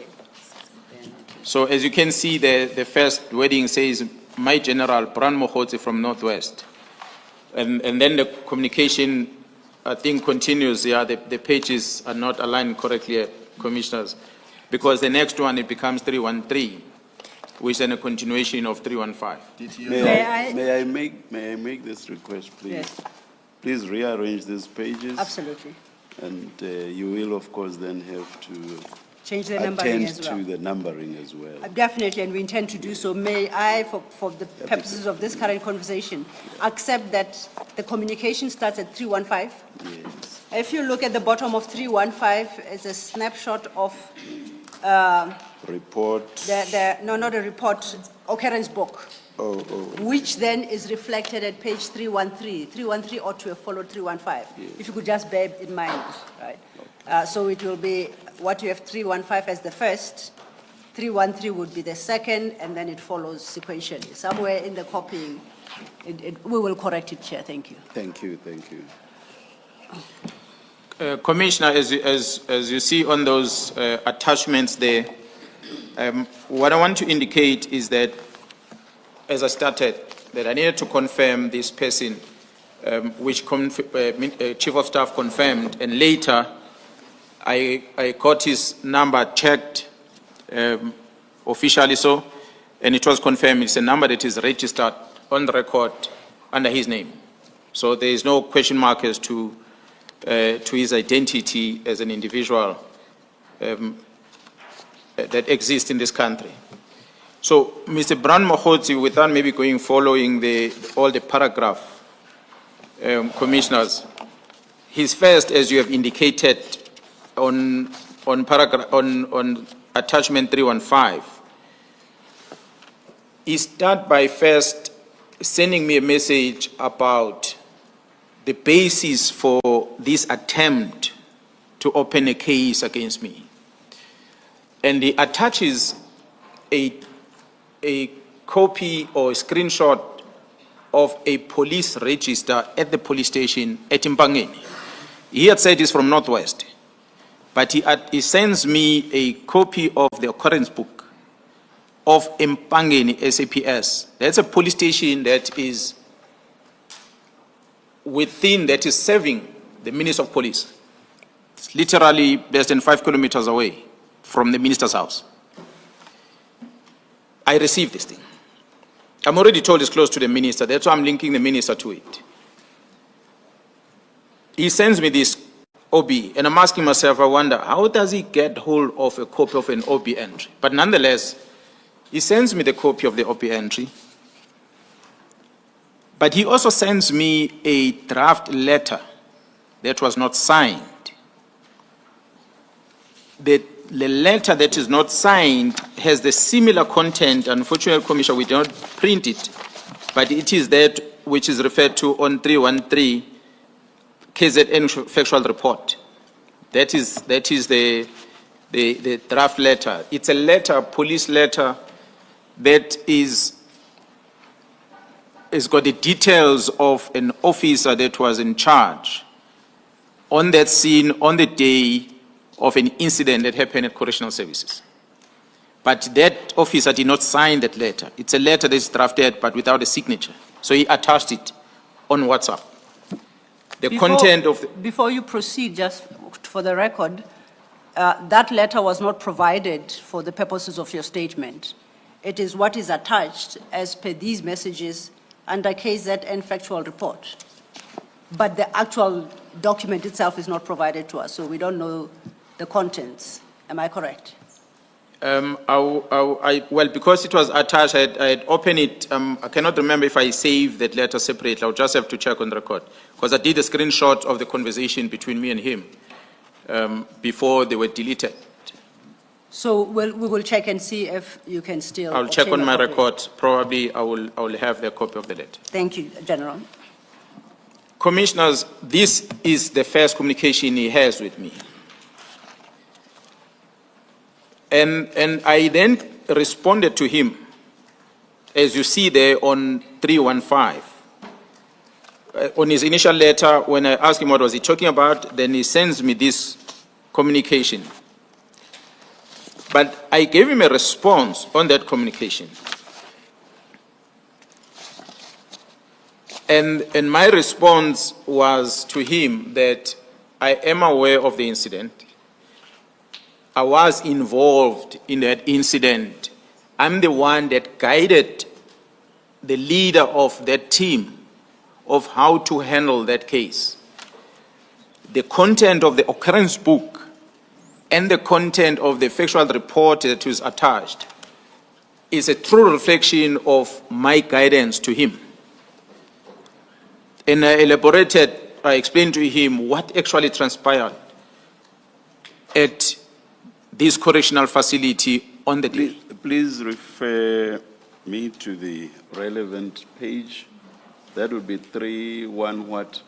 Your response to him. Because yeah, the sequence is confusing as was indicated earlier. Commissioner, I'm going to have to align these attachments here because I think indeed they are confusing. If the Commissioner agree, allow me. Can we take a 3 or 5 minutes, and then you just rearrange this. We just Please, rearrange please, and we'll please. renumber. Because, for example, I'm looking, that was a State House, blah, blah, and I have no idea We shall do so. Thank you, Chair. Thanks for the opportunity. how that. Not unless Commissioner wants to break, but it doesn't take me long to get to the right page on my response. It's just the sequence of them, because I know that. That's why I was asking you to take me to the relevant page, because I didn't see where your response is, for example, General. 318. 318. Is that, so is it your response that starts, that was a State House which is within DCS premises? That's correct. Does your response start exactly there? Commissioner, I don't think it starts there. It could be that maybe not all the attachment that we put Does in. it start at the bottom of 319?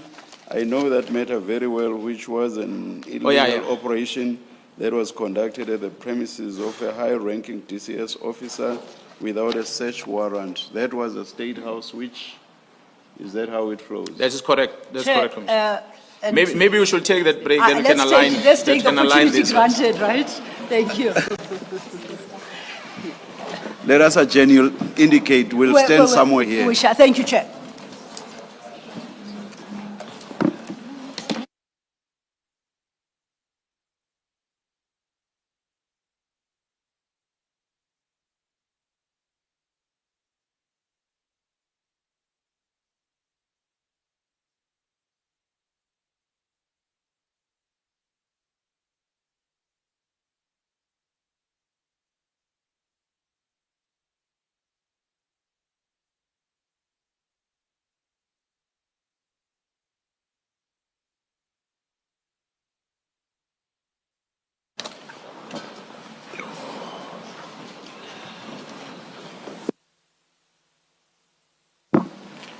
Thank you, Chair, for the opportunity.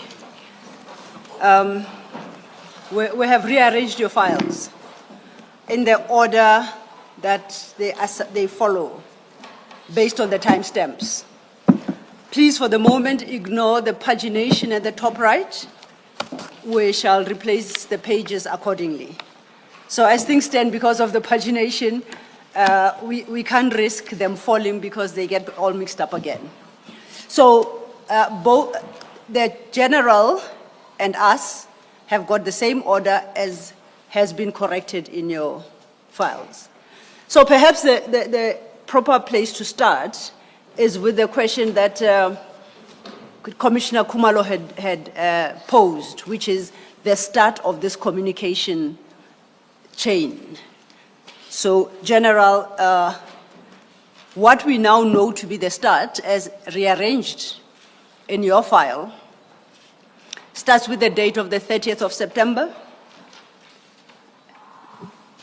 Commissioners, I must first apologize, Senior Counsel, I must also apologize to you, because what I notice is that, Commissioners, or what I have as a screenshot of the conversation between me and Mr. Brown, I did not print everything. Even after the rearrangement, there are some missing 2 or 3. No, I'll share with Commissioner Khumalo. Mine is still wrong. Doesn't matter. Let's go on. The Secretary, you can do it for tomorrow morning. Sorry, General. Yeah, we can continue. We will share. Thank you, Chair. Quite distressing, but I do apologize. So General, you say the pack as you provided us is missing some.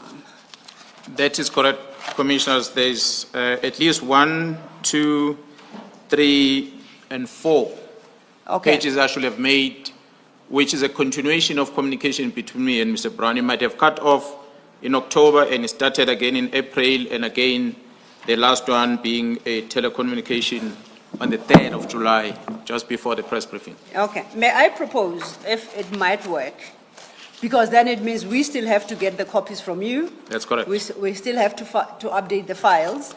Perhaps we leave the issue of Mr. Mkhwanazi in its entirety for now, because it hangs on the communication that was had. No, we can share. Let's go ahead. I will- No, no, the Oh, point, the sorry, point, sorry. the, the point the general makes oh. is even rearranged. Okay. He didn't give us everything. Oh, I So hear there's some communication that is missing from the packs that we all have. Oh. Now, the question is whether or not his evidence will follow Okay. sequentially when he has, what he has on the screen that we don't have on the file. So I was suggesting that because he's dealing with different people, that we perhaps file the Mr. Mkhwanazi issue till tomorrow morning, and overnight we correct this, but then we deal with the next one. Thank you, thank you. Would that disrupt you, the flow of your testimony, Mr. Mkhwanazi?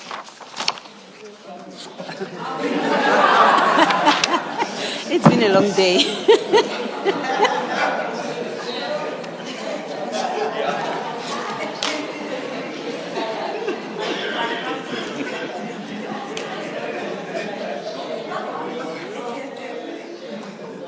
Apologies, Chair, and apologies to Mr. Mkhwanazi. Apologies, General, for calling you by wrong name. But I think the Chair, you had confirmed that we can park this issue. We will Yes. revert to it tomorrow. Yes, yes, yes. And mine was to check whether that would work with General Mkhwanazi, if we did as I proposed, General. So, and if you agree with me, that then would lead us to page 75, under political interference. Would it be okay if we jumped this part regarding Mr. Mkhwanazi and we update all your communication with him? We will come deal with it first thing in the morning, but in the meantime, we can move on to deal with the next person. No, I'm okay with that, Commissioners. Oh, actually, I'm informed, I jumped some. We deal with law enforcement at 68. I was ahead of myself. We deal with Mr. Mkhwanazi, if you recall, General, in the context of dealing with the executive. You start that part at page 61, paragraph 187, where you deal with Minister Mkhunu. You then lead on to your WhatsApp conversations with Mr. Mkhwanazi. And I'm saying that entire conversation we park for today, and we move on to your next issue, which is now dealing with law enforcement agencies, starting from page 68, and we will come back to the issue of Mr. Mkhwanazi tomorrow. Would that work? That's correct. Okay. Chair, thank you for that indulgence. We will obtain the further documents from the General and update your files accordingly. Thank you. General, then let's turn to page 68 of your statement. And from page 68 to page 75, you deal with law enforcement agencies. And you reference two instances under that heading. In the order that you have dealt with them, could you please engage with the issues, starting from paragraph 214? Commissioners, as I said when I started yesterday, what I will present before this commission, it's an information that I have a personal knowledge of, which in the main was the political killings task team that I've already addressed. And some of the things I'm going to be presenting here, it's an information that was presented to me by the different disciplines in the police as they are engaging on the work that they do. Some of that information is what you're going to begin to see here, which information that will be confirmed by the very same people that were briefing me when they come before this commission with that evidence. For instance, I will talk about a report that is available, which I have seen, but I might not display it here. They are going to come with that report and show it to the commission, if that is okay. I just want to make sure the commission understand. so that as when I talk, it mustn't be the question of where is the evidence of this you're talking about. It could be the information that I'm told during the course of work, as in my capacity as a senior officer. Mind you, commissioners, that the 10 members that are members of the political killings task team are still in Gauteng, part of GCI Ops.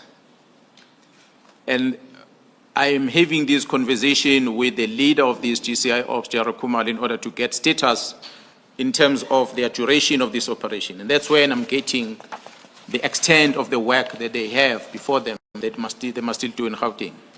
So one of those, as we're indicating how this criminality or the syndicates are operating, getting the individuals that are within the political setup as well as business that we're going to talk about later, maybe tomorrow. And there's also police officers that are part of this, or law enforcement officers. I might not talk about many examples that are out there. There are many cases. I'm going to start few. So one of them is this, what is sitting at 214, where I was indicating that the Mr. Matlala, Ket Matlala, Vusmus Ket Matlala, is one fellow that has been enjoying too much privilege from the law enforcement. And the typical example is that one of, or at least few of his vehicles, not talking about the number, but it's a couple of them, 4 or 5, the number will be confirmed through the report. His personal vehicles were registered by the Deputy Chief of Police at Guruleni, that is Major General Mkhwanazi.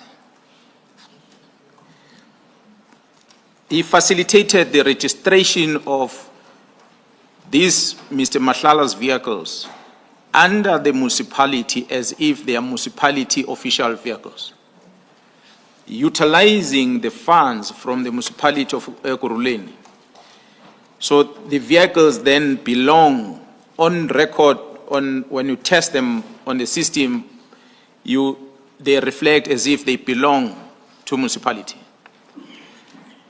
It did not end there, commissioners. He took these vehicles and he caused the municipality to take the blue lights that belongs to municipality. The blue lights are supposed to be for the law enforcement vehicles within municipality, and he fitted those blue lights in these vehicles. And these vehicles were then given to Mr. Ket Matlala. I must indicate, in terms of the Traffic Act, the only authorized bodies to be able to drive with blue light on the streets are law enforcement, which would include SAPS, the Metro Police, Traffic Police, as well as the military police of the defense. They are the only one authorized by law to make use of these blue lights. And even the utilization of the blue light is somehow regulated, that you cannot just willy-nilly use a blue light. So it's an emergency light, it's a warning light. But this was not only done by Matlala privately to the service provider, but it was done by law enforcement of Ekurhuleni. And to confirm this, there is a report that is available, because this complaint comes from the chief of this municipality. When he registered the complaint against this, told, according to his words, he was suspended because the principal at municipality did not want him to pursue this investigation against his junior. So he provided this information, and he brought this to the attention of his executive in municipality, city manager. It will appear that not much was done to the person that was responsible for this, despite the fact that the law was broken. So that's what I thought I must just indicate, covering mass lights starting from 214 up until the next page, where I'm indicating that the complaint from the chief of Metro Police at Ekurhuleni ended with IPID, the Independent Police Investigative Directorate, that are charged with the responsibility of investigating the criminality that is caused by the police in the line of their work.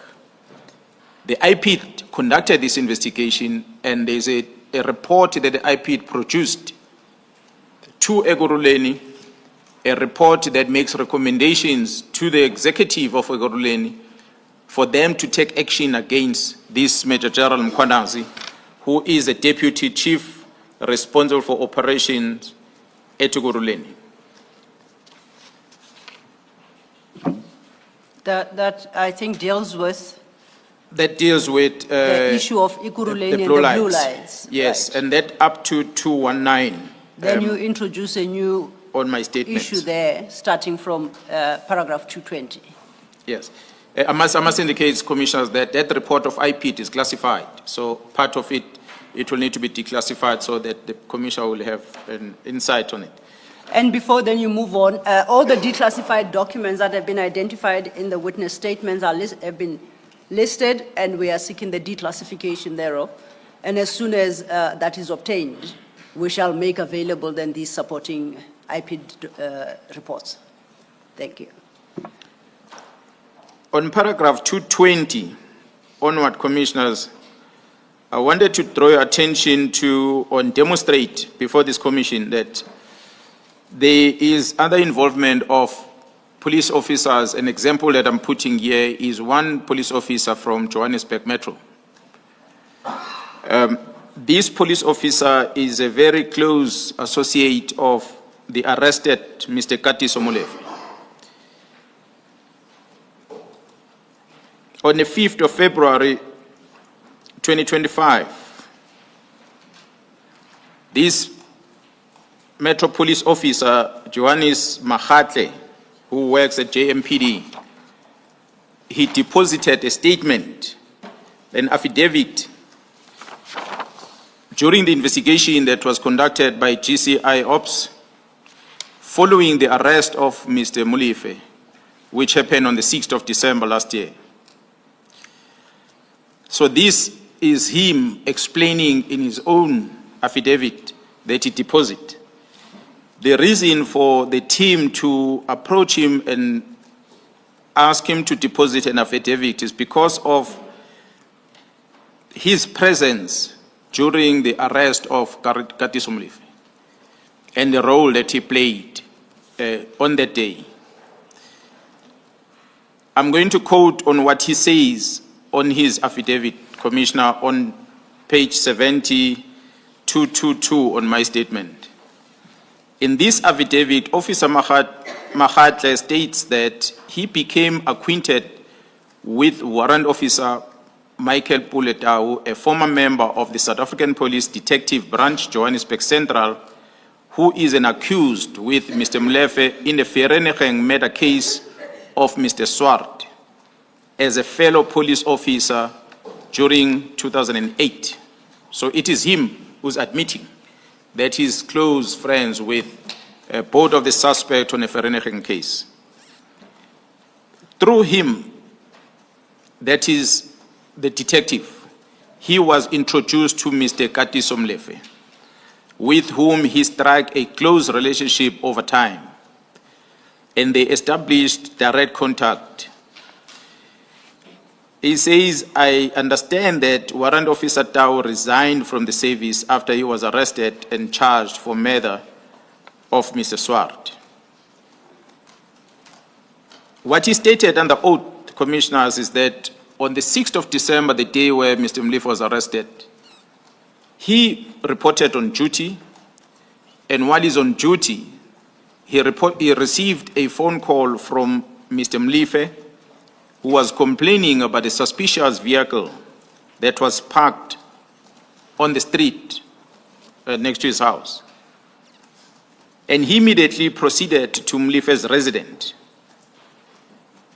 And he fetched Mr. Molefe, and they drove to the vehicle that Molefe was suspended, which means he transported Mr. Mlife with his own vehicles, not knowing whether it's a state vehicle he was using, or municipality vehicle, or his private vehicle. It doesn't indicate.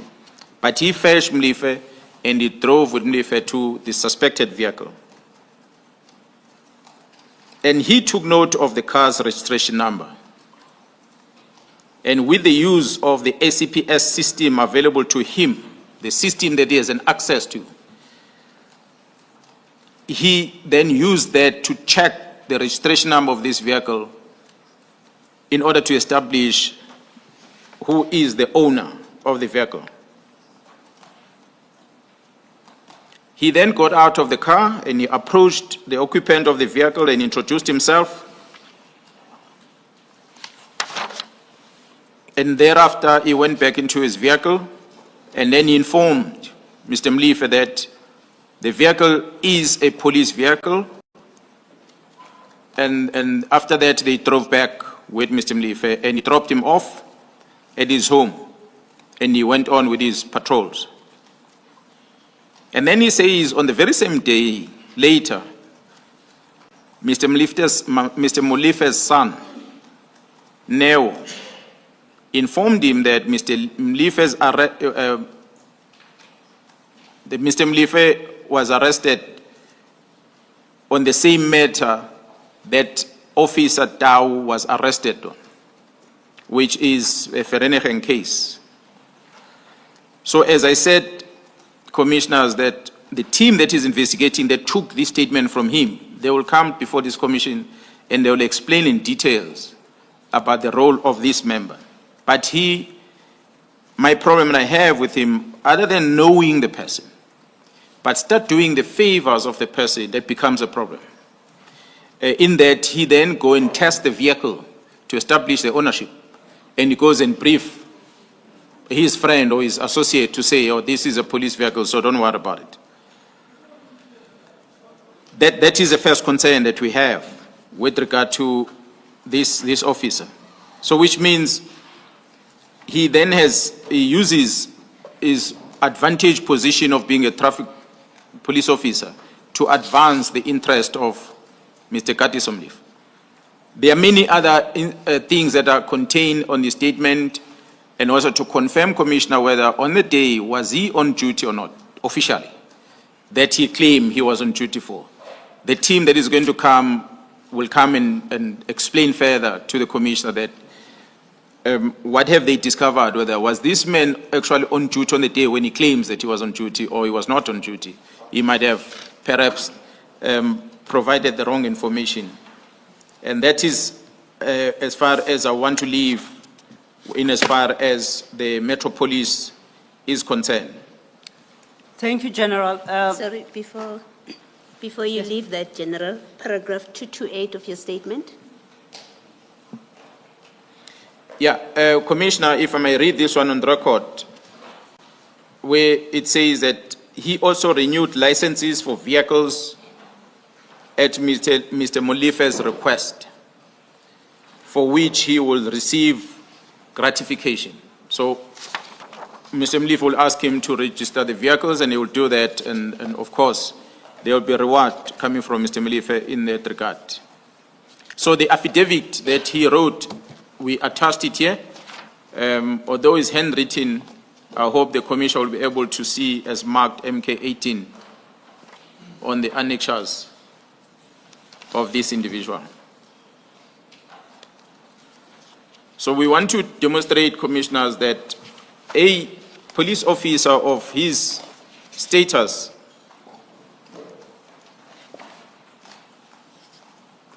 is indeed conducting himself in an unprofessional manner, and the unlawful conduct of abusing the state resources as well as his position as a police officer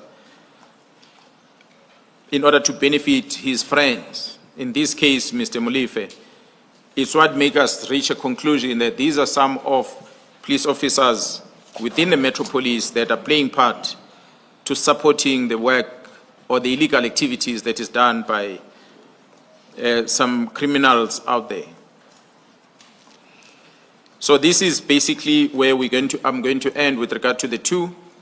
I must indicate, as I said, there are many other law enforcement officials that I did not necessarily include in the statement. Commissioners, you will recall, I had mentioned during the press briefing, and it is a public knowledge already, that in one instance, Mr. Ket Matlala was found with a cell phone inside prison, inside the correctional facilities. For obvious, he was not supposed to be in possession of such, and such a cell phone was facilitated by individuals within correctional service to get to him because they have access to it. But I must thank the Commissioner of Correctional Services, because on a day when we addressed the nation on the 6th of July, the Commissioner called me because after watching the address, he felt that he must send officials, the credible correctional service officials, to go and inspect this detained person, Ket Matlala, and to go and inspect his cell and search him. It is when they did that, on the direction of the Commissioner of Correctional Service, that they found the cell phone. So the Commissioner then contacted me directly, and he said he himself, as a senior officer within the criminal justice system, within law enforcement, he doesn't have much trust on what's happening now in this area. And he says, for sure, someone brought in this cell phone and facilitated for this cell phone to get to the suspect or the detained person inside. And I must make sure that I send someone I trust to go and fetch and collect this cell phone. So that's when the team, GCI Ops team, went to correctional facility and they collected that cell phone from Mr. Ket Matlala. And I'm not going to get into the details then what was extracted on the phone, but the mere fact that he had the phone inside the correctional facility, it then implicates some officials within the system.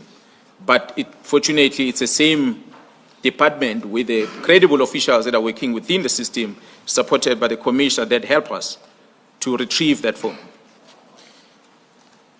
Thank you.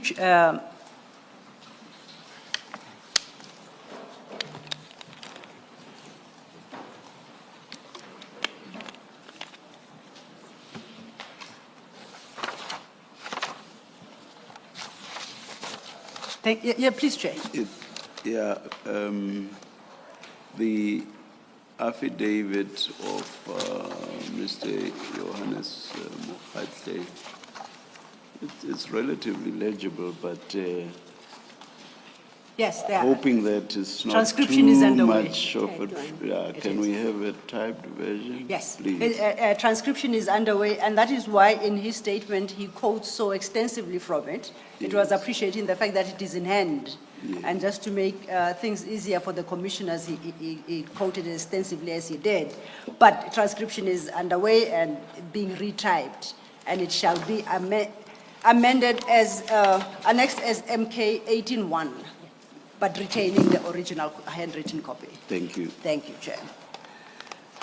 Thank you, General. That deals with your examples around law enforcement agencies.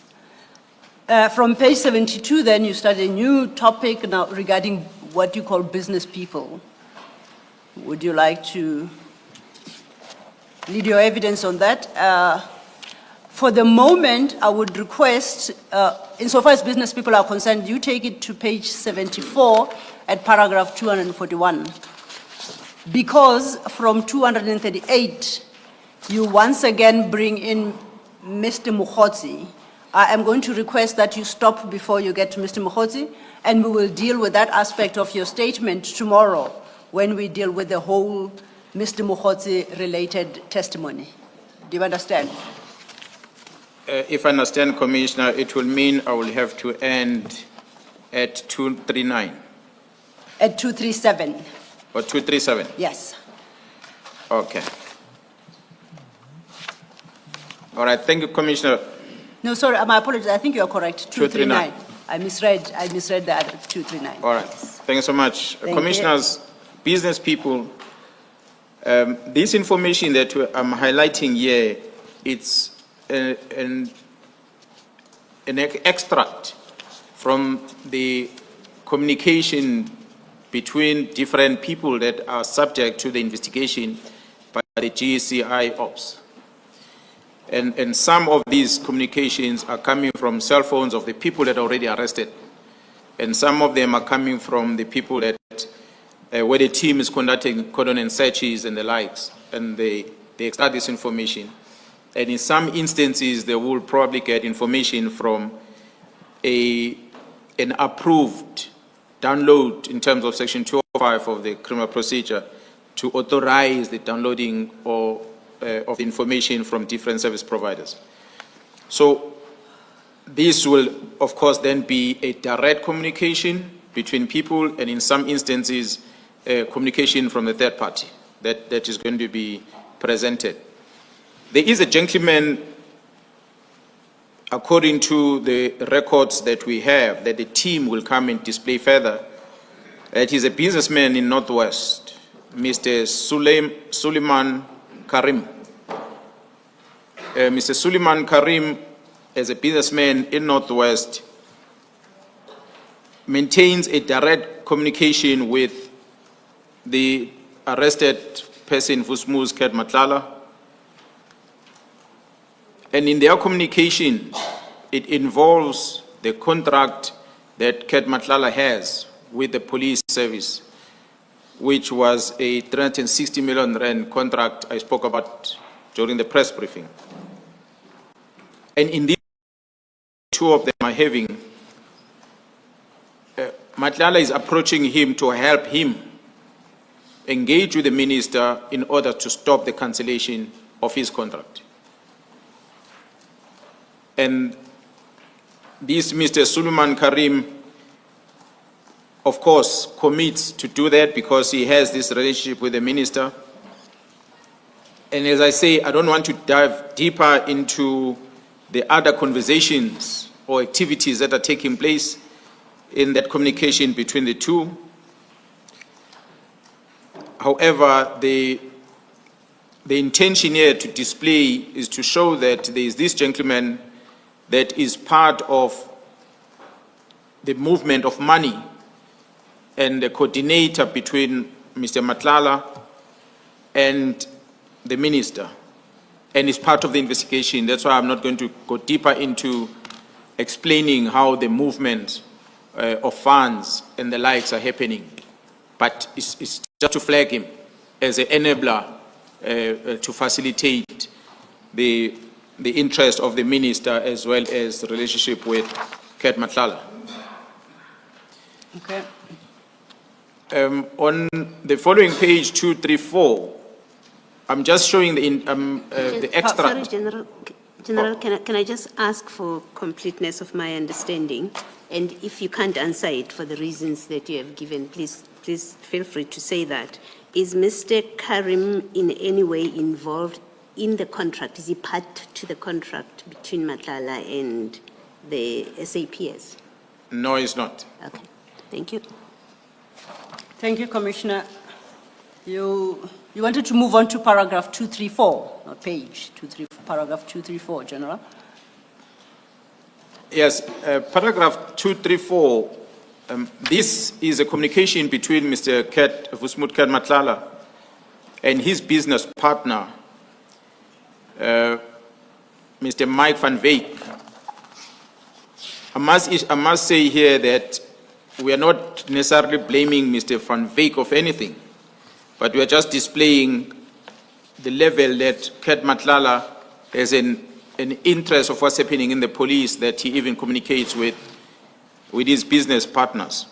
So the text that is extracted from Mr. Matlala's phone as he was communicating with Mr. van Wyk, it reads as follows: breaking news. NPA ID guns for National Police Rogue Unit. The NPA Investigative Directorate ID raids National Police Commissioner Fani Masimula and National Crime Intelligence Head Lieutenant General Kumalo's office after serving them with notices of arrest. This comes after an investigation lodged by the Parliament Portfolio Committee. The National Police Commissioner General Masimula appeared weak and shaken when confronted by the ID. The ID had served him with arrest notice for 5 senior officers within Crime Intelligence Division, including its national head, General Kumalo.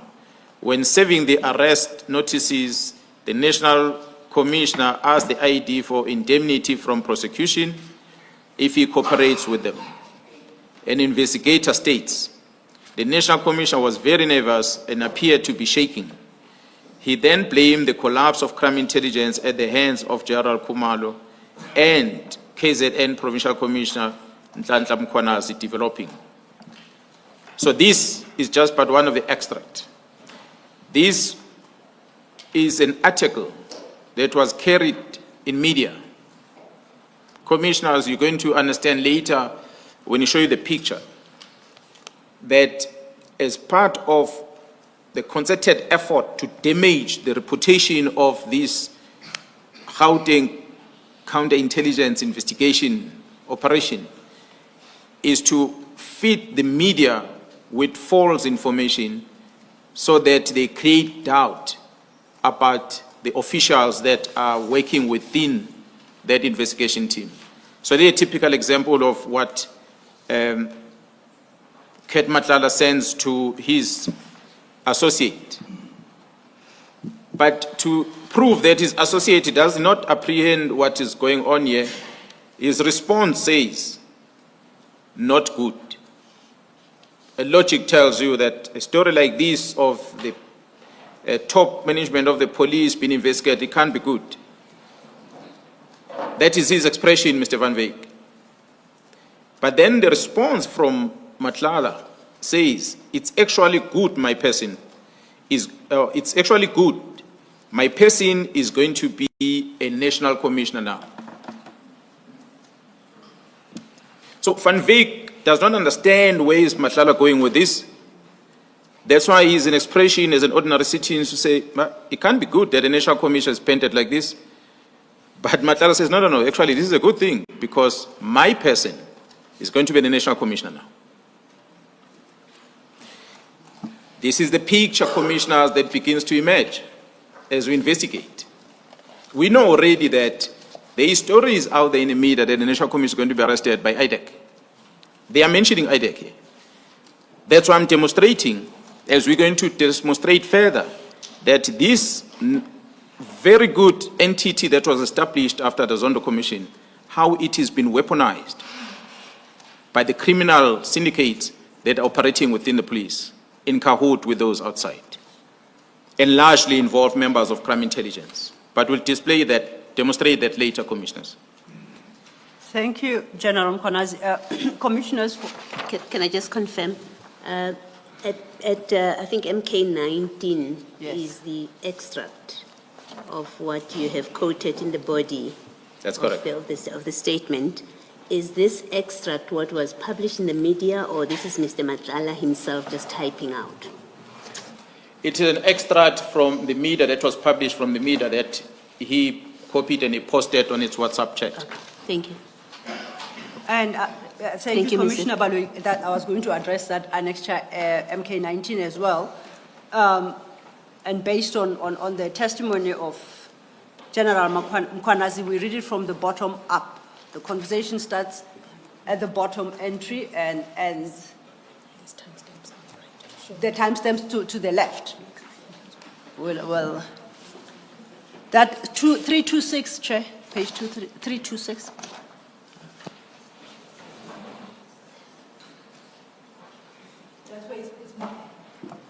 It's marked as an annexure, Commissioner.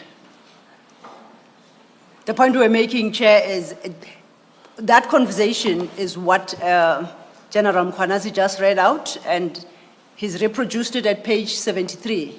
But if one had to go to that particular annexure, please read from the bottom and make your way up to the page. That's the order of the conversation. Thank you, General. I had requested that there are some other matters you deal with. Perhaps before you move on, General, if you do have the information, I know you are relying on others on this, but if you are able to, can you please explain the proximity between the minister and Mr. Karim, which would have caused Mr. Madlanga to ask Mr. Karim to intercede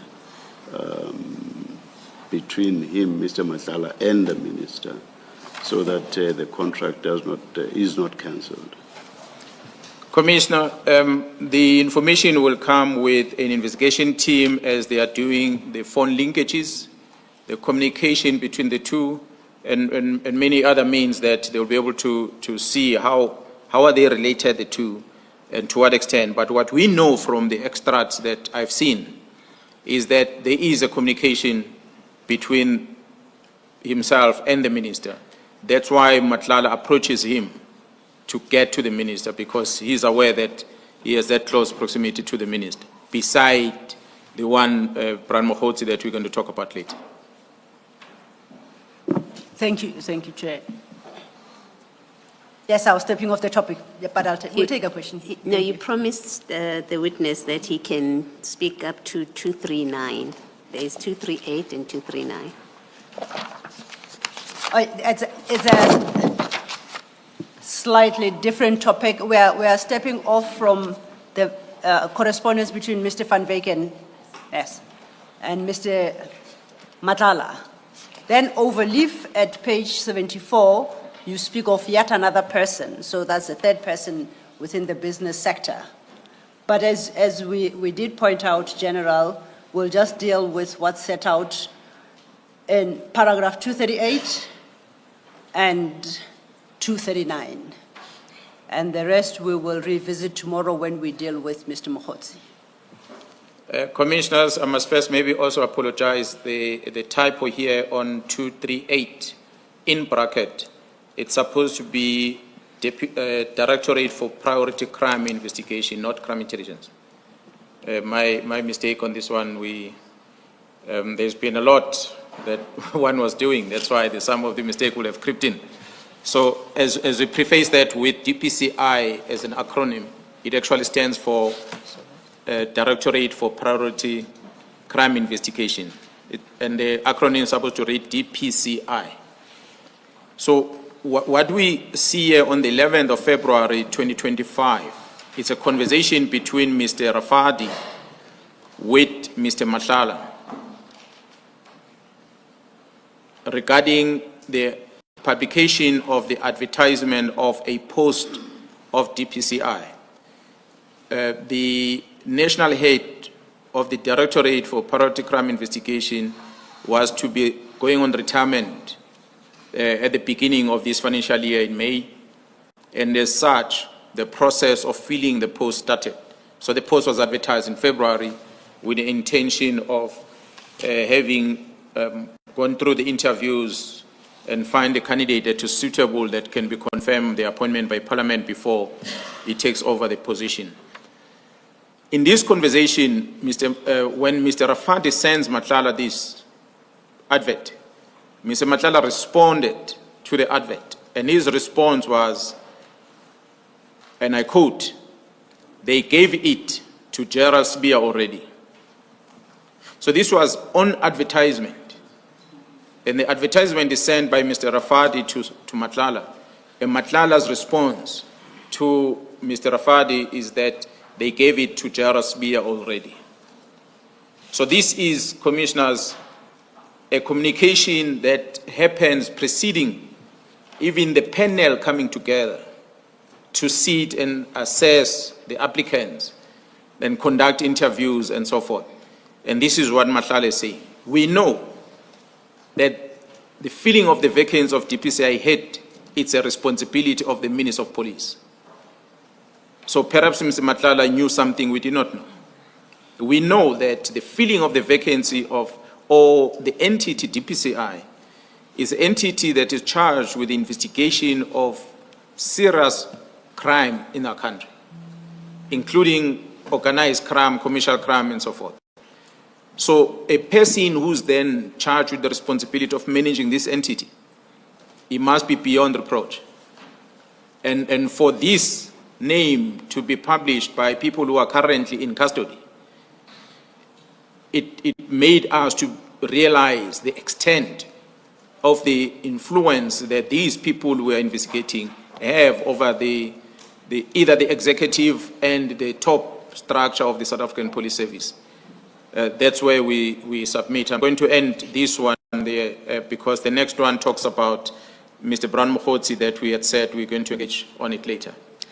Can I just, Sorry, Advocacy Law. Yeah, yes, Do we yes, have an Commissioner. annexure that accompanies? no, that paragraph doesn't have an 238? annexure. That doesn't have an annexure. So where do we get that date of 11 February 2025? The witness will explain.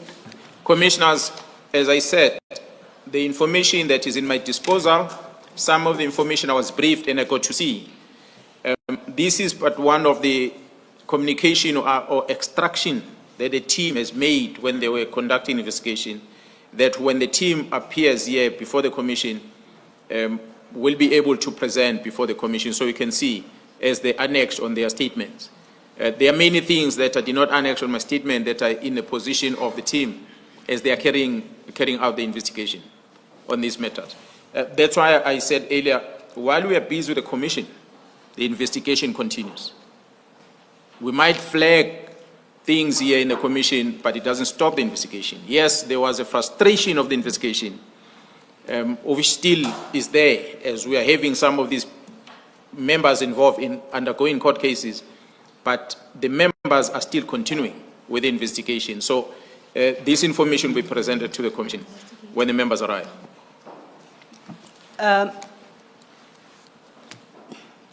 Well, I had two questions for you on that score, General. You deal with this aspect under the heading business people. My question is, and because that part of your statement doesn't indicate who's Mr. Rafadi.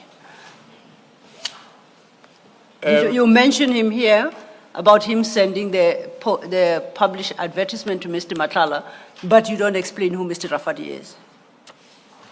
Yeah, Commissioner, I did not want to put the full details of Mr. Rafadi avoiding litigations, Okay. but in camera, the details will be provided so that the commission get to know who the person is, but he is a business person. Okay.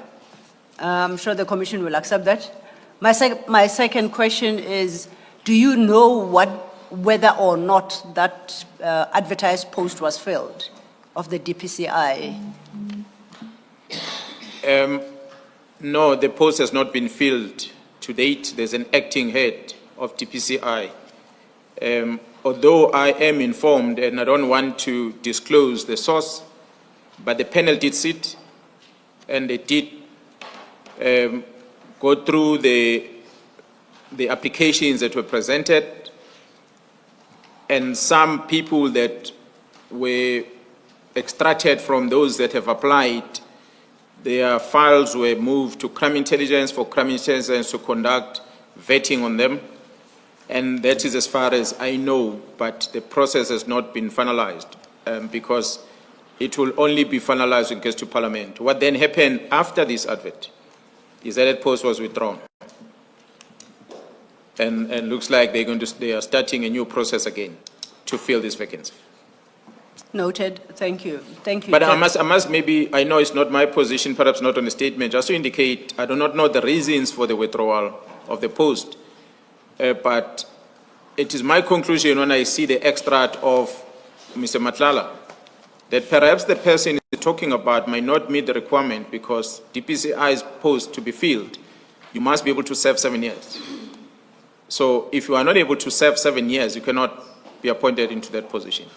I'm not saying that is a reason, but I'm reliably informed that that influence partly to why this post could not be filled. Noted. Thank you, General. That, because we are jumping that portion dealing with Mr. Mkhwanazi, that would lead us to the next sub-item, which is dealing now with political interference. I note that the time now is Yes. 5 to 4. Do we want to start that new topic now? It won't be done in 5 minutes, so Should if it's more we comfortable. not rather start tomorrow then? We're happy to, Chair. All right. Thank you. But otherwise, if you wanted to proceed. No, I would no, no, say if I- We will it will stand down there. adjourn at this stage and we'll resume at 9:30 tomorrow morning. Thank you, Chair. Let's adjourn.